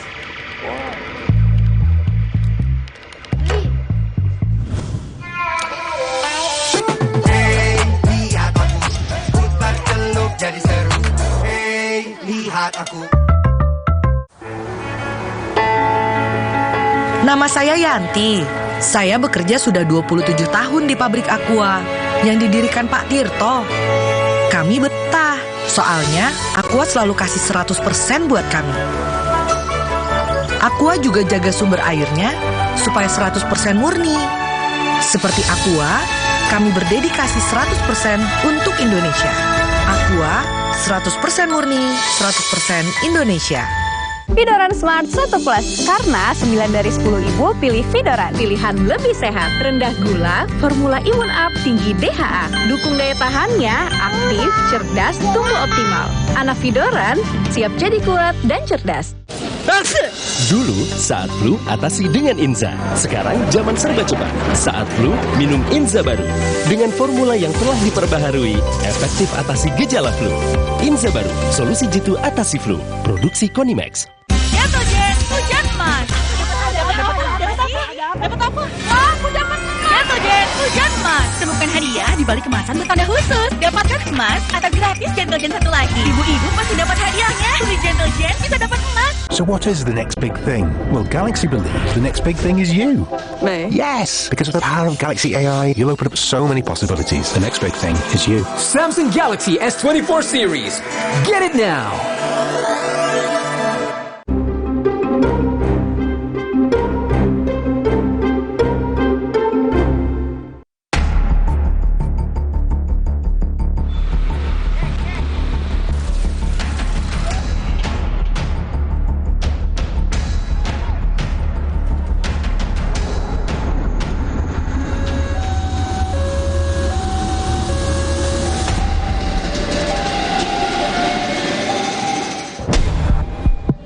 Pelintasan sebidang tersebar di jalan nasional, provinsi, kabupaten, dan kota. Ada yang resmi, memiliki sistem peringatan dan penjagaan, tapi banyak pula yang kosong, tanpa alat keselamatan dan penjaga.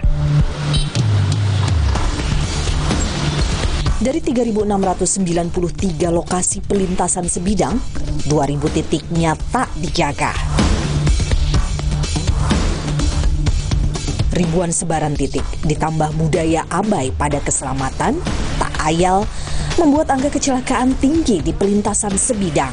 Sudah terjadi lebih kurang 656 kali kecelakaan di pelintasan sebidang, di mana korbannya pun cukup banyak, yang meninggal dunia sekitar 256, yang luka berat ada 170 dan luka ringan sebanyak 230. Pelintasan sebidang antara stasiun Bekasi hingga Cikarang kerap jadi sorotan karena seringnya kecelakaan. Sejumlah titik tak dijaga. Padahal di sini melintas kereta api jarak jauh, kereta komuter, plus kereta barang. Saudara, saya hitung jalur kereta antara stasiun Bekasi hingga stasiun Cikarang ada 7 pelintasan sebidang yang tak dijaga. Pastinya area ini rawan kecelakaan. Saya akan mendatangi salah satunya. Ikuti penelusuran saya. Tim Berkas Kompas mendatangi pelintasan sebidang di Jalan Walet Tambun, Kabupaten Bekasi. Tidak ada palang pintu otomatis, sirine, juga rambu pelintasan kereta. Hanya ada warga yang mengatur hilir mudik sepeda motor serta mobil. Ini Farid, warga desa Mekarsari Tambun.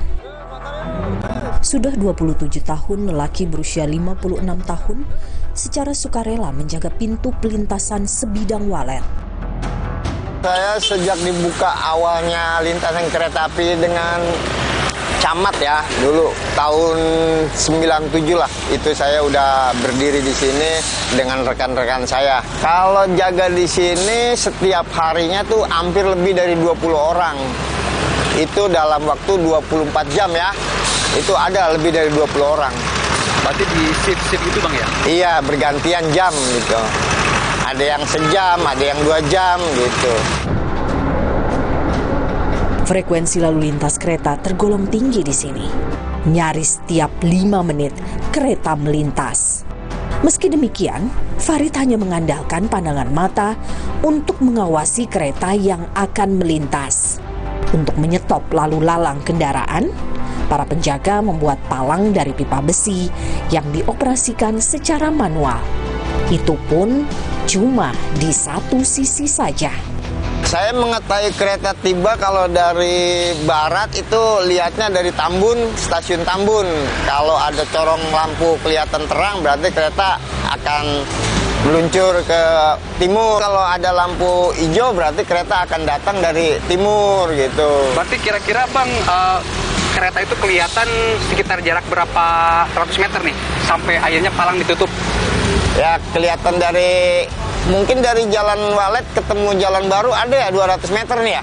Ada nggak ya? Lebih kali lah. Lebih ya mungkin segitulah. Sekitar 200 meteran lebih, iya. Kereta terlihat baru ditutup palang pintu ya. Juni 2022 lalu, sebuah mobil tertabrak kereta jarak jauh di pelintasan ini. Mobil terseret sejauh 500 meter. Sopir pun tewas seketika. Farid bilang, kelalaian pengendara jadi musabab terus berulangnya kecelakaan di pelintasan sebidang Walet. Mereka udah benar-benar jaga itu udah dilarang, tapi tetap aja dia masih nerobos gitu aja. Berarti masih banyak perilaku pengendara yang menerobos setelah... Oh banyak, sampai dengan sekarang pun masih ada. Kayak udah dibilangin ada kereta, awas ada kereta, tetap aja dia nerobos. Saban kali jaga selama 2 jam, Farid mengantongi uang sebesar Rp50.000 yang berasal dari sumbangan para pengendara. Bukan soal duit bagi Farid dan kawannya sesama penjaga. Mereka hanya ingin kecelakaan di pelintasan kereta tidak terjadi lagi dan lagi. Kita jaga ini bukan karena kita pamrih gitu. Hitungannya kita membantu pengendara supaya nggak macet atau tertabrak kereta lah gitu hitungannya. Dalam peraturan Menteri Perhubungan, pelintasan sebidang terbagi dalam 3 jenis, yaitu pelintasan resmi yang dijaga, pelintasan resmi tak dijaga, dan pelintasan liar. Pelintasan sebidang Jalan Walet termasuk dalam jenis pelintasan resmi tak dijaga. Pelintasan Walet jadi contoh sengkarut pelintasan sebidang yang kerap memakan korban jiwa. Padahal status pelintasan tersebut resmi. Berdasarkan peraturan Menteri Perhubungan, pelintasan sebidang harus mengantongi izin operasi dari Direktorat Jenderal Perkeretaapian. Pelintasan sebidang harus dilengkapi rambu, marka, alat memberi isyarat lalu lintas, dan petugas penjaga. Tanggung jawab penanganan pelintasan sebidang berada di pemerintah pusat dan daerah sesuai dengan status kepemilikan jalan. Kami dengan Kementerian PUPR membuat standar, ya standar di dalam penanganan pelintasan sebidang, termasuk pintu dan teknologi yang digunakan. Itu yang akan menjadi pedoman bagi provinsi, kabupaten kota. Provinsi dan kabupaten kota itu yang melaksanakan untuk jalan provinsi dan kabupaten kota. Untuk jalan nasional ada kewenangan dari Kementerian Pemerintah Pusat. Berlarut-larutnya problem pelintasan sebidang, serta masih banyaknya pelintasan sebidang tak memiliki peralatan keselamatan, jadi potret abainya negara terhadap keselamatan warga. Jadi keselamatan ini, kita bicara keselamatan secara keseluruhan ya, salah satunya memang akhirnya berimbas ke keselamatan di pelintasan sebidang. Di kita itu keselamatan itu belum menjadi prioritas kita. Kondisi ini diperparah dengan budaya masyarakat yang cenderung abai dan tak disiplin tatkala melewati pelintasan sebidang. Undang-Undang Lalu Lintas dan Angkutan Jalan menegaskan kereta api harus didahulukan pada pelintasan sebidang. Pengemudi kendaraan wajib berhenti saat isyarat berbunyi dan palang pintu menutup. 90% yang kena itu ada di luar yang jarang melewati jalur itu. Ada kejadian bus juga harusnya tidak melintas, tapi dia hanya bukakan Google Map kan, dia lewati jalan pedesaan, rupanya di situ ada pelintasan. Kenalah dia, ya kelalaian. Supirnya hancur, supirnya nggak tahu. Pengamat transportasi menilai simpul problem pelintasan sebidang yang tak kunjung usai ada di level pemerintah daerah. Namun, pemerintah pusat tak boleh menutup mata. Paling banyak itu di jalan kabupaten atau desa, itu jadi problemnya. Ini memang harus ada keinginan Pemda. Tapi di sisi lain Pemda itu juga punya keterbatasan fiskal. Saya pikir keterbatasan ini tentunya kalau mereka sudah berbuat, ya pusat bisa membantu daerah-daerah di daerah itu yang masih kurang. Agar tak ada lagi duka karena maut di pelintasan kereta, langkah konkret mesti dikebut untuk mengurai benang kusut. Kalau dia itu harus ditutup, ya tutup sama sekali aja, nggak apa-apa. Tapi daerah-daerah didiskusikan dengan penduduk lokal.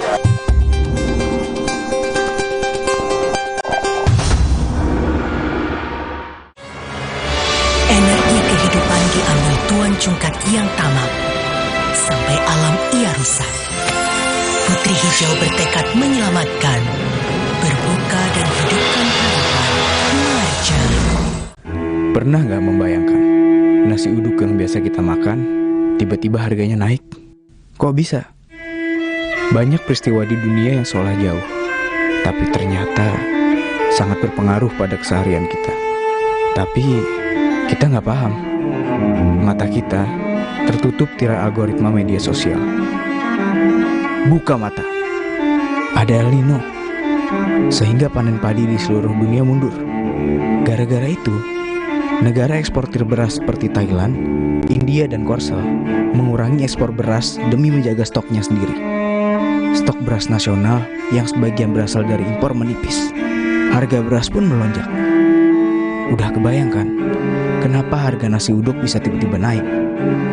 Bebaskan diri dari tirai algoritma media sosial ini. Buka mata dengan kompas.id. Bosen nih. Diputar, dijilat, dan dicelupin. Selezat Oreo, selembut cake. Oreo soft cake baru. Serunya ngemil bareng si kecil. Sì, vos de qué parte sos? Yo de aquí. Ah, mira. Tú de parte de aquí. De norte.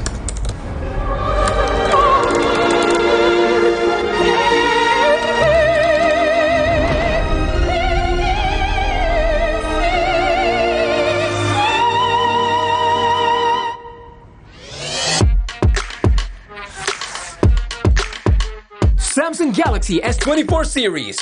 Get it now. Gentle Gen, hujan emas. Dapat apa? Wah, aku dapat. Gentle Gen, hujan emas. Temukan hadiah hadiah di balik kemasan bertanda khusus. Dapatkan emas atau gratis Gentle Gen 1 lagi. Ibu-ibu pasti dapat hadiahnya. Beli Gentle Gen bisa dapat emas. Energi kehidupan diambil Tuan Cungkat yang tamak. Sampai alam ia rusak. Putri Hijau bertekad menyelamatkan, berbuka dan hidupkan harapan. Marja. Hey guys.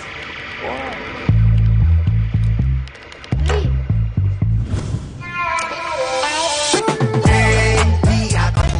Putar celup jadi seru. Hey, lihat aku. Vidoran Smart 1 Plus, karena 9 dari 10 ibu pilih Vidoran. Pilihan lebih sehat, rendah gula, formula imun up, tinggi DHA. Dukung daya tahannya, aktif, cerdas, tumbuh optimal. Anak Vidoran siap jadi kuat dan cerdas. ¿Vos de qué parte sos? Yo de aquí. Ah, mira. Tú de parte de aquí.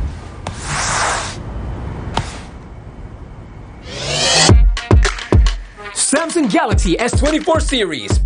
Get it now. Energi kehidupan diambil Tuan Cungkat yang tamak. Sampai alam ia rusak. Putri Hijau bertekad menyelamatkan, berbuka dan hidupkan harapan. Marja. Inilah keseharianku, menyiapkan segalanya untuk orang yang paling aku cintai. Untuk itu, aku minum Neo Ultra Cup Gold bila perlu. Untuk bantu menjaga daya tahan tubuhku. Neo Ultra Cup Gold. Lawan panas ekstrim, lawan ketombe bandel dan bau. Pakai Zing Refreshing Cool. Rambut double fresh. Gak khawatir ketombe dan bau 360 derajat. Feel the double freshness. Zing Refreshing Cool. Ketombe bandel dan bau, no worries. Lain.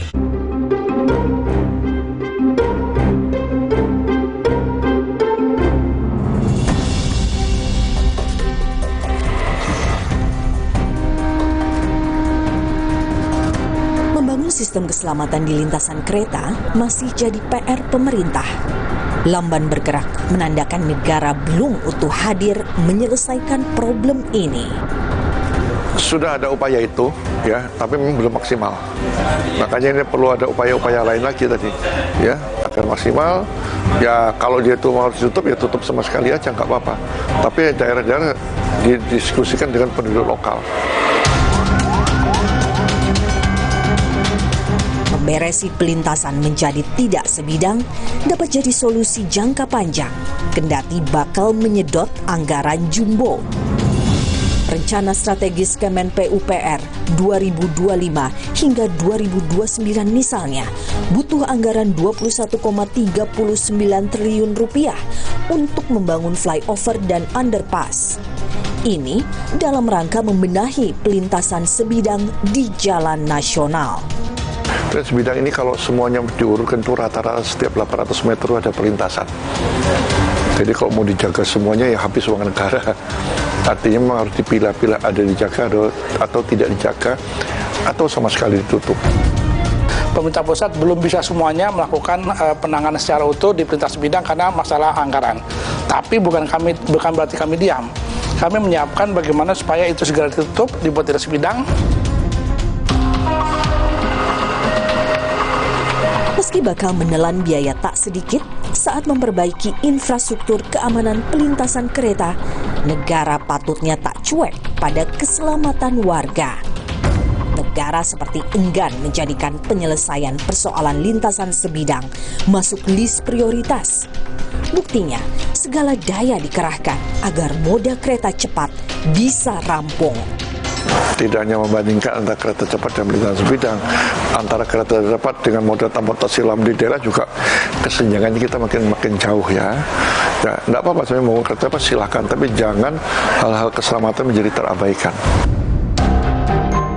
Menyediakan sistem keamanan dan seluruh pelintasan sebidang tentu bukan seperti membalikan telapak tangan. Tetapi ribuan titik lintasan yang tak dijaga tak boleh didiamkan terus-menerus juga. Sulit bukan berarti tak bisa. Siapa penanggung jawab mengelola pelintasan sebidang? Sejatinya sudah ada pakemnya. Tinggal keseriusan menjalankannya. Karena jika tidak melangkah, Sampai kapan kecelakaan terus membelenggu di pelintasan sebidang? Pemerintah pusat mengklaim, sembari perlahan aturan ditegakkan, Kemenhub bakal meminimalisasi potensi kecelakaan di pelintasan sebidang. Kami akan membuat yellow box di pelintasan sebidang. Ruang kuning itu harus bebas dari kendaraan bermotor. Ya, kami pasang itu dengan berharap tidak ada lagi kendaraan yang akan masuk ke jalur dalam kotak kuning. Dan itu kalau dia melanggar maka kena aturan Undang-Undang Lalu Lintas Angkutan Jalan. Kedua, dari sisi kereta api kami memasang yellow dengan safety lamp. Si penjaga pintu nanti juga masyarakat bisa kita upayakan bisa memencet tombol, dan tombol itu akan menginformasikan dengan jarak 2 km kiri kanan itu lampu dan sirine yang menyatakan ada bahaya atau gangguan di pelintasan sebidang, ada hazard di situ. Pengguna lintasan sebidang juga mesti mengutamakan keselamatan dengan mempraktikkan budaya tertib berlalu lintas. Jika membandel, tindakan tegas harus diberikan. Enforcement kita juga rendah, penegakan hukum. Kita nggak pernah lihat orang melanggar pintu perlintasan ditilang. Kalau di Jakarta kan banyak itu pelintasannya, tiba-tiba sudah tutup aja masih melanggar. Ya, karena mereka nggak ditilang, jadi mereka ya merasa aman-aman aja. Membereskan problem di pelintasan sebidang jadi komitmen bersama, ya masyarakat, ya pemangku kepentingan, ya negara. Tanpa sinergi, barangkali mencipta ruang keselamatan di pelintasan sebidang cuma sekedar ilusi.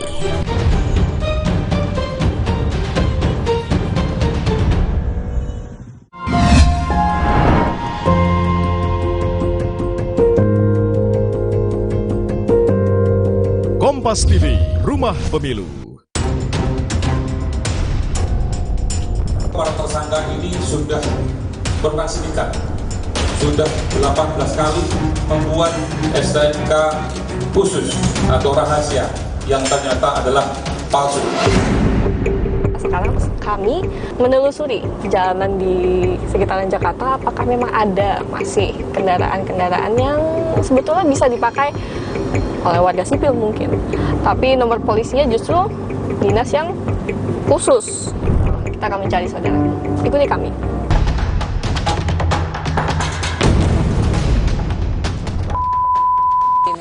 Dia palsukan ini. Ini saya bilang dia sudah pindah-pindahkan. Fortuna. Pemakainya. Saudara. Tapi. Ini yang saya bilang. Ini yang sering banyak digandakan oleh mereka sendiri. Kalau namanya nomor khusus dan atau nomor rahasia, seharusnya jangan sampai masyarakat itu tahu gitu. Itu kan pada situ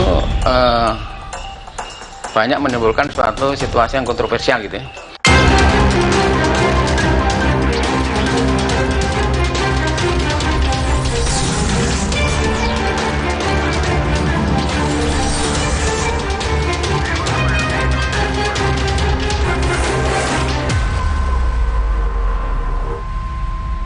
Kami kenakan. Kami akan pidanakan juga. Sindikat tersebut diketahui berpengalaman mengurus STNK dan plat nomor kendaraan.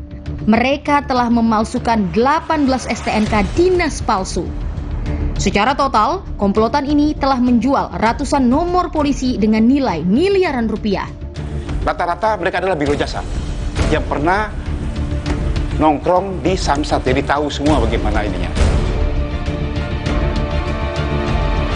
Jadi satu komplotan ini sudah menjual ratusan. Jadi dia sudah meraup miliaran sudah.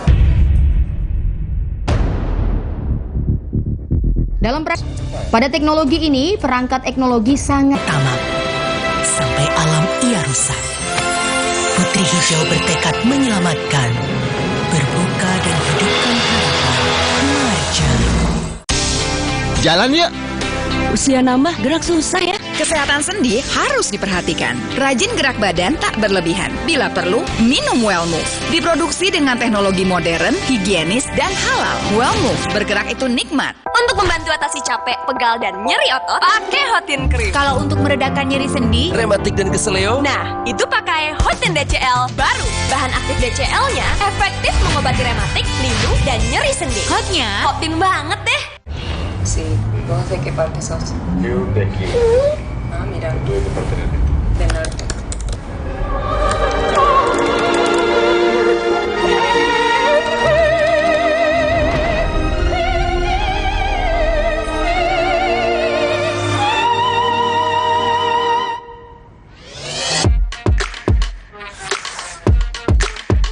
Samsung Galaxy S24 series.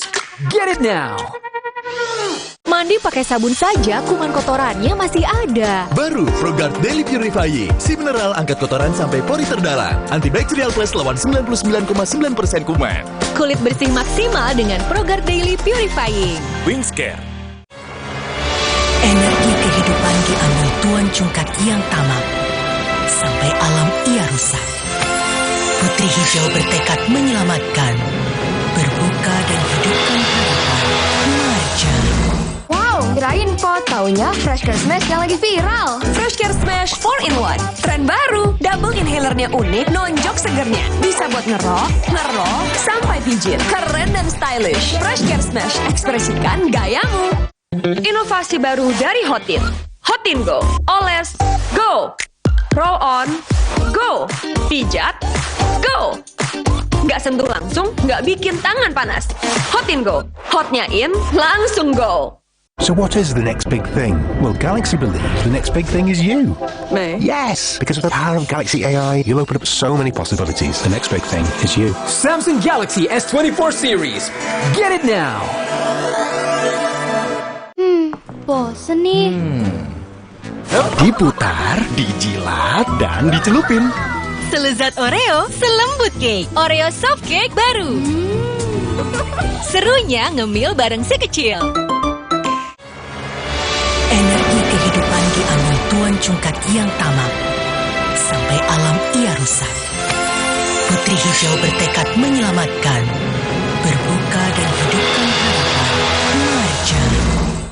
Di penghujung malam, lengkapi referensi Anda dengan update berita terkini Oknum polisi lalu lintas di Bukit Tinggi menerobos serta perlintasan perkembangan peristiwa penting di dalam negeri dan mancanegara. Polisi telah memeriksa Raih informasi sebelum hari berganti bersama Kompas Malam pada jam-jam berikut. Live di Kompas TV. Didukung oleh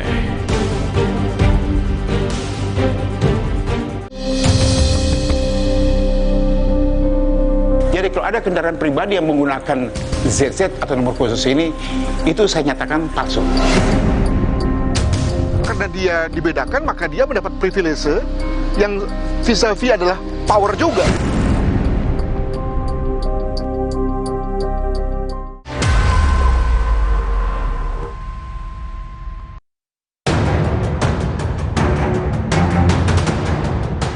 Terbongkarnya sindikat pemalsuan plat nomor kendaraan dinas berawal dari permintaan pengawalan polisi oleh pengendara sebuah mobil berplat dinas dengan kode ZZH.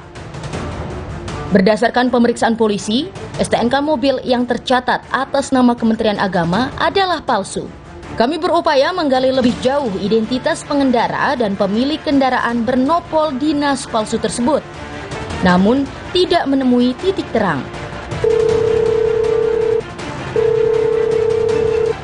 Saudara, ini adalah kontak dari pihak Kementerian Agama yang akan saya minta keterangan terkait adanya nomor polisi plat dinas khusus ya yang ditangkap waktu itu yang dinyatakan palsu karena memang ternyata setelah dicek saudara nomor B1107ZZH itu merupakan atas nama Kementerian Agama. Saya kontak pihak Kementerian Agama, mereka masih belum berkenan memberikan pernyataan. Ternyata mereka juga tidak mengangkat nomor telepon dari kami. Kami akan terus mencoba untuk menghubungi mereka untuk ditangkap. Maraknya penyalahgunaan plat nomor dinas membuat polisi menerbitkan aturan baru mengenai kode khusus bagi kendaraan dinas, yakni Perpol nomor 7 tahun 2023. Plat kendaraan dinas kini tak lagi menggunakan kode yang diawali dengan huruf RF, namun diganti dengan letter ZZ. Kode ZZH diperuntukkan bagi kendaraan dinas kementerian, kode ZZP bagi kendaraan dinas kepolisian, sementara ZZT bagi TNI. Plat nomor khusus ini hanya digunakan pada kendaraan dinas milik pejabat tingkat eselon 2 ke atas. Sebelumnya di aturan Perpol 07 itu memang untuk nomor khusus itu diperuntukkan untuk eselon 1, 2, dan 3 kementerian lembaga dan juga TNI Polri. Kami perbaharui di tahun 2023 ini. Kemarin Perpol itu adalah hanya digunakan untuk eselon 1 dan eselon 2 kementerian lembaga TNI Polri dengan menggunakan hanya dipakaikan untuk kendaraan dinas. Jadi kalau ada kendaraan pribadi yang menggunakan ZZ atau nomor khusus ini, itu saya nyatakan palsu. Hak prioritas bagi pengguna nomor khusus pun kini diperketat. Pengawalan misalnya hanya diberikan terkait pelaksanaan tugas kedinasan.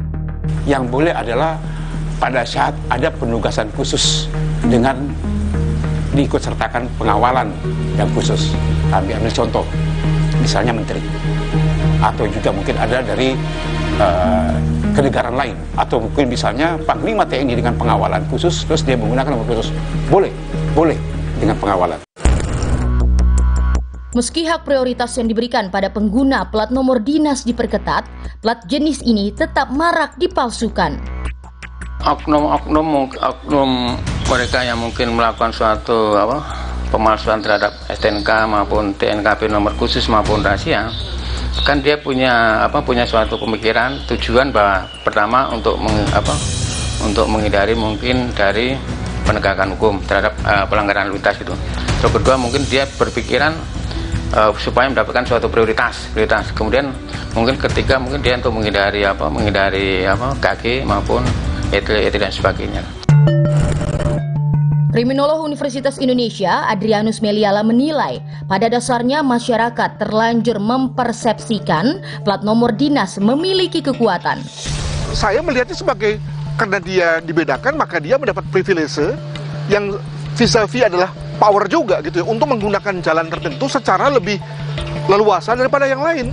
Dengan kepolisian misalnya melihat mobil itu, maka ada jalan yang nggak boleh masuk menjadi boleh masuk begitu ya. Sehingga kalaupun setiap kali ada perubahan-perubahan terkait dengan tata kelola dalam rangka nomor dinas, nomor plat mobil dinas gitu ya, maka basic daripada prinsip power itu kayaknya nggak berubah tuh. Maka kan pada dasarnya prinsipnya akan kembali ke situ, yakni menggunakan power dalam rangka mendapatkan akses di jalan.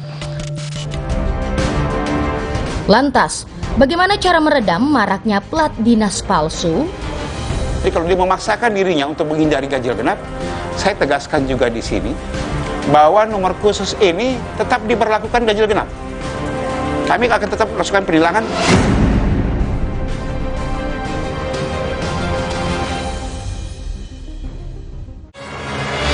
Energi kehidupan diambil Tuan Cungkat yang tamak, sampai alam ia rusak. Putri Hijau bertekad menyelamatkan, berbuka dan hidupkan harapan. Marja. Wow, kirain pot. Taunya Fresh Care Smash yang lagi viral. Fresh Care Smash 4-in-1. Tren baru. Double inhalernya unik, nonjok segernya. Bisa buat ngerok, sampai pijit. Keren dan stylish. Fresh Care Smash, ekspresikan gayamu. Inovasi baru dari Hotin.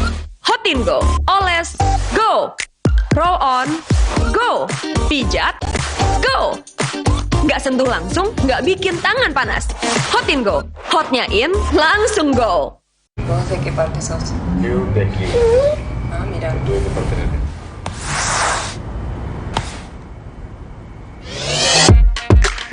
Samsung Galaxy S24 series. Get it now.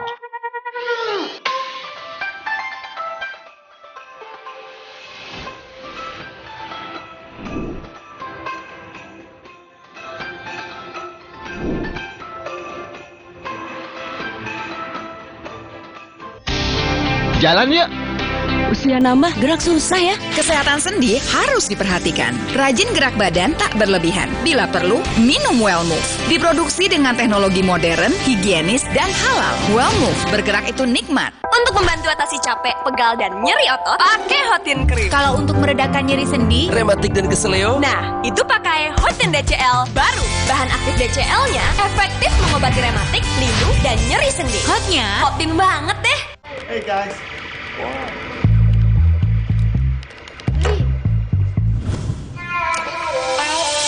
Hey, lihat aku, putar celup jadi seru. Hey, lihat aku. So what is the next big thing? Well, Galaxy believes the next big thing is you. Me? Yes! Because of the power of Galaxy AI, you'll open up so many possibilities. The next big thing is you. Samsung Galaxy S24 series. Get it now! Energi kehidupan diambil Tuan Cungkat yang tamak, sampai alam ia rusak. Putri Hijau bertekad menyelamatkan, berbuka dan hidupkan harapan. Marja. Bosen nih. Diputar, dijilat, dan dicelupin. selezat Oreo, selembut cake. Oreo soft cake baru. Serunya ngemil bareng si kecil. Sí, puedo hacer que parte sos. Yo de aquí. Ah, mira. Tú de parte de De norte.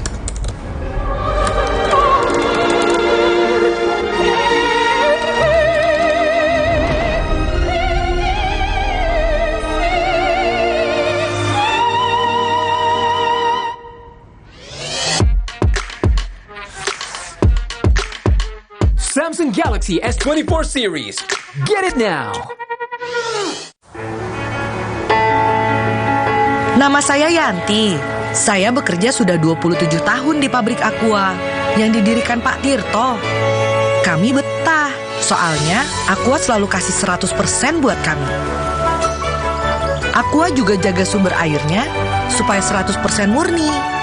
Seperti Aqua, kami berdedikasi 100% untuk Indonesia. Aqua, 100% murni, 100% Indonesia.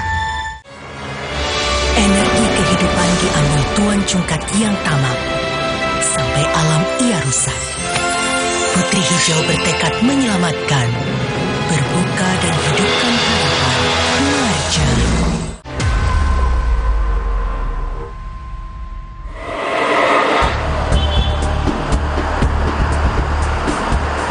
Nah, saudara, saat ini saya sekarang akan menuju ke salah satu tempat pembuatan nomor polisi yang memang ada di pinggir jalan ya, di daerah Jakarta. Ikuti saya. Assalamualaikum, Pak. Apa kabar, Pak? Iya, Pak. Punten, Pak. Ya, kenapa? Ini saya tuh mau buat lagi, tapi yang mobil. Oh, yang mobil. Boleh. Mobil dinas? Mobil dinas? Bisa. Bisa mobil dinas. Bisa. Cepet. Ini bentuknya. Oh, ini asli tapi, Pak? Asli tapi. Asli, anggota. Kalau ke sana kan harus ada apa namanya? Berita acara. Oh, berita acara. Jadi orang kan pengennya cepet aja lah. Ini biasanya tuh kalau kayak gitu mereka cuma kayak buatin dong, tolong gini. Iya. Banyak kemarin angkatan laut. Oh iya. 5 pasang. Berapa itu, Pak, biasanya? Kalau ada 100. Boleh. Kalau saya minta buatin boleh nggak, Pak? Apa tuh? Nomor polisi dinas. Tapi kalau misalnya buat di bisa ZZ. Bisa, yang penting ada STNK. Tapi sebenarnya kalau kayak gitu emang dikasih tahu harus pakai STNK dulu, dikasih tahu ya. Iya. Kalau yang dapat STNK nggak berani saya. Iya. Pada November 2023, kepolisian secara resmi menghentikan berlakunya nomor polisi dinas khusus yang diakhiri huruf RF. Polisi memperketat regulasi dan perizinan plat khusus terutama bagi instansi pemerintah. Resminya gini, kementerian lembaga melalui inspektoratnya, ya, pengawasnya, itu mengajukan dari eselon 1, eselon 2 kepada Polri, tertuju kepada Kepala Badan Intelijen Keamanan Polri untuk kementerian lembaga. Kendaraan instansi pemerintah yang diberikan plat dinas dan STNK khusus tak serta-merta terbebas dari hukuman di jalan raya. Jika ketahuan melanggar lalu lintas, kepolisian akan bersurat kepada inspektorat masing-masing instansi. Hukuman paling berat, plat dinas dan STNK akan dicabut. Karena ini bukan berarti nomor khusus ini bebas melanggar loh ya. Ini tetap harus tetap dia melanggar, saya katakan tadi tidak berlaku. Ganjil genap tetap kita berlakukan. Apabila kementerian lembaga eselon 1, eselon 2 melanggar, kami akan kirimkan capture hasil penindakan tersebut